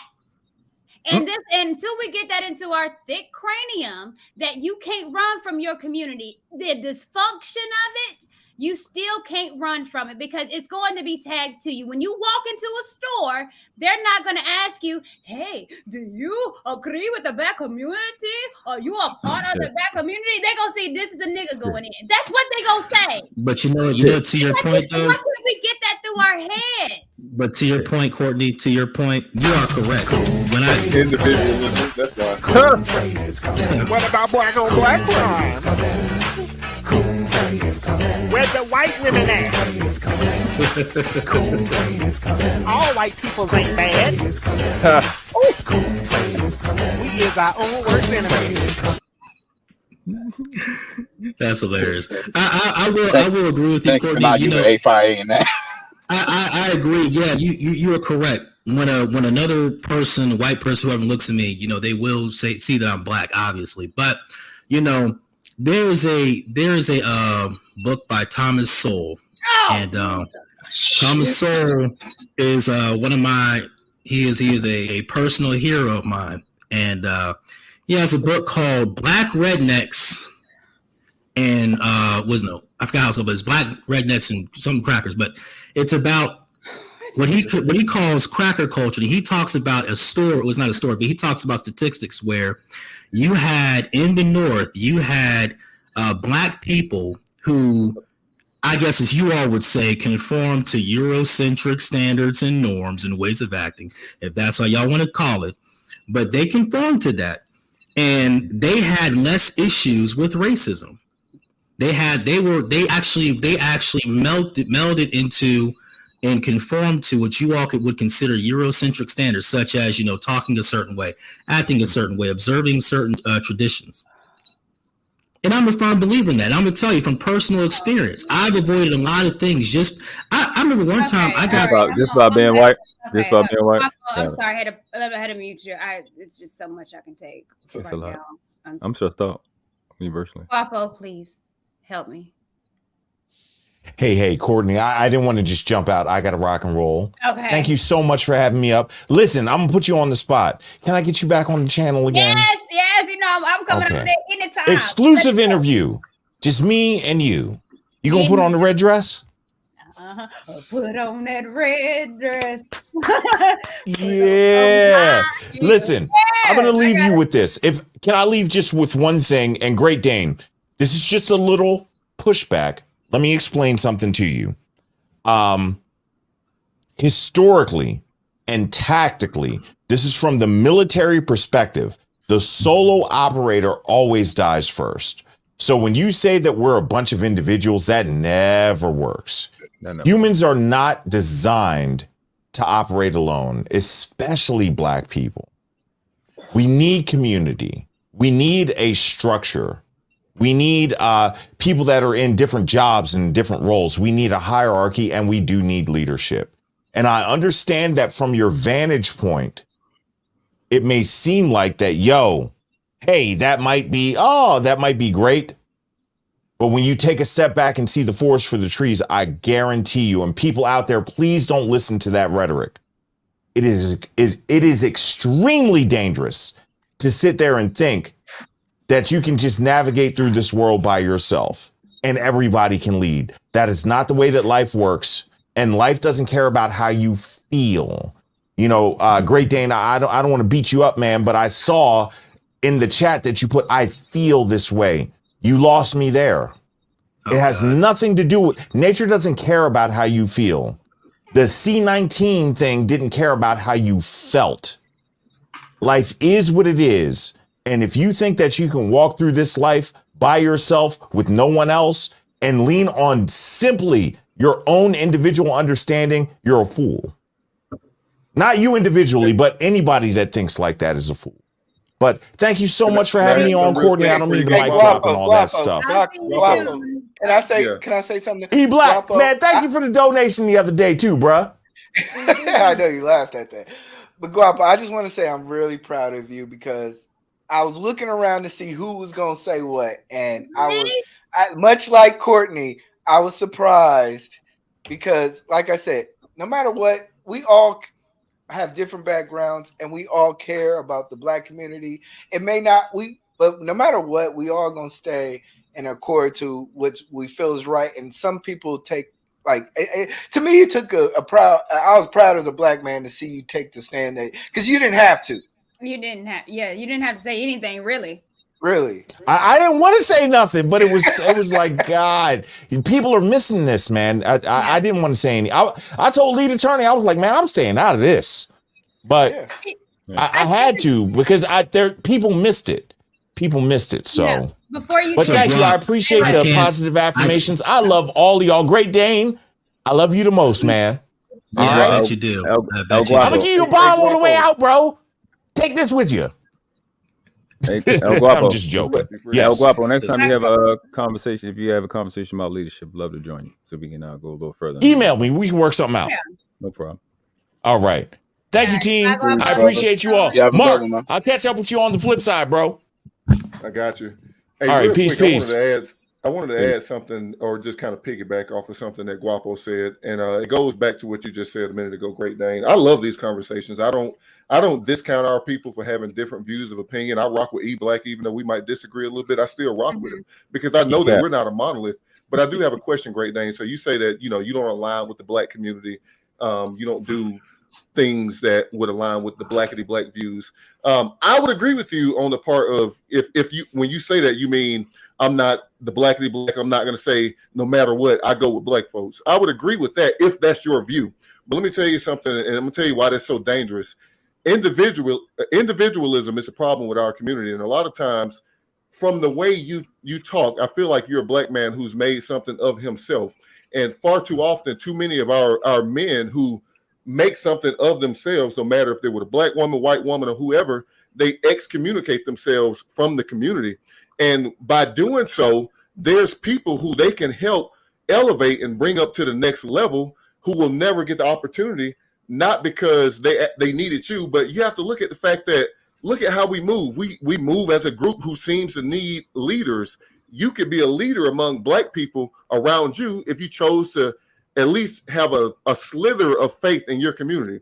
Now, I'll speak on me. I'll speak on me because I employ black people. I train black people on how to become business owners. There's been many times where I want to give up on black folks. It's hard working with our people, but at the same time, where I am in my life, I work with so many other people who don't look like you and I, who I see what a level of just a small level of loving each other looks like.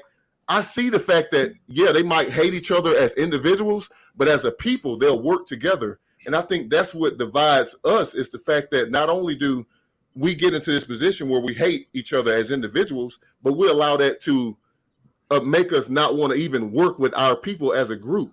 We're not all the same. We're not a monolith. So to say that you're not a part of the black community is so damaging to us as a group, because you could help black people. I'm not just somebody on YouTube talking. So I work with black people in real life. Plantation. I employ them.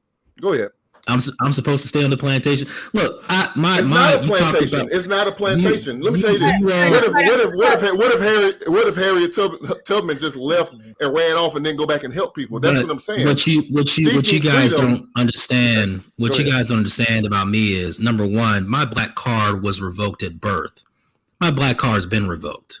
The community doesn't claim me like that. And the reason being, because I have my own interests. Look, this is a conversation I've had very thoroughly.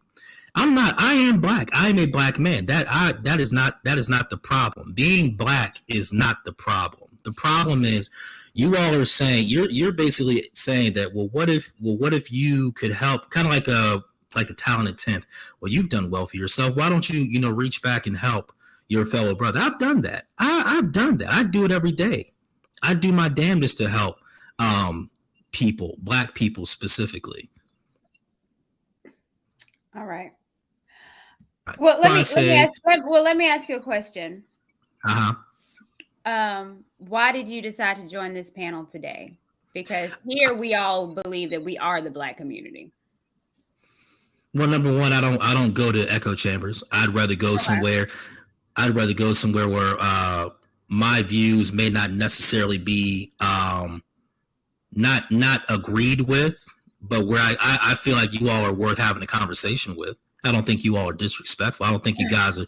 I think you guys are honest enough to have a conversation, even though I may not agree with some of the things y'all say. There's some things I do agree with. What community are you a part of? I'm an American. Okay. That's And is that's that, the do you that's the believe, furthest I take it. and What's do you, American hold culture? on, I'm well, sorry. is American or is America a melting pot Yeah, it's a melting pot of what? of different cultures, different people. And what part of the different cultures are you a part of? Culture, liberty, freedom, individualism, liberalism. Okay. But you just said this, we're a melting pot of culture. So individualism Mhm. is a particular culture. We're a melting pot of, let's say, various ethnic cultures, but the idea of America is an idea of freedom. When people, like even immigrants, I've talked to thousands of immigrants from Africa, India, talked to some from Asia, various different places, various different impoverished nations. So They come to this. what ethnic culture are you? I'm Black American or ADOS American, however, I'm a descendant of slavery, if that's how you all want to put it. So that's the part of the community that you are in this melting pot of America. No, there it is. I am. See, look. You're okay. Fine. Let me ask you this question. When you say Black community, right? What are the values of the Black community? Maybe maybe that should be the better question. What are the values of the Black community? Well, we can talk about our values. Like you said, Black people are not a monolith. So what I value might be different from what you value. But however, I'll tell you what I value. I value freedom. I value taking care of my family. I value being an entrepreneur. I value not having the government take all my money. And that's a whole lot of Black people value that. I think all of us out here value that. Amen. And there's a lot of white people who value that. There's a lot of Hispanic people who value that. There's a lot of Asian people who value that. That's why people come to this country. Look, I have no problem with the ideal or the idea of what the Black community was. I believe in that. I believe in the Black community that built Black Wall Street. I believe in that. I believe in the Black community that went from a generation of slavery and was rising out of poverty and becoming literate. I believe in that. I believe in that Black community. What I don't believe in this new predominant culture, which is the more predominant culture, unfortunately, of unproductiveness, of a lack of accountability. I don't agree with that. Right. And you understand that you don't have to agree with that to still be a part of the Black community? No, I still deal with Black people. I mean, I'm married to a Black woman. I have Black family. So you are contributing to the Black community. Why is it so hard to say, yes, I am a part of the Black community, even though I hate where it's going and what we champion. But however, this is my culture. When I walk out, I know that I represent it, whether I like it or not. So because I'm a representative of this, I want to make it the best so people don't keep stereotyping me on some bullshit. It's easy to say. I prefer not to be representative of the Black community. If you all want to do that, that's fine. Why are you here? Do you go to white panels and do this? Oh. I don't know any white panels. If I did, I'll go up there. I go anywhere. Go to white panels and say I'm American. See how they laugh you out the room. Hey, look, we white. Hey, get actually, what's funny?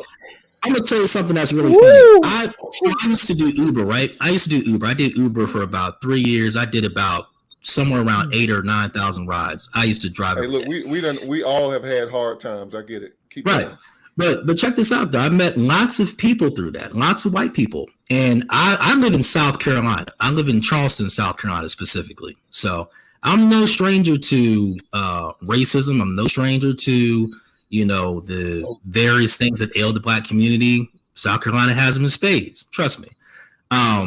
But I've met white people. They would ask me questions like, well, how do you feel about racism? How do you feel about, police brutality? How do you feel about X, Y, and Z and all this different stuff? And my answer is always going to be the same. Yes, racism exists. Yes, I understand that, I'm Black, but just because I'm Black, that doesn't mean that I'm automatically destined to fail. I have a choice I make choices every day and I fight every day. Our ancestors did it. I mean, our grandmothers and grandfathers, and during Jim Crow, where Black people were being strung up from trees, were building houses and paying cash, building houses from the ground up, building communities. and they were working together as a community, and you up here talking about you're not a part of the community that they have worked together to build. No, they were They're not rolling necessarily in their grave listening to this mess. not Listen necessarily. to you. Not necessarily. And I'm not a blackity black, but listen to you. This is crazy. But a community can be local. Like I have a community here in my home. I have a community. Your community is local, but I live in South Carolina. I don't know what you guys know. You're in a local black community, sir. Well, I don't know you people. Not personally.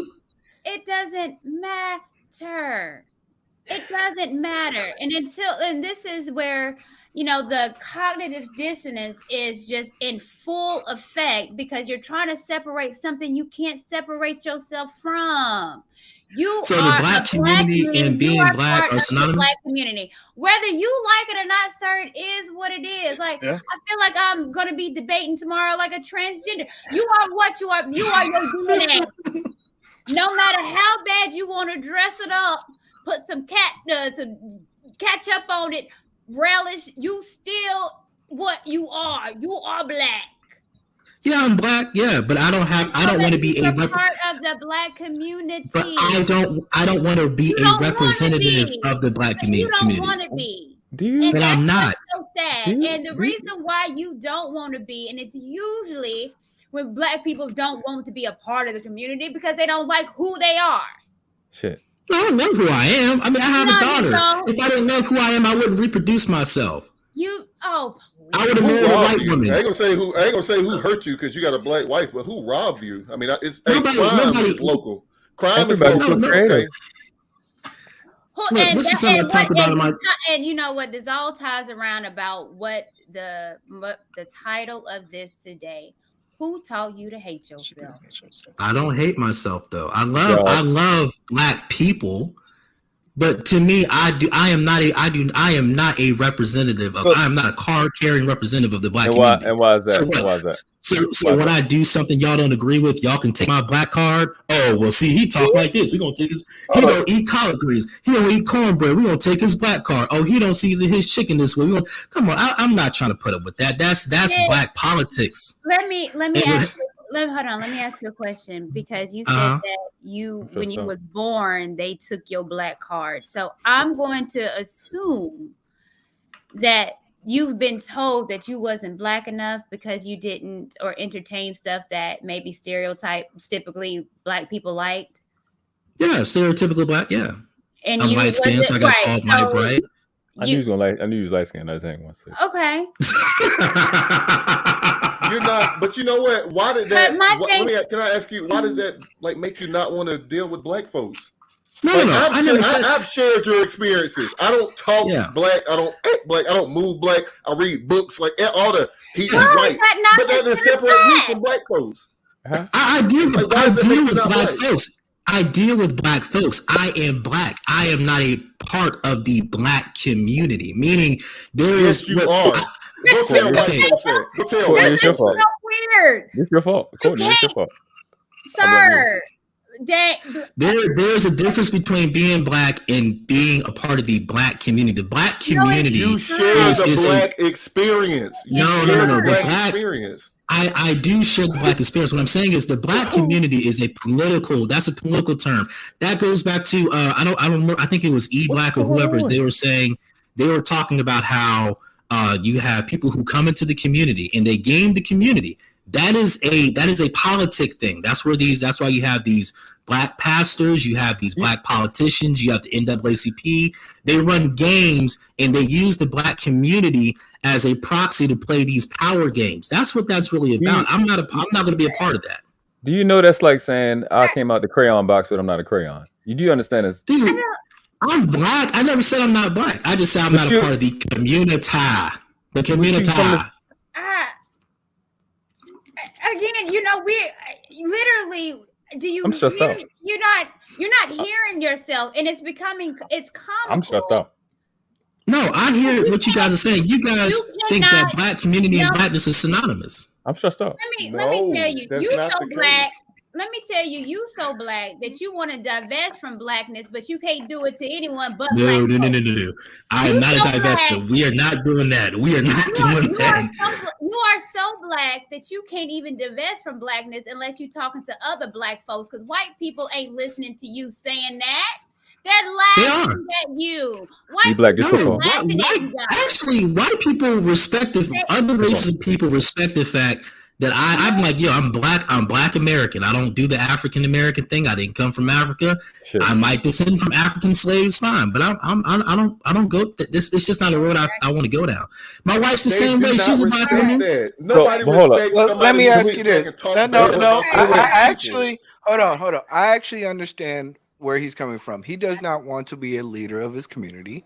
He does not want to take a stand for anything. He wants to go to work, take care of his family, and just do it for whatever reason, and not be accountable for any actions that he may or may not take. But he also wants to take advantage of how other black people are also out there fighting for rights. They call you free riders. I want you. Hold on.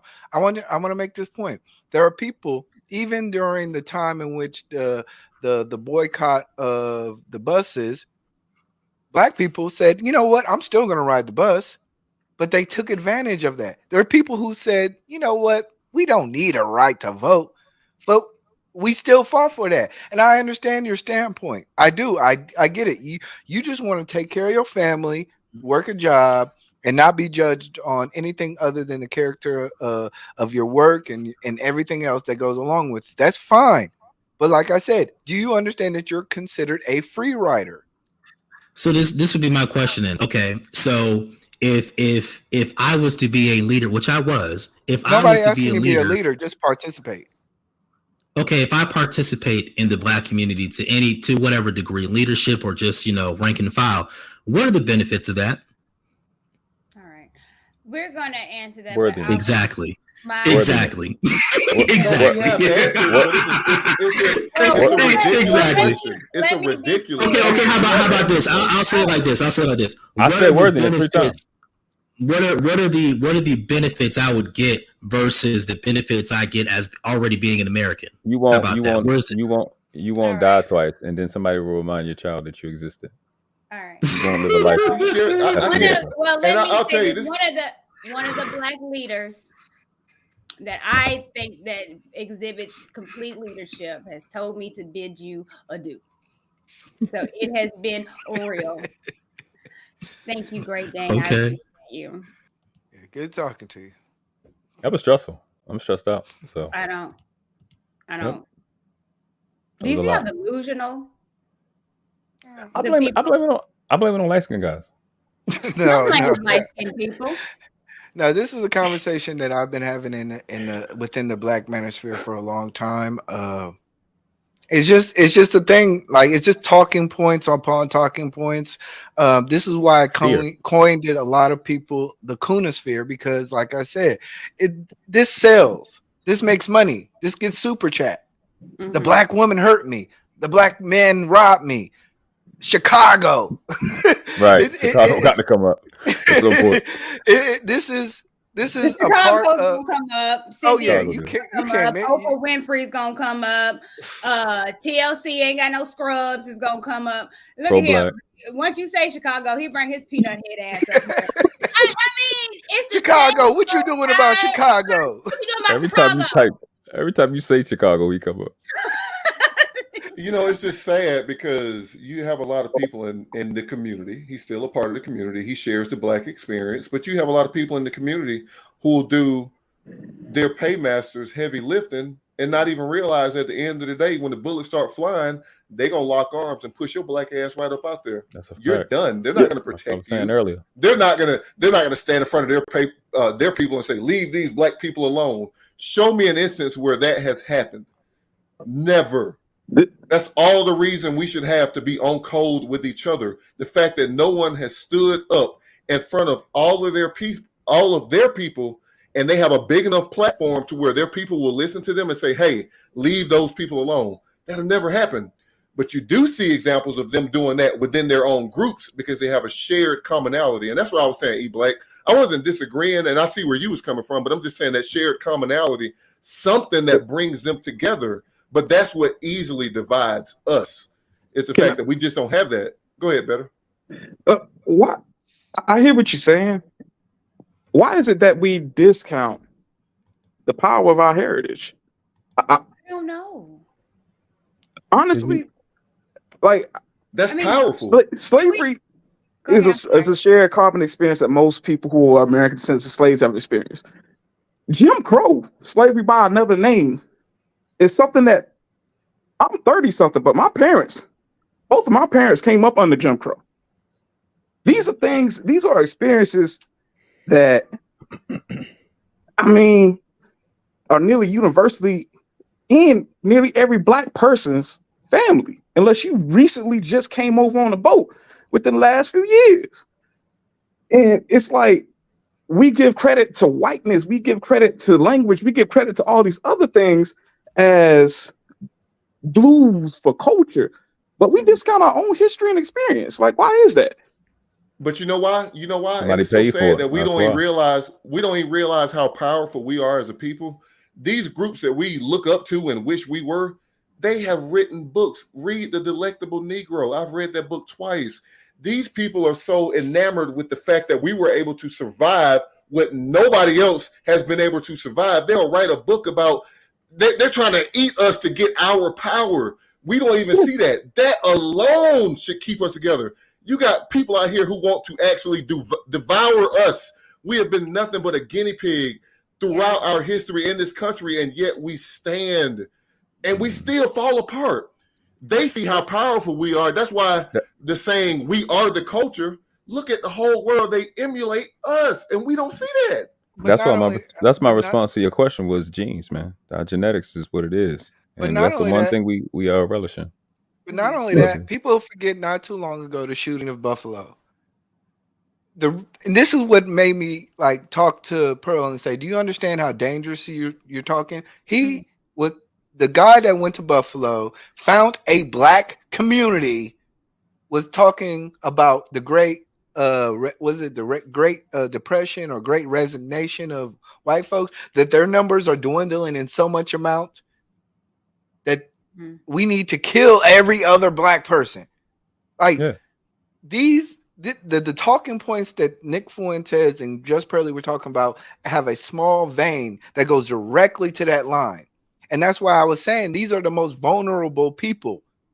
When you introduce those talking points to these people and you talk about the great, I'm sorry if I can't speak it correctly, but when you talk about the Great Replacement, because they got them weak genes.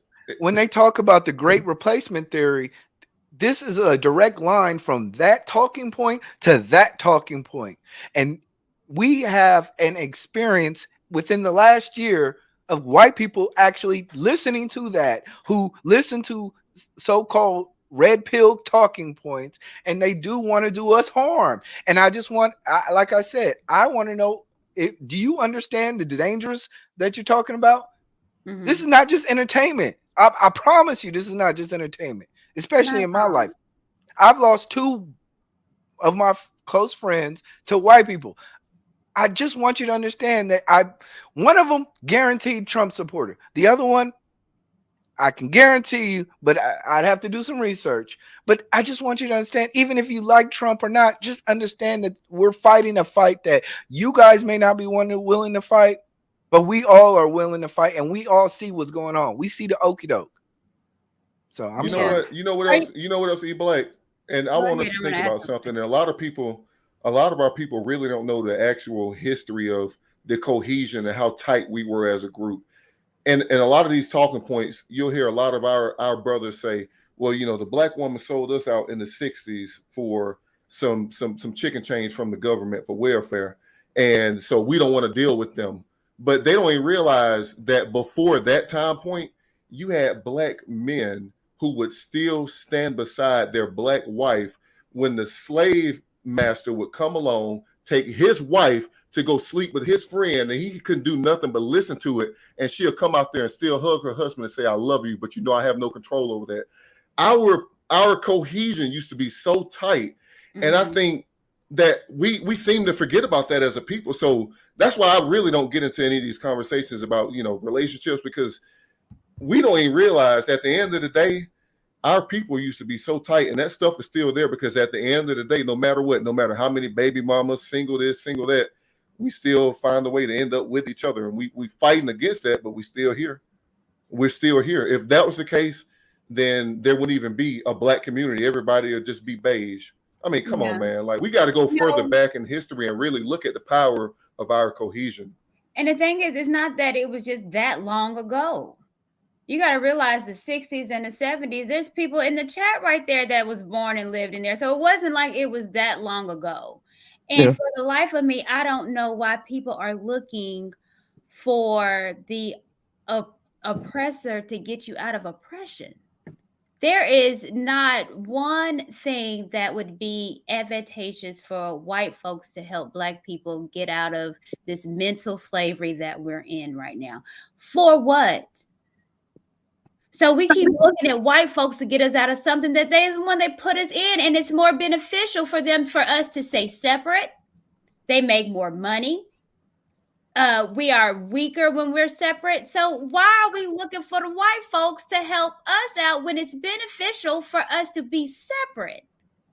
Not only that, but it's beneficial for them to keep us the hell out of their way by giving us these little, some welfare, some little money here and there, because they know that as a people, we're stronger.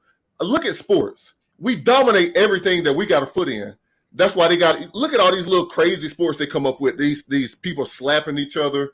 You got extreme flipping or whatever the case may be. They know how powerful we are. So they say, okay, you know what, with these people, if they're allowed to be competitive with us, we lose. They're strong. So we have to just keep giving them stuff to keep them pacified, to keep them out of our way, so that we can continue to win by default. They're winning because we're broken. That's the problem. Look, I'm telling you, go on the internet. These people be coming up with some of the craziest sports that they can dominate, because we just won't get into it. But they know it's crazy. They're winning because we're broken. That was a bar. But earlier in your stream, you already said it, Courtney. It is the people that look just like us that's selling us out. It's the empathizers and sympathizers with the so-called oppressor, the white man, because the white man know he can't beat me in a foot race. He know he can't attract the women that I can attract. He know he can't outjump me. But see, the problem is, the thing we forget is it's men amongst us that got that same dynamic. He know he can't run as fast as I can. He know he can't jump as high as I can. He know he can't get the girls I get. So he and the white man is on the same plane. So he'll fuck me over in a heartbeat, just like the white guy would. And if you look at a lot of these dudes that are race traders, they smaller, shorter, slower, and don't have the talent, and they're doing the same thing as them. You already know them. And I look at can it I this way. add one? Look how much Can they I add train. one thing? Go ahead. Hold Go on. ahead. I just want to say this: because we love ourselves doesn't mean we hate other people. Can I just say that? Yeah. I think a lot of people take pro-Black as, oh, we just don't want to follow the rules of capitalism. Pro-Black doesn't mean anti-capitalism. Pro-Black doesn't mean that we don't want to exchange gifts and a lot of things with other cultures. In fact, that if you really study history, Mansa Musa's always exchanged. It's always been about exchanging with other culture. It's just about strengthening ourselves. Right. Being Can I add to that really quick? Yeah. Can I add to that really quick? If they actually thought that we was just these evil, hateful people, because I'm gonna say this, I feel like Black hate among ourselves, this is manufactured. If these people thought that we were such a hateful group and we were just such bad people, go back to the 1930s through Jim Crow. While we just these bad people, these are the same women that was breastfeeding these babies. These were the Black men who were around there working for them right there in the house with the pickaxe around them. They could easily take them out. If we had all this hate, they know that we are a peaceful, loving people. So they had to manufacture the hate that we share among each other, because they understand, like they trust, I trust and believe they trust us more than they trust themselves. These folks trust black folks. That's why they let you around. Yeah. If they were really afraid of black folks, they'd have been shipped us out of here. They know. They trust So, us. I have a They just question. have to keep us hating each other. I have a question for you guys, because we have seen all of our movements get infiltrated by people that obviously look like us, but working with people that don't look like us and doing it obviously for a paycheck. We are right now seeing it live in action. Like, we are literally seeing people being compromised and selling us out, selling their black woman out, calling out their names for no apparent reason, just for whatever. What are we supposed to do? Because but here's the thing. So if I see that someone infiltrated and messed up the whole Black Panther Party, and it pisses me off. But if I was back then and I saw that they were all knocking them out, it's on site. So now that we're seeing, and we literally are seeing the men that are selling us out, what do we do? Keep giving them what they want. Can I? What is Let that? them finish. Let them finish. Because it's like they're like, if somebody break into your house, you know what they want. Give it to them. Basically saying let them hang themselves. Because ideally we don't want them in. Since we know they're here, since we subscribe to them, since the damage is done, give it to them. Mhm. Let them have it. Let them work themselves out. The key is for me to feed pieces of you and make you think you took those pieces. I don't need you to get better at it. Okay. Better you, did you have something to say? Yeah, I feel like with folks like that, you have to essentially gatekeep. You got to make them pariahs, and there has to be cultural backlash to it, to where it's understood that we ain't moving like this, and especially, oh dang, hold on, baby's gone. But basically, you have to enforce some type of punishment. Yeah.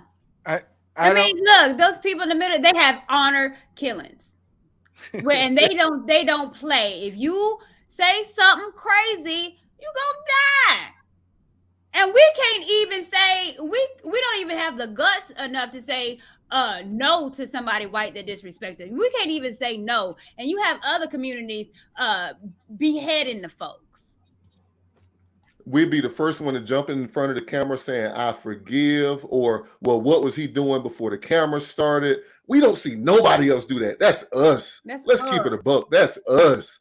Like, soon as something crazy happened to us as a group, and they say, oh shit, this might be it, they finna turn up, they go stick a camera in some buffoon face and say, well, what do you do? What you think about this? Well, Jesus say to forgive enemies. Man, damn that. Nobody else do that but us. Mm-hmm. We got to stop that. The one thing I would say, and I've been on this because, let me be honest with you guys. I think this is a good moment in time, but like I said, I understand. I've been on YouTube long enough to understand what's going on, and it's good to speak our little piece. But the one thing I will say is, why don't we just start supporting each other more? There's no reason why a 1.3 can go to a white girl and not, we have like Courtney Michelle's, Lapeef Network, even World Class congrats on your 1K.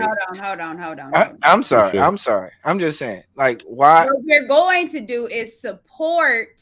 Yes. What we need to do is support the content that support us. Yes. Okay. I apologize. Yes, you're right. Yeah. Look. Right. Yeah. Support the people who support you. And if you see somebody who's at least, I think we get too cliquish with our stuff.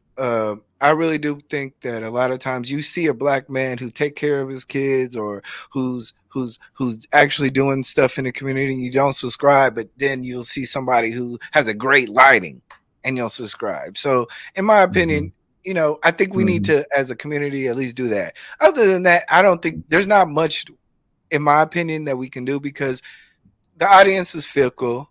everybody's fickle on YouTube, and people are not going to willing to be held to be accountable or to hold other people accountable. It's just, I just don't believe it. And until somebody shows me a different scenario, like maybe the Fresh and Fit losing 30,000 in 1 week was one scenario, but other than that, I don't see it. I really don't see a situation to where you can truly, as African Americans on YouTube, hold somebody accountable, because they'll say, "Oh, I'm outraged," but they'll still subscribe. but and I don't even think it's, let's just say, not about subscriber count. Like let's take that out. But again, like I said, when we with the April Mason thing, and then that was gatekeeped, and you ain't see nobody work with April Mason at all. Yeah. Like that was done. No one paid her no mind, no attention. So it can be done, or at least tried. So and but try harder to help the people that do actually try. I agree. Yeah. So let me read this because okay. I think y'all keep missing that these clowns are selling out black men as well. Y'all making about black women, but these guys even crapped on Dennis Sperling also. Who did? Who? Did Obsidian? Did Obsidian? No. Did Anton? No. Who is crapping on Dennis Sperling? Who? Somebody? They crapping on me. They crapping on Six. They crapping on Danica. How you gonna crap on Crimson? Like what? No, they crapped on her. So well, I mean, that's not true. No one is saying anything to the men. And I give Dennis Sperling his props. He's calling it for what it is, straight down the line. And he's going in. But no one is. And I don't even agree with a lot of what he says. But nor do I. But on this one, we align. So I guess because Dennis Sperling aligns with this black woman, then there's a problem with Dennis Sperling. That's the lawyer, right? I'm about to sub back. I'm about to sub back to him right now, man. I'm sorry, Dennis.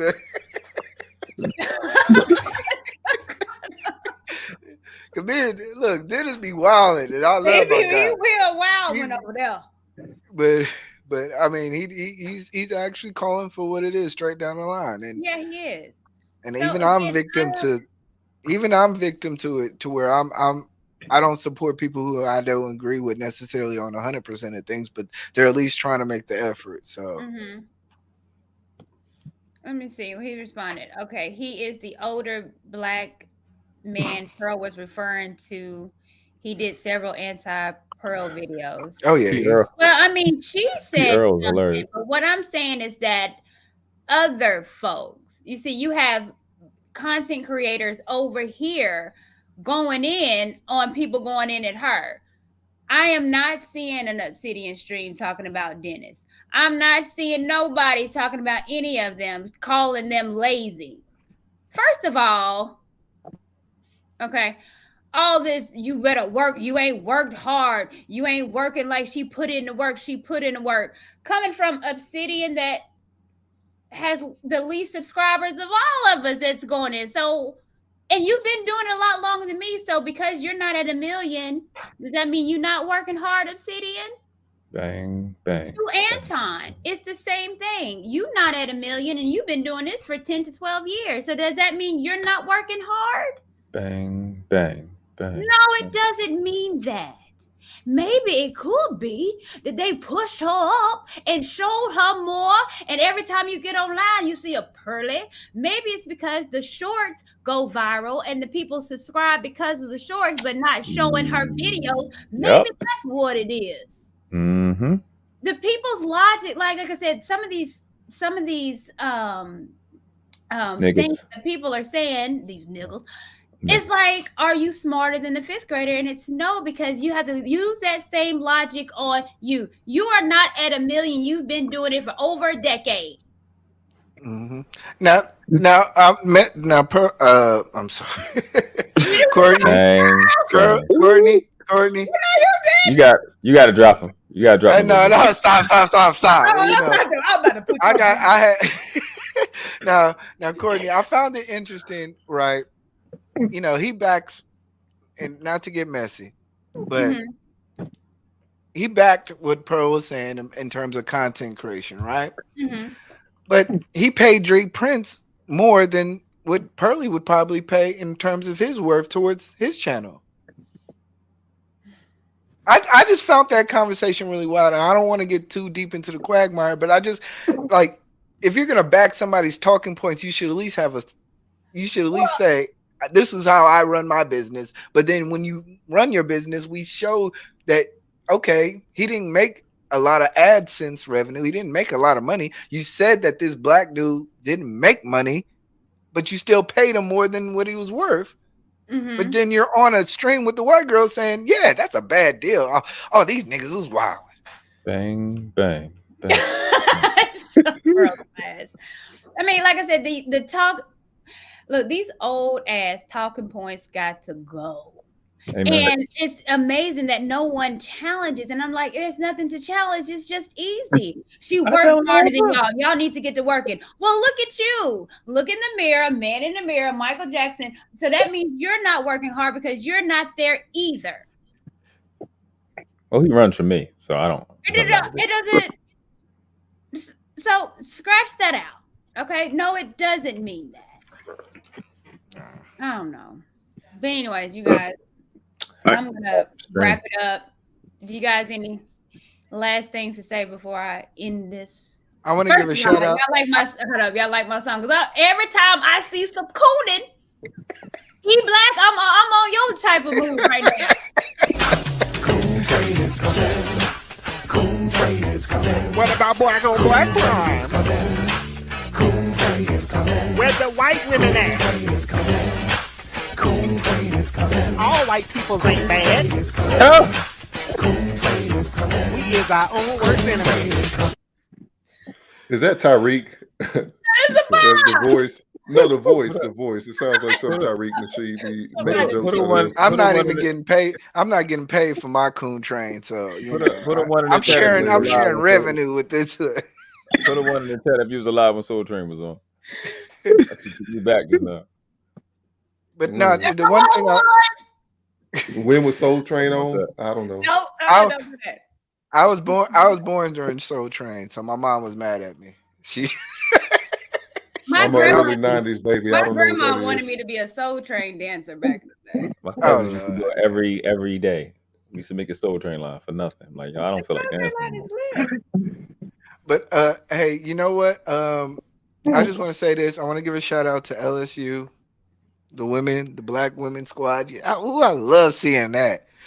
I'm sorry, y'all. I watched a whole bunch of black women in LSU whip on Iowa State. It was like reparations all over again. They were talking to gang and stuff. So salute to the LSU. Salute to Courtney. Salute to everybody in the chat. Thank you, EBZ. What you got for us, Millennial Bark TV? Hey, look, I think that there's enough of us out here that we can come together on this issue, and we can't let this silly stuff divide us. I mean, the people that are aligned in the other direction, I feel like after, they're only going to find out. They're going to find out that wasn't the way to go. They going to fuck around and find out. Yeah. And the biggest thing about it is these ones that's saying, oh, I'm not aligning with them. I'm not a part of the black community. But when the chips fall and the other groups show them who they really are, usually they come back to us. Yeah. And because we're so loving, we always accept them back. Come on back, baby. I know that you threw us under the bus and you said we ain't shit and we smell like old collard greens, and you told me I got bunions as old as Harriet Tubman, but come on back. Mm-hmm. We always do. Yep. Because we love I told you that black hate is manufactured. We love each other. It's manufactured hate. That is true. All right. Well, I appreciate you. Thank you for joining the chat. It's been quite productive, I think. All right. I'm removing y'all. Better you. Once again, I love you, sis. I love you too. I feel like you said something that was so important. I'll be frank, it helped my relationship too, because you said that a lot of times we call out a lot of the fuckery for lack of a better term, but we don't tell each other that we love each other, that we appreciate each other. And I can say that in terms of a lot of the female content creators that do want a more traditional relationship dynamics and are actually sensible and you can speak to, like, we need to be backing all of you up and know that one, we do see all the shucking and jiving and cooning, and a lot of us ain't with it. And I, for one, I'm subbed from a lot of channels this past week. Me too. So you got our support. Keep rocking, and just know that next time when some BS come, it ain't gonna be y'all on the front lines. Well, I'm trying to stay away from the BS, so now I'll just be over here trying to mind my business. I'm gonna cry. Y'all know I try. I was going to stay out of this. Interesting enough, I told TJ, I said, man, I don't think I want to talk about this because it's going to put me back in a space where I know I'm going to get rammed up and talked about. And I knew it was coming, but I could not say anything. I just couldn't. And so now we're here. I mean, this is the thing too. I understand that, but not everybody is able to speak up, and not everybody is able to be heard.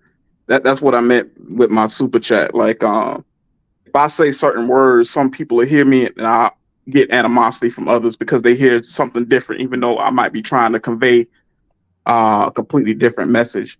And I do feel that your voice is one that really a lot of folks resonate with. A lot more than I think maybe even the analytics and things that you may be aware of would glean. Oh, well, I appreciate that. Thank you. And thank you for your support. You're welcome. It means a lot, probably more than you know. So I thank you. You're And welcome. this is Good I night, haven't sis. heard well, look at this. I haven't heard the word love in this spaces in forever. How sad is that? Right.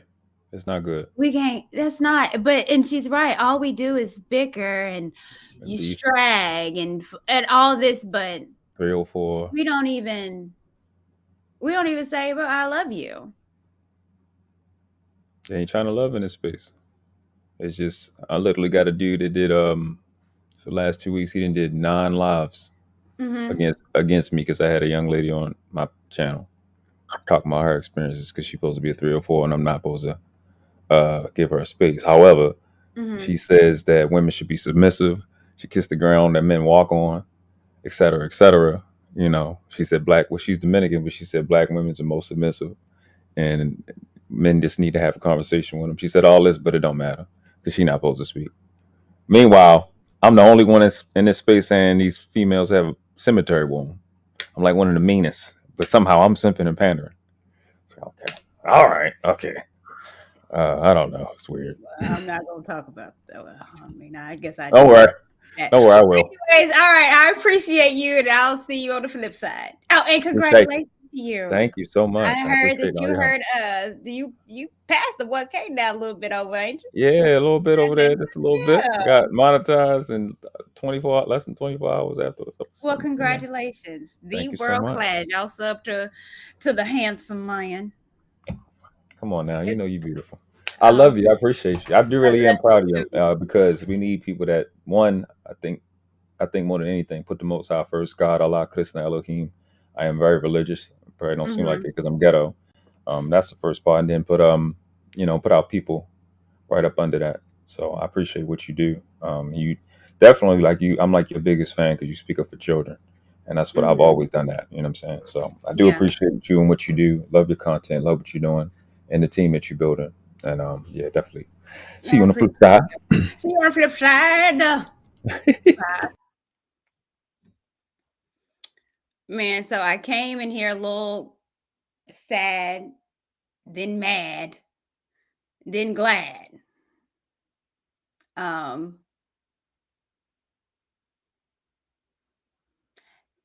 Thank you guys. I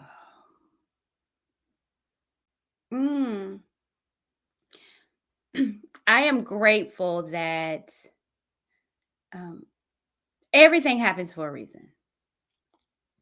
I don't believe that things happen and just because or just a happenstance. I do believe that everything is ordained and everything happens for a reason. I do know that God would never put too much on me that I cannot bear. And I do know that God has instilled a lot in me as well too. So I'm built for a lot of stuff. I'm sensitive as hell. However, through the tears, I know that I'm always going to still be standing. And I want to make it abundantly clear is that I love us. I'm going to forever love us. And that's for Black men and Black women. I love us. And I want us to start putting ourselves first. And there's nothing wrong with that. And by doing that, that means that we're not going to allow disrespect over here. Not anymore. And we're not going, not only are we not going to take disrespect, but it's time out by giving the grace to those that allow and make it okay for others to disrespect. The buck stops here. The revolution will not be televised.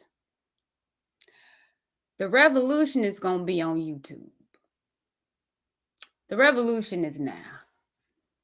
So in honor of my guy, my Fred Hampton, in honor of the Black Panther Party, in honor of all the SNCC and all the organizations that wanted us together and got infiltrated. This time we calling that BS out. And this time, you just not going to come into our community, think that you're going to take whatever you want from it, disrespect it, and think ain't nobody going to say nothing. And this ain't just to Pearly. This is for anybody that disrespects anything that I'm a part of, and I am a part of this community.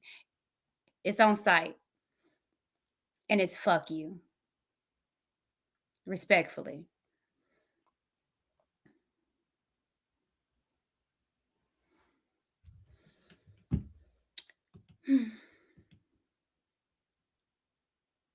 So I'll end it with some videos that I made that meant a lot to me and stuff that I needed to hear this week for strength. And I hope it strengthens you. So until next time, you guys, be a blessing. And I love you.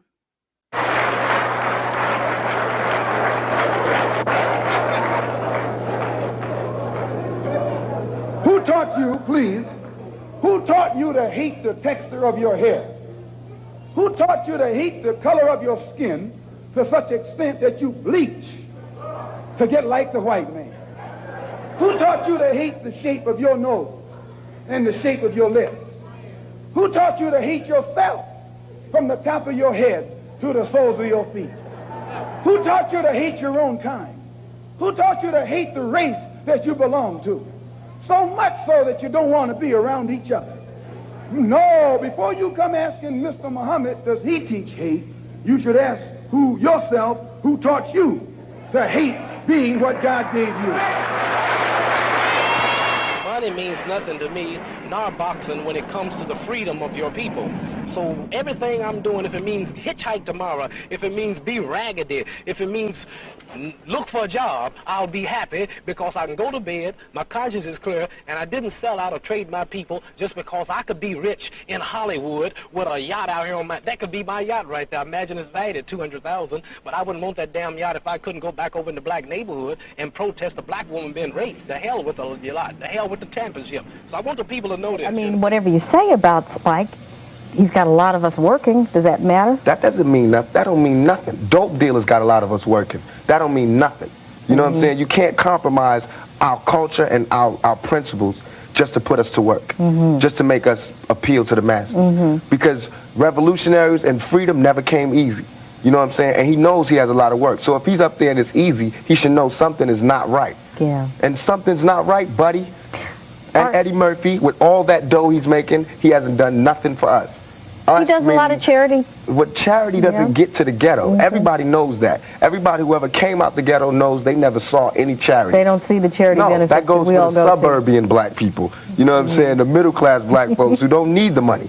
They get the charity. Because how can a white person give the money to the ghetto and they scared to go to the ghetto? Yeah, very good point. Very good. So why would they, I don't understand, why would they do that to us? Eddie Murphy, knowing he built his career on making black folks laugh. He built his career off black humor, off us. We was the loudest laughing at him. We was the loudest clappers, we paid the most to see his concerts, was there, supported him, and he deserted us. You know what I'd love to do? I'd like to get you, Eddie, and Arsenio and Spike. We'll have to get a roundtable discussion going so we can hear what they have. Because I'd like to hear them respond. The reason I want to say this on TV is because I want them to check themselves. I want them to hear this young black male checking them and then check themselves. It's not a this thing. What are you talking about? They dressed pretty good. They ate good because they ate his food, what he left. They lived in the attic or the basement, but still they lived near their master. And they loved their master more than the master loved himself. They would give their life to save their master's house quicker than the master would. The house Negro, if the master said, we got a good house here, the house Negro said, yeah, we got a good house here. Whenever the master said we, he said we. That's how you can tell a house Negro. If the master's house caught on fire, the house Negro would fight harder to put the blaze out than the master would.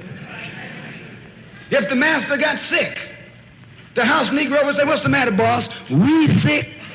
We sick.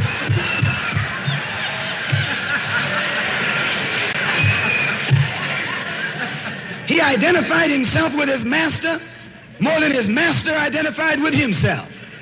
And if you came to the house Negro and said, let's run away, let's escape, let's separate, that house Negro would look at you and say, man, you crazy.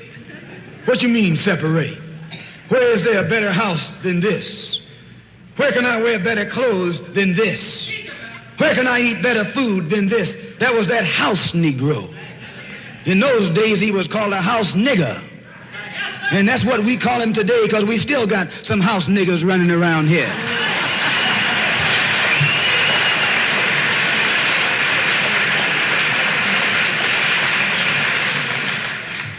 This modern house Negro loves his master.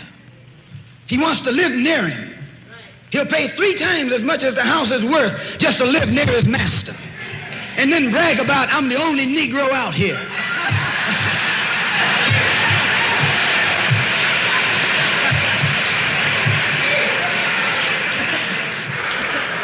I'm the only one on my job. I'm the only one in this school. You're nothing but a house Negro. And if someone come to you right now and say, let's separate, you say the same thing that the house Negro said on the plantation. What you mean separate? From America? This good white man? Where you gonna get a better job than you get here? I mean, this is what you say. I ain't left nothing in Africa. That's what you say. Why, you left your mind in Africa.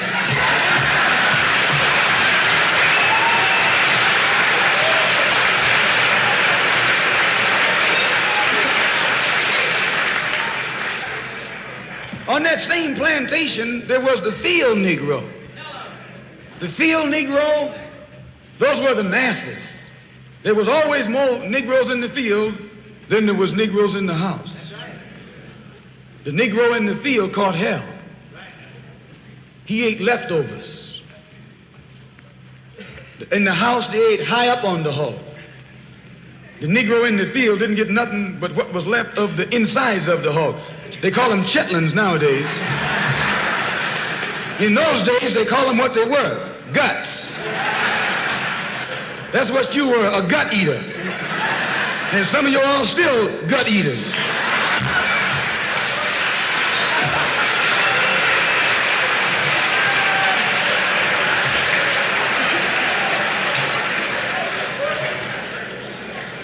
The field Negro was beaten from morning till night.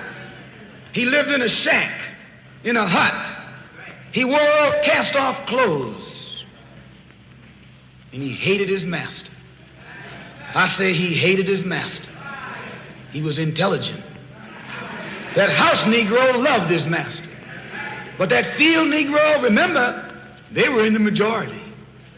And they hated the master. When the house caught on fire, he didn't try and put it out. That field Negro prayed for a wind, for a breeze. When the master got sick, the field Negro prayed that he died. If someone come to the field Negro and said, let's separate, let's run, he didn't say, where are we going? He said, any place is better than here.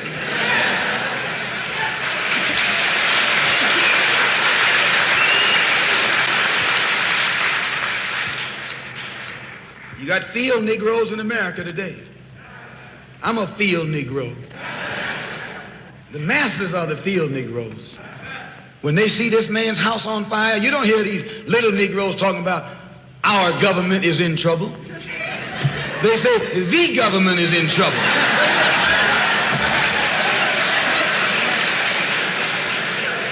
Imagine a Negro, our government. I even heard one say our astronauts. They won't even let him near the plant. And our astronauts, our Navy, that's a Negro that's out of his mind.